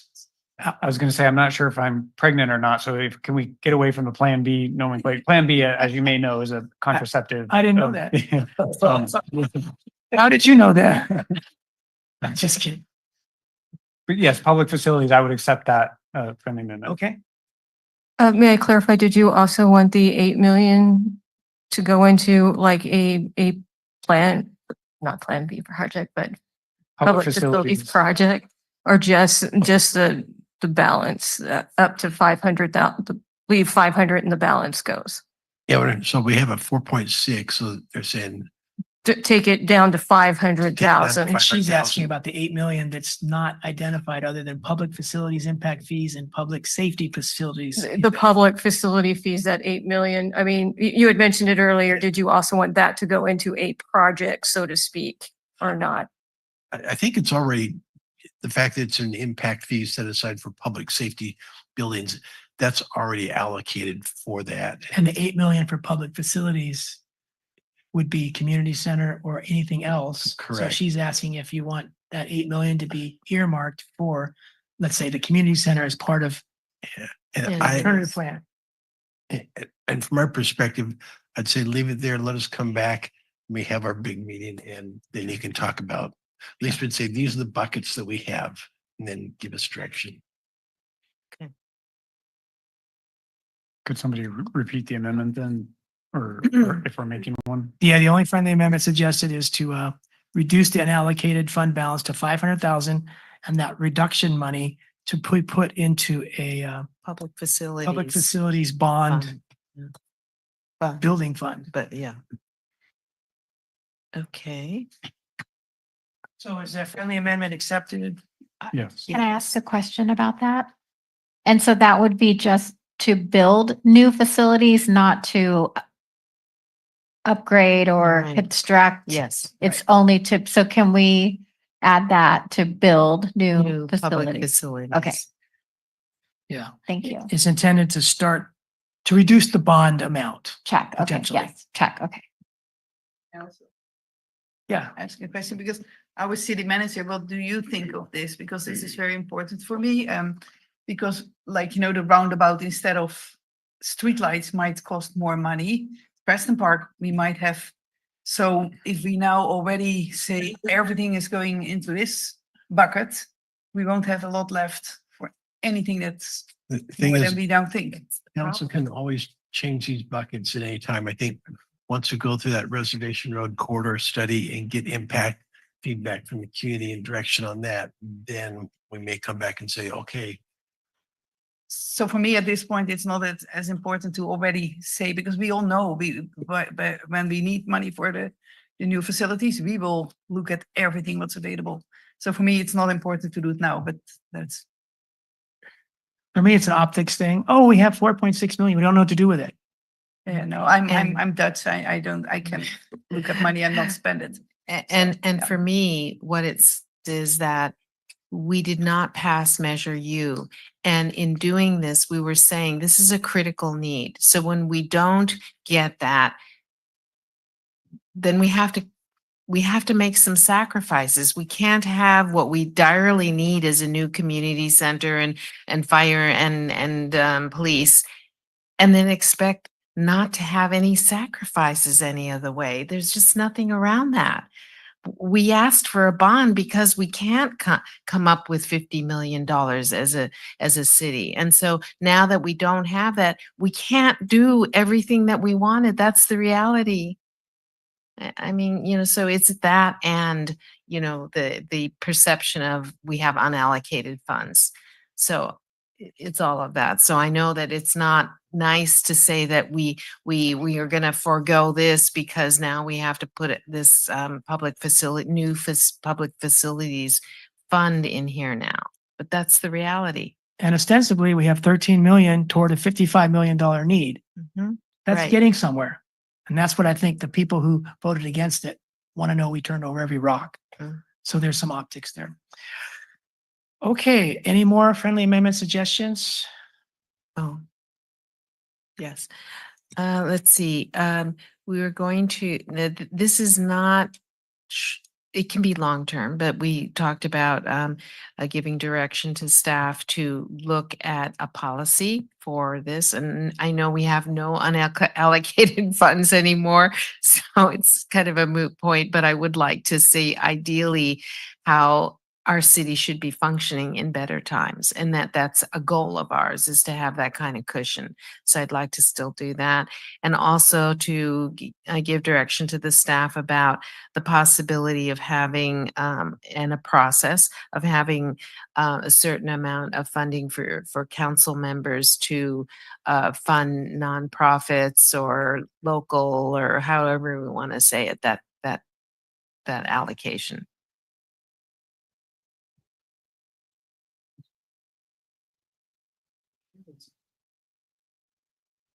So is that a specific suggestion for Brian to consider? Sorry, yes, those two. First one, no problem. Second one, just trying to understand. What I think I heard was you're asking staff to come back with some more information about how such a program might turn out, if it's seen in other cities. Yes, but a little bit stronger than that, because we do have 1,600, right? That's left over. So I think if you give us direction to go back and come back, because we have funds in our non-departmental fund balance. I talked about we have some Right. funds there, so we can Right. come back at a later time with suggestions for Right, policy, and then I think there's funding that we can right, have for it. right. Okay, so how do we word this, that directing staff um, to research and maybe suggest a policy and with criteria, and is that sufficient? I believe so. You're looking for some kind of policy or process for like not necessarily grants, but for council to provide some money to some nonprofit Nonprofits. organizations. Yes. Is that clear? It is. And I'm happy Okay. to accept that. I don't know that I can support such a policy when it comes before it, but I'm happy to get that on the ball. Okay, great. It's a amendment and a second holds. Any others? Okay, Brian, you want money to go toward making our meeting shorter? Yeah, it's hourglasses. Okay, so. All right, so any final questions or anything? I do want to say, Tori, you've done a great job. And it shows me that we're doing a great job as a city. There are other cities that are cutting back because they're in deficit. And we're trying to find ways to give more services, do a better job, because we have enough revenue to be able to do that. And so I think the whole city is working really well right now. When you drive around town, see all those new streets being reconstructed. I think I'm seeing on Facebook and next door that people are really excited because there's a lot of people being able to say, my street looks so beautiful. And that's kind of why we're here, is to give people a better quality of life. And I think we're doing that. So thank you to everyone involved with this budget. And it's good news for our city overall. You're right, Jenny. It's not perfect. There's still challenges and there's still uncertainties. But I think compared to other jurisdictions, such as the County of Monterey, City of Seaside, our budget is very healthy. Yes. And we have a lot going on that's going to be exciting over the next 2 years. Yes. And streets, parks, buildings. Yes, and Mr. Mayor, I can talk to lots of people outside of Marina. In fact, there was a physician who was saying, everything I hear is about Marina. I really don't think that we recognize, because we're always saying, when is it going to happen? This one, when is it going to be completed? But honestly, in the region, people are talking about all the things that they hear about Marina. So I just want all of us to acknowledge that we are doing things that other cities are also following suit. We take risks. We sort of think through as a collective mind of wonderful minds, actually, to do things that we think are right. And I'm very proud to be part of this council. I mean, every one of us is a fine-tuned functioning body. Yeah, and to Jenny and Brian and Elizabeth, Kathy, your input is great and it's different than each other's. And I think that makes us more productive, more effective. Sure, city manager. And I appreciate all the comments. I want to really flag out by the names of our finance department staff, and they have really done a phenomenal job. And it's they've led by Tori, so Tori Hanna, our accounting services manager, Alma Gonzalez is phenomenal. We have two finance analysts, Roger Sataf, and then we have Mary McGinnis, our finance analyst. Then we have technicians, Melanie Hernandez. And then Janet Villavicenziel. But they have all worked like a well-run team working together on this budget. So I really want to give a shout out to our whole finance department, who really has done just a phenomenal job. Fantastic. Thank you, Lane, for noticing, giving them a shout out. Right. All in favor, please say aye. Aye. All opposed, please say no. Okay, that motion passed unanimously. Thank you, everybody. And Preston Park, thank you, Gray Star, for your patience. You're more important than our budget. We just got the order mixed up, I think. So we're ready for 13B. And that is Abrams Park. We're going to take that first. Yeah. And presentation is very short. Tori's going to handle both Abrams and Preston Park here. So it'll be just a second. She's queuing up a presentation, which is only really 2 slides. So it's going to be fairly brief.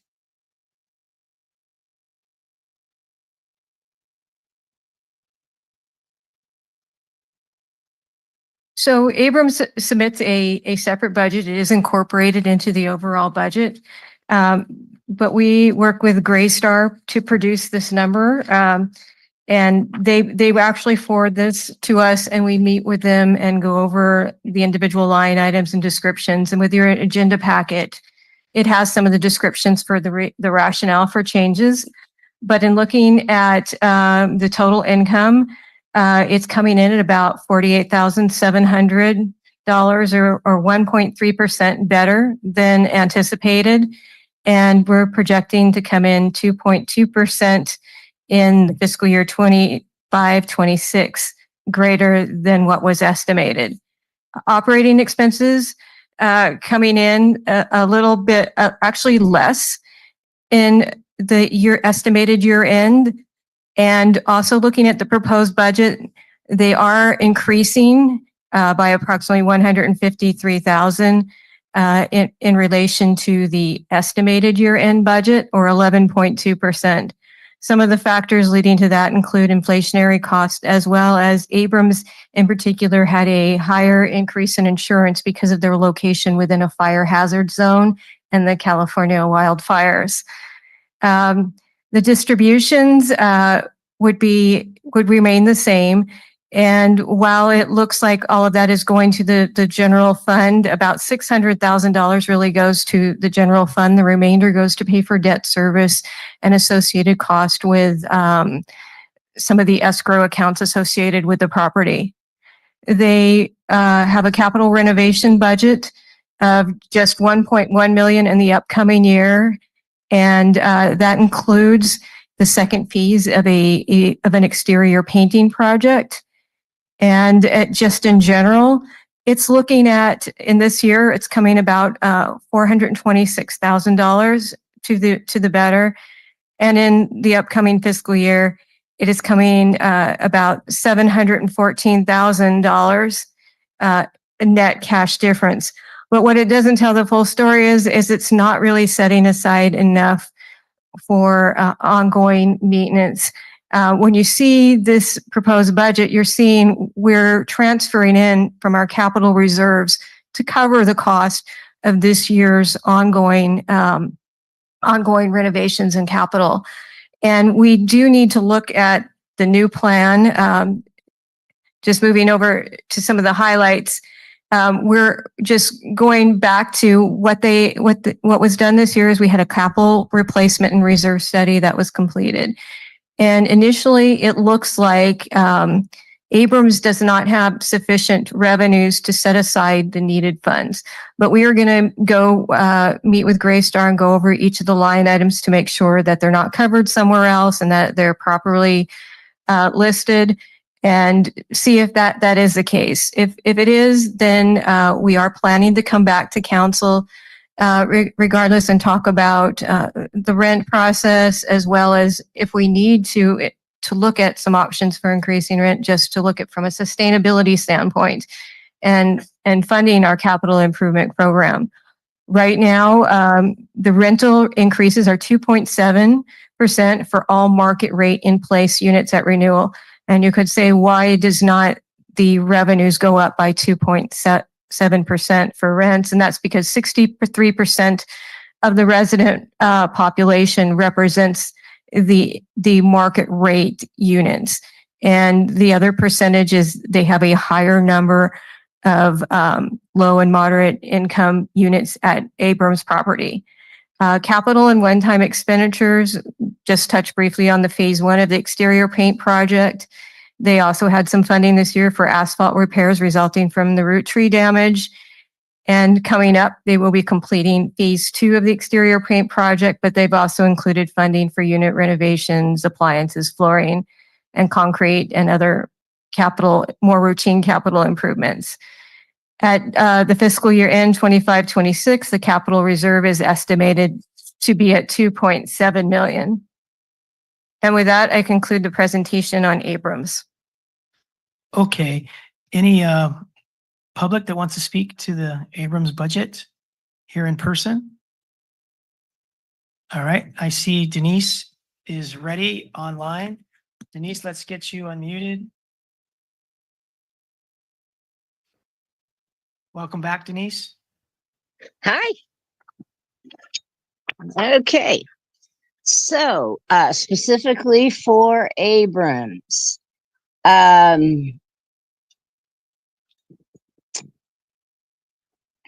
need a more detail. Okay, we're talking about the Abrams bond debt service, and I need more updated figures, and including a split between insurance and admin fees.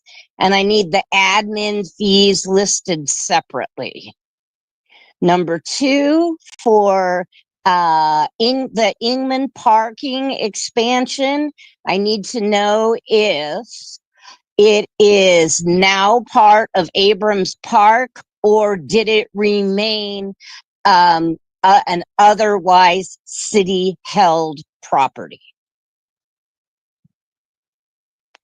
Okay. And then I'm going to make my general comments that will apply to both. That's Abrams specific. All my other comments that I will make with Preston apply to both properties, if that makes sense. Why don't you go with your Abrams comments just to keep it clear? Those were my Abrams specific comments. Those two. Okay. Do you have any more input on Abrams budget?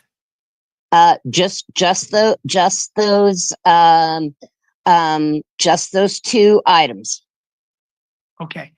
All right. We have not yet met with Vanessa from Greystar, because apparently you guys are still going in the process. And so there's a lot of stuff I don't know yet because I haven't talked to her, but we will be talking to her soon. Okay. Thank you very much, and stay tuned for Preston Park, okay? Thank you. Denise? Okay, thank you. Anyone else online? This would be the time to raise your hand to talk about Abrams Park's budget. Okay, we'll close public comment and come to City Council. Councilmember McCarthy? Thank you, Mayor. Just a couple quick comments. First on the rent disparity issue with market and not. Just gonna be super candid. This is something that has been gonna be coming to us for a couple years. We've talked about it for a long time. And the unfortunate part is it's a problem that gets worse every day, every year that we don't address it because of compounded interest, as you may understand. So I'd like this to come to us yesterday, but barring that, really soon. We are targeting September to bring it to you. Okay. And If it can come earlier, better. I just don't feel good about leaving this problem for someone else to deal with. I think that we owe it to our residents to deal with it. Another thing that we've talked about, I know this is really tough and it's a big ask, but getting a diverse resident participation is super important. I really appreciate Denise calling in. I know there's other residents that want to have a say. And so I don't know with our Tripepi Smith contract, and I know everything is all of a sudden Tripepi Smith, right? But if there's some way that we can reach out to all residents, a mailer that says, hey, the city council wants to hear from you. They want you to be involved in decision making, just so that there's a diversity of voice from all of the residents, and maybe not just a couple. Although I appreciate the folks that do step up. So those are my two comments. Yeah, that's it for now. Thank you, Mayor. All right, thank you. Councilmember McGann. Thank you, Mayor. And I recalled months ago that we requested like a list of units of sort of what they're paying, just so we can have an inkling, any sort of idea of, are people paying $500 a month? Are they paying market? Because I hear, oh, well, all the new units are being rented at market, but what does that mean? Is that 4 units? Is that, so I mean, and for me, 2.7%, I mean, obviously if the insurance has gone up that substantially, what does the 2.7% rent increase? How many units does it take to cover the increase of the insurance? But we don't know. So I'm happy to, like, I don't want to stay in the dark any longer. I agree with Councilmember McCarthy, and I keep hearing it's coming, it's coming, it's coming. And we are compiling that data. So we almost have all the data for you. So okay. we are really close. Okay. And then, so something that I hope that is in this, and I understand, we have to be mindful. Obviously we can't, I mean, these are people's homes, right? But I mean, have they been there 20 years? Have they been there? How long have they been there? What does the attrition look like? What does the turnover look like? I think that we need to understand that too, right? Because I think the purpose of having these units is to be supportive of, not every single unit is a 55-year deed restricted affordable unit, right? They're market, but they're not market if they're being rented for what it costs to rent a bedroom, which is like $1,100, $1,200, $1,300. So I think that we really have to have a conversation. And the longer that we wait for the conversation, the harder it's going to be. So I just would really encourage staff to please bring this to council, and not right before February when we have to pay the loan. So we will target August. So that'll be our target. And I know staff is thorough and wants to give a fully prepped package, and sometimes that takes longer. What I'm hearing council say is, can we get some inkling? Can we get some intro information so we don't drink from a fire hose of a completed project which has more information, a staff report? So if there's pieces of it that can prime us for the decision meeting, we can receive reports on smaller components of the bigger picture. Okay. All right. Councilmember Fisher? Thank you, Mr. Mayor. Yes, I had sent very detailed questions to the city manager and Tori, and thank you for it. And I did say I don't expect answers for this meeting, because when I was trying to go through both reports and trying to compare the two, there's a lot of information already, and I was kind of shocked to see the the rent disparity, as I now know it's called, the difference, between market rate and the average rent, it's more than just a few $100s per month. So I agree the city manager got back to me saying, we will come to the council September, October. I'm always more patient, I think, than most other council members. I don't know. If you now say August, it needs to be realistic because we only have one meeting early August. So maybe if you can commit to saying, it definitely will come to the council by the first meeting in September. Is that more realistic? And then you can surprise us by having on the agenda for August. I will be happy. I just need to know that it is being addressed. And Councilmember McCarthy, you asked for input from residents, from tenants. What are you expecting, except for people saying, I do not want my rent to be raised? I will take that flag if we can get September, just because we're all taking vacations, trying to take vacations in July and August, and that would help us. But I can tell you, Vanessa is here and Lily are here. They have a lot of that data. We've been reviewing that with them, and we're trying to fill the gaps. But people have families, they have kids that are out for the school for the summer. It's it has been needed for such a long time. I will be okay with September. So, but yeah, I did express some concerns that I thought that not enough money is put aside for the maintenance, but that's all being worked on. So I'm looking forward to September. How's that? So thank you. And if I can just respond to the question she asked me, it wasn't necessarily directly related to the rents. Good question, but I think there's a lot of data that proves that when people are engaged in their communities, that the outcomes are always better. And so just to make sure people are engaged in all aspects of what that community is, which is a rental community that the city owns.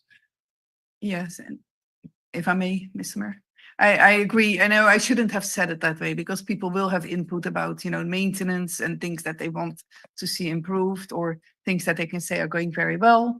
But I just know for the finances, nobody wants their rent to go up.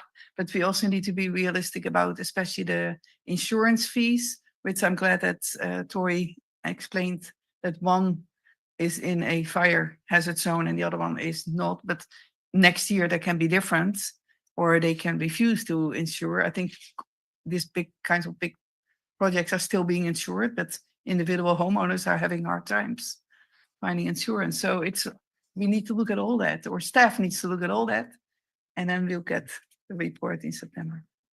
Thank you. Thank you very much, Elizabeth. Let's go to Councilmember Viola. Yeah, that was my same thought as council member, Mayor Pro Tem Lisbeth Fischer, that I don't think that this is a public involvement as landlord to tenants. I think they need to be very informed every step of the way, but I don't think that this is our decision based on the finances. And so I think we need to inform them, but I don't want Trepepe Smith monies to go to this kind of outreach. That I don't think that was the purpose of that consultant. So I think this is Preston Abrams has a very different mandate to outreach, and I would not want it to be used for this kind of a purpose. So Kathy, would you like the outreach to come out of the Preston and Abrams budgets? I don't know what budget, but I'm just saying that I don't think the consultant Trepepe Smith should be used for this. What if they were used with money from this budget? Since they're getting more familiar with the city, we need outreach. If we needed outreach done, Preston Abrams, if the money source was correct, do you think they might be a good? Sure. Okay. Sure. And we have staff already who know very intimately all of the tenants there. I mean, it's not like, that they don't have the connections either. So they have a newsletter. You guys do newsletters and all of that. So I think, you are in a sense our Trepepe Smith outreach people. And you have good relationships with them. And so I think that, and no one's going to be happy with increases. And if it's for the the market rate only, then all you're doing is creating knowledge of inequities that, you know, is not good for neighbors to feel that way about each other. And so I don't see, I think the outreach is a very different kind of flavor than what normally we say as outreach. You know, we want feedback and all of that. I don't think that for that aspect, maybe for maintenance issues or other complaints, but I also know that you have a very high, I think you do surveys and it comes back very high. People are very satisfied with, the services there, is my understanding. So I don't want to be fomenting sort of discord over this issue that they don't have control over. When we make this decision about, evening out the rentals, that's on us. They can be mad at us, not at each other, or not at you. Thank you. All right, thank you. Brian, you have a specific question? Just a quick kind of rebuttal maybe, and I don't want to foment either on this idea, but I'll read what ChatGPT says. Encouraging tenants associations helps ensure safe housing, empowers renters, fosters equity, reduces pressure on city systems. It's a low cost, high impact tool for strengthening both housing policy and community engagement. So I agree. It's not a tool to get people to argue about their rent prices so much as it is to just encourage some community engagement.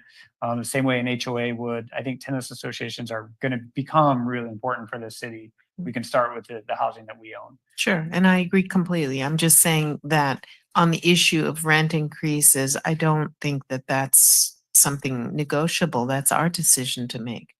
Thank you. Well, there were many years where rent increases, rent discussion filled up this room. And we used that input to come up with rent control, 3%. And we've used it until now. And every year, those tenants that have been there since the 90s, they're getting further below market rate. And it's usually about $500 or $600, I think, every month that they don't pay what market rate pays. Might be more by now. And some of them have good pensions and some of them don't. So some of those, there's about 100, 110 units that are getting a substantial break every month. And they put that money somewhere else if they don't really need it.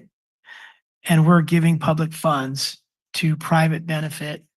And the least we can do is have some kind of voluntary program where they demonstrate the need. And we could have a separate category of not officially affordable units, but demonstrated need to continue some kind of a lesser cost. And then on the flip side, we promised them rent control, and now we'll be reneging. I don't know, that's a good word. We would be going back on that promise by saying, we're going to ramp you up to get closer to market. Then it wouldn't be under rent, and it would be more than 3%. So there's pros and cons to it. I'm a little confused about the transfer in capital reserves. Basically, is that $1,025,000 being transferred from capital reserves to balance the Abrams budget and continuing to give the general fund a disbursement? It is transferring in money from the reserves, and the general fund is still taking a disbursement as well. Okay. Did you want to say that? So it strictly is just an accounting in that we have a reserve fund balance and we've done these life cycle costing of facilities, which is going to be a part of our rent discussion. And it's projecting how much money we really need to be put in that capital project fund every year to sustain the projects. But to meet our capital needs from this year, we need to draw down the reserve balance so that we would have a balanced budget. Okay, so that's two things. If it's taking money out of capital reserves for capital expenses, to me, that's what we're supposed to do. Is it doing that, or is it balancing the budget and not getting things done with that money? What it's doing is allowing us to budget the money we need for the capital expenses this year. So if you can pull up that slide. Okay, so it's going to doors and roofs and stuff like that. Yes, it is funding what needs to be done. It's just that if we are funding it if we are turning around and setting aside the correct amount in accordance with the plan, so we can continually build up the balance that we need, we aren't necessarily setting aside enough money Got to it. build the balance. Okay, so every dollar of this $1,025,000 is going to improve Preston Park property. But at that rate, we're going to draw down our reserves, capital reserves, and we're not going to be able to consummate our long-term plan to maintain the property. That's correct. So we need to put more into reserves. Either it comes from the general fund or it comes from somewhere else in order to stay on that plan. Okay, I got it now. And then how much money goes into the general fund and how much money this goes into other places when you talk about the 1.8 distributions? I would have to pull the actual documentation for the support. I do know that the debt service for that is, hold on just a moment, is about 780, and I'm not certain that that's the exact number, but the general fund gets about, I think it's either 6 or 670 from them, and the balance I would need to get the exact, how that is allocated. So I can get back on that, but I don't have those exact figures on me. Okay, I think it's important that the council knows how much money is going into the general fund from Preston and Abrams. And that's part of the rent discussion because it's part of the philosophy. Is this a cash cow because the city needs the money, or should it be going back into itself? If it goes back into itself, then we don't need as much rent increase. If we need it as a way to portfolio our budget or to afford our costs running a city, that's how we've always treated this. We've always got about $2 million off the top every year from Preston Abrams combo. That $2 million is not accessible to the state to claw it back. So it's a really important part of our portfolio. $2 million every year. But we need to know that for sure. Okay, council, we have a couple minutes to make a motion. Someone make a motion as far as when we end tonight. I'd make a motion that we get through this item and the next two items and that we table the speed limit item until a future meeting. Okay, so the next item is, I'll second that for discussion. The next item is Preston. It'll probably go fairly quick. Then we had 4 things pulled. We had a couple of minutes. We had 2 things. And we had 2 minutes, 10A or 10B1 and 10B2, and we had 10K2 by me, which has been already satisfied by our discussion on Plan B. So we have 4 items, right? 13C and these 3 things from consent. So Brian, your motion. Yes, I'll modify my motion to say we get through all of those items except for the speed limit item. Okay. Got Unless there's some urgency to that, which I don't think that there is, but. No. So 10L4 is tabled, 10B1, 10B2, 10K2, and 13B will be done before we go home tonight. Correct. I'll second. Okay. 13C, we're on 13B now. Thank you. And okay, Elizabeth is taking over the second. All in favor, please say aye. Aye. All right, that motion passed unanimously. So let's continue. I was done. We have a couple of lights, Brian and Jenny. Jenny? Yes, thank Okay. you, Mayor. I just would like to encourage staff, whatever, just to be very mindful and not reactive with how the city is communicating to the residents at Preston and Abrams, right? Because people are the sky is falling and they're gonna raise the rent and this and that. Well, there's California tenant rights and law. Any landlord can only raise the rent by up to 10% annually. And so I want to make sure that whatever is coming from the city is thoughtful and hopefully in a proactive manner, and that we sort of beat the not beat, but you know what I mean? Like, there's just going to be people that are going to make this a big thing and whatever, and the city is evil and all of that. And I just hope that, that we, can just do a lot better than what we've done in the past as far as our messaging and communication. Thank you. All right, thank you. Councilmember Vischer? I just would like to add an important reason for me to address the rents is that hopefully the city will have more funds to help those who need it by letting the ones who do not need that discount that they've been doing for many, many years, and taking it or not making it available for people who really need it because so many people are suffering. So after having said that, can I state that I would like to move for approval as stated? Ryan has the motion and you're the Oh, you already second. did that? And I'm you so sorry. seconded it. Oh, that was already. Can you tell I'm Didn't- tired, mommy? No, that was the previous one. I think you were the tired one. To extend. Yes. Oh, that was Yes. to extend. So I would like to move for approval as stated. And I'll second. Thank you. Okay, any final comments? All in favor, please say aye. Hi. All right. Thank you. That motion passed unanimously. Let's move to 13C, similar item, but Preston Park. Mayor, if I could, Denise Turley she had some comments that she can talk directly with them, but one of the, with Vanessa to get some of these line item details. She had a question about the parking at Ingman. So I just wanted, if I can answer that really quickly. So there's a parking lot outside of Ingman Court that was completely redone, re-engineered and repaved this year. It actually, and it was all done with funds from Abrams. But it is actually not part of the Abrams property. It's actually city-owned property. But it is 100% used by the people at Ingman Court.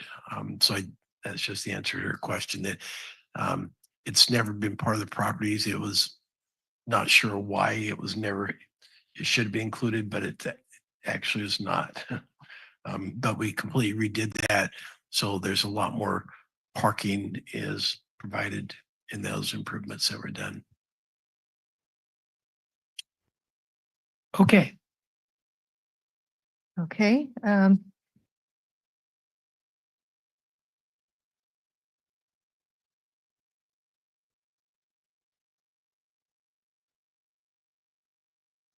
So this is similar for Preston, but the income that you'll see is originally approved budget was 8.2 million and it's coming in at 8.4. Projected coming in for next year, close to 8.6. Operating expenses have came in under budget for the end of this fiscal year, and they're increasing by 5.9% as compared to when you look at the estimated year end. But one thing to note is that when you look at it to the approved budget, it's not increasing at such a substantial rate. They did have some savings in some areas in this fiscal year, in this fiscal year. And looking at net operating income at the year end, it's estimated to have 6.3 million. $2 million goes to the city from this property alone. So there isn't, the debt service is broken out on this one. It's handled a little bit differently. 2 million goes to the city and there's 1 million in capital and renovations at year end. And the debt service on this property is 1.5 million. And there are just some prepaid and miscellaneous expenses in the budget.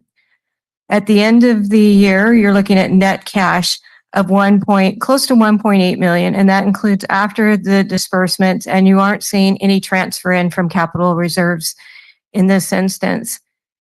And looking at proposed, the net operating income is close to 6.4 million. SEAM allocation to the city of 2 million and capital renovation at 1.1. Debt service is at 1.5 million and leaving net cash of 1.8. And part of that is how they have been managing to fund some of the existing capital improvements, as well as for us to set aside close to the $13 million needed to help fund the loan. And so again, in this one, rental increase of 2.7% for all market in place units at renewal. And that represents 85% of the residents at this property. Prior year, they had a similar asphalt repair resulting from tree root damage. They also participated in the capital reserve and replacement study. We are still looking at details on that study as well. But just given Preston's net cash, we do see that initially it appears they will be able to meet their reserve requirements, as well as when we look at an estimate for debt service. So when we're looking right now at fiscal year 24-25, we would have had 13.5 million set aside. In the example in the exhibit, we show we're paying 13 million. The reason being is council could choose to pay more when we do the payment. But in 25-26, there's a $2.3 million capital contribution to fund capital improvements for that year. So by leaving that additional 500,000 and the revenue earned within that year, we'd be able to fund it and have about $179,000 left. And that could be used for any kind of cost of issuance or anything associated with the debt, or roll it into reserves.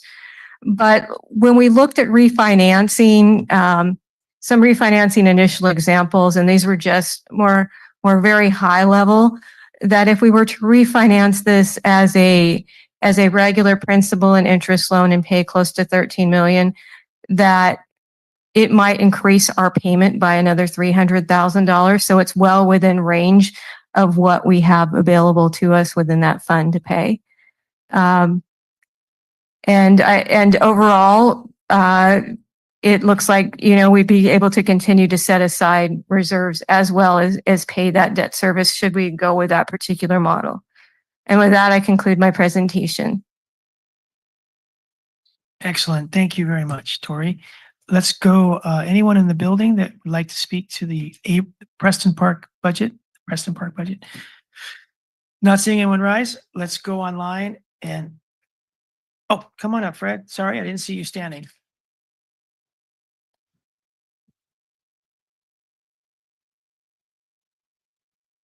I just wanted to say that in respect to rent increases, that I hope we're always being careful with how we're implementing those, and maybe sometimes reconsider. Again, 1 in 5 students in Monterey County are homeless, and these are the exact kinds of things that end up making people go homeless. I don't think 2.7 would do that to me, but I imagine to some people it's a pretty serious thing. And earlier we were discussing what kind of emergency we might use this like reserve budget for, and there's an emergency there, so if there's some way we can draw some other money from somewhere else to supplement a loss from rents that aren't catching up, I hope we can consider that.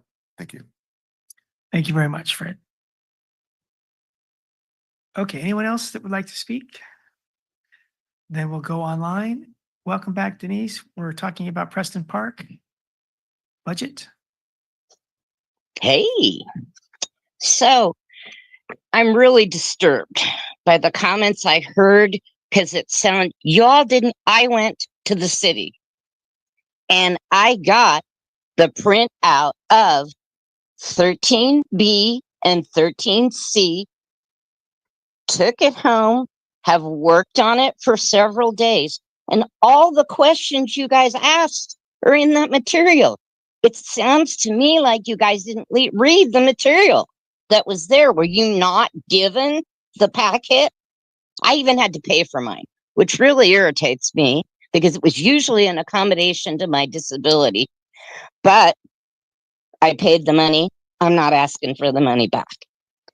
So, yeah, you get 2 million from Preston, but you also get 1.6 from Abrams. And as far as if you had thoroughly read the materials you were given, it said that both properties could meet their contractual obligations. And So I just have to say that I don't have any idea what you are being told about what we're paying in rent, but I calculated a few years ago for Elaine what I paid in rent, even being subsidized since I moved in 1998, and it was over $200,000 in rent. I'm just saying. And that's on the low end. I'm on the low end. I'm not on the higher income end. Finally, this is just so disturbing to me. I need to say something that's going to be very hurtful to someone there, someone I've known a long time and I know well. The reason the citizens out here will not participate with the city is there was a disastrous meeting with the city several years ago, and things were said on both sides that were unprofessional. And the residents out here, quite frankly, are not enamored of anyone at the city, even before y'all started talking about maybe increasing their rent. They don't feel that you hear them. They don't feel that we don't get the survey, or everybody else. Oh, we're having all these wonderful surveys. We don't see them out here. We're ignored. In the old days, in the Islet Matima McCutcheon days, we were called the red-headed stepchild. So, Denise, your time is up. Denise, I let you go a little extra because we didn't have other people commenting. thank you But we're- very much. I Thank will you look very and much. see if I will look and see if the information you guys are looking. So my Denise, understanding. Denise, your time is up, Denise. So Okay, you said you were follow giving up me with extra me time. or follow up with city staff, but No, we you have said to you go were on to giving the me next. extra time. No, I said we gave you extra time. So your time is up. We're going to move on to Linda Bittner. Welcome, Linda.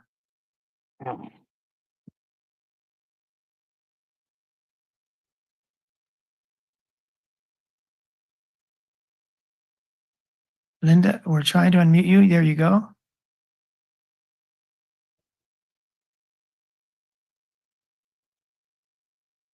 Linda, are you there?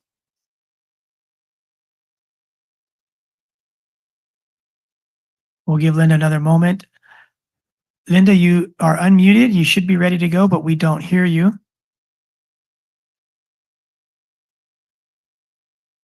Okay. All right. We'll close public comment and come back to starting with, Thank you, Mayor. Tori, just for clarity for myself and maybe anyone else wondering, so when you say 85% of the population is under this 2.7 rent increase, that's the non-affordable designated units, or what does that account for? That is correct. So 15% at Preston are deeded or set aside as affordable. And my second comment is more for, I guess, the council's benefit. I'm looking at my lease for when I lived on Van Holtz Avenue. And I lived in a very beautiful, very nice 2-bedroom unit. My rent was $1,198 at a backyard that you couldn't pay millions for in Marina now. Literally, I mean, it was just expansive. The view was great. You know, it was untouched wildlife. Maintenance, I never had any issues. I never personally had any issues with. This email that I'm looking at from 2010, the leasing agent at the time says that residents that year were getting a 1.8% increase. I don't know, maybe it's been lower than 2.7 in some years. Yeah, so I can clarify that the policy is a cap of 3% or CPI, whichever is less. And so Okay. it'll vary every year based on CPI, but it's capped at 3%. So I just kind of think about that a lot. Again, I was a Preston resident. I mean, they're great units. I'm sure they have challenges. I'm sure, you know, those challenges ebb and flow over time. I really enjoyed my time there. Sometimes I wish I would have stayed and fallen under that 2.7 maximum increase and just bought a house and rented it, right? And that's maybe the problem, is maybe some people are doing that. We don't know, right? But I do want to be clear that if people legitimately qualify for low income, then we need to work with those folks. And I don't know how we do that. I'm going to lean heavily on staff to maybe come up with some suggestions, right? So even if they're not necessarily set aside as below market, but they can prove that they would otherwise qualify for a below market unit, then I have a really hard time wanting to increase their rent. But if they don't, then I think, the market needs to prevail. So I'll leave my comments at that. Thank you. All right, Councilmember McAdams. Thank you, Mayor. And I agree to that, and I also think that, sort of what Mayor Pro Tem said is to have a renter's assistance. I mean, we can have a renter's assistance program, and have people qualify who need it, and the city, we are very fortunate to be in a position to help the residents that need to be helped. And what the mayor had said, to have a some sort of program where, that is income qualified based. And so if you qualify, excellent. The city is here to help you, and to help your family and to prevent homelessness. And if you don't qualify and you can pay the money and you're already paying, probably under market rent, then you will have the rent raised. And so I think that is the most reasonable and fair route to go, because I do think about that. I don't want, it's not a blanket. It's not just, everyone's going to get the same rent increase. I don't think none of us up here want to do that at all.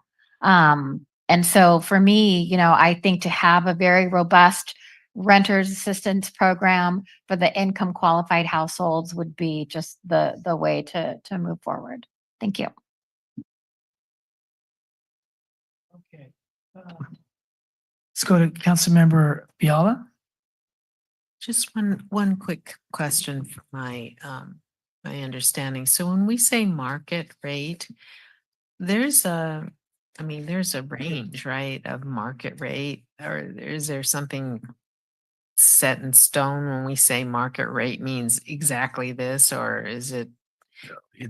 That's part of what we're struggling to work with, because There is no Yeah, real no. definition. There's no good comps right. for And Preston Park.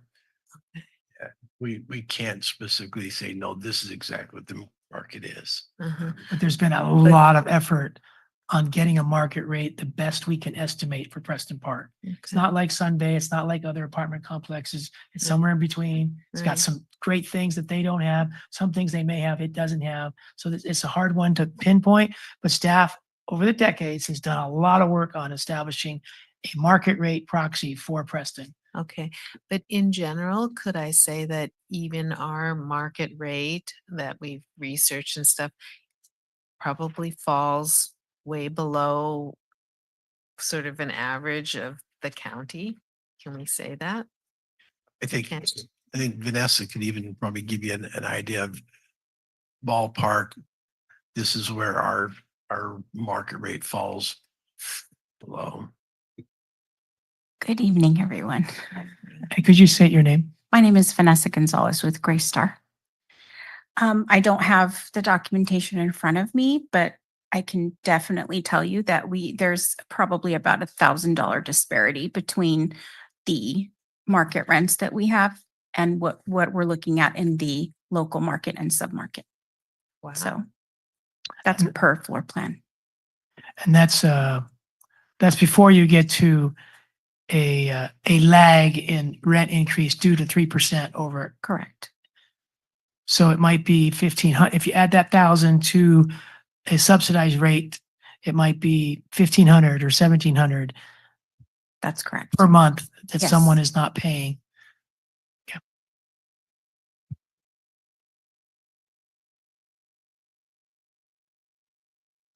Okay, who had the floor?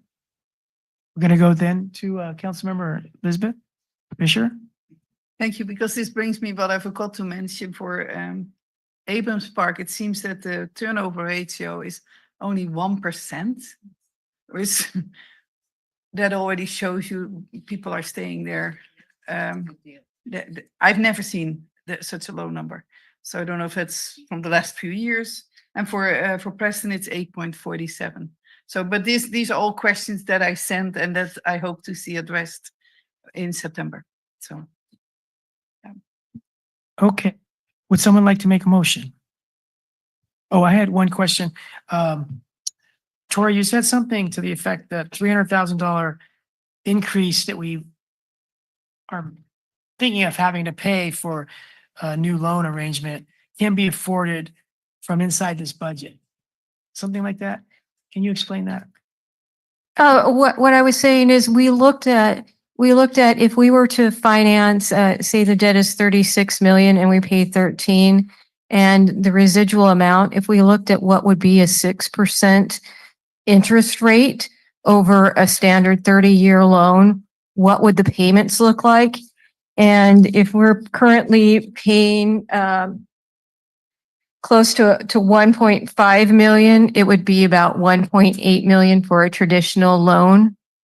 So just looking at the revenues in excess of expenditures and what we believe to be the capital amounts, that there should be sufficient revenues to pay that 1.8 million debt service and fund capital. So 300,000 being the delta between the 1.5 million current debt service and what might be close to 1.8 million at 6%. Okay, so if the 300,000 didn't affect the city's general fund distribution and it didn't affect capital reserves, where does it come from? Typically we have been setting aside more money than we've accumulated that 13 million. So instead of accumulating the 13 million, we're paying a little bit more on debt service and we may be setting aside more for reserves, but there's going to be the fund. Okay. Initially, it appears there's going to be the funds there. Okay, thank you very much. So I'll motion that we adopt the resolution before us and we approve Preston Park's budget for the 25-26 and authorize our staff to do their appropriate duties. Second? All right, any final comments? All in favor, please say aye. Aye. Okay, that motion passes. Thank you, Vanessa. And what's your partner's name? Anna Rosa? Anna Lily. Lily, wait. Thank you, Anna Lily. Thank you very much. Thank Yes. Okay, Right. I can't. all right, we have 3 consent agendas that were pulled. Let's do 10B1 and 10B2. Elizabeth mentioned she needed to abstain. I'll motion that we approve 10B1 and 10B2. Second? Any comments? None? All in favor, please say aye. Aye. Aye. All opposed, please say no. Those in abstention, please say abstain. Abstain. Okay, that motion passes 4-0 to 1. And then we have something I pulled, 10K2 regarding City Hall repairs. Those questions I pulled it for have been answered during the budget. I'll motion we approve 10K2 to adopt the resolution and authorize the finance director to do her entries and that we authorize city manager to enter into that vendor services agreement. A second. All right, any comments? Go to vote. All in favor, please say aye. Aye. Aye. Should we go to public on that or? Oh, no, because those were consent. So they had a chance to comment on consent items. Okay. So let me try again. All in favor, please say aye. Aye. All opposed, please say no. So that passes, and I think we're done tonight because the other item Speed limit is going to be tabled. Mr. Mayor, Okay, something. can I recommend we adjourn in memory of the our colleague's 40s as she celebrates her 50th birthday this week?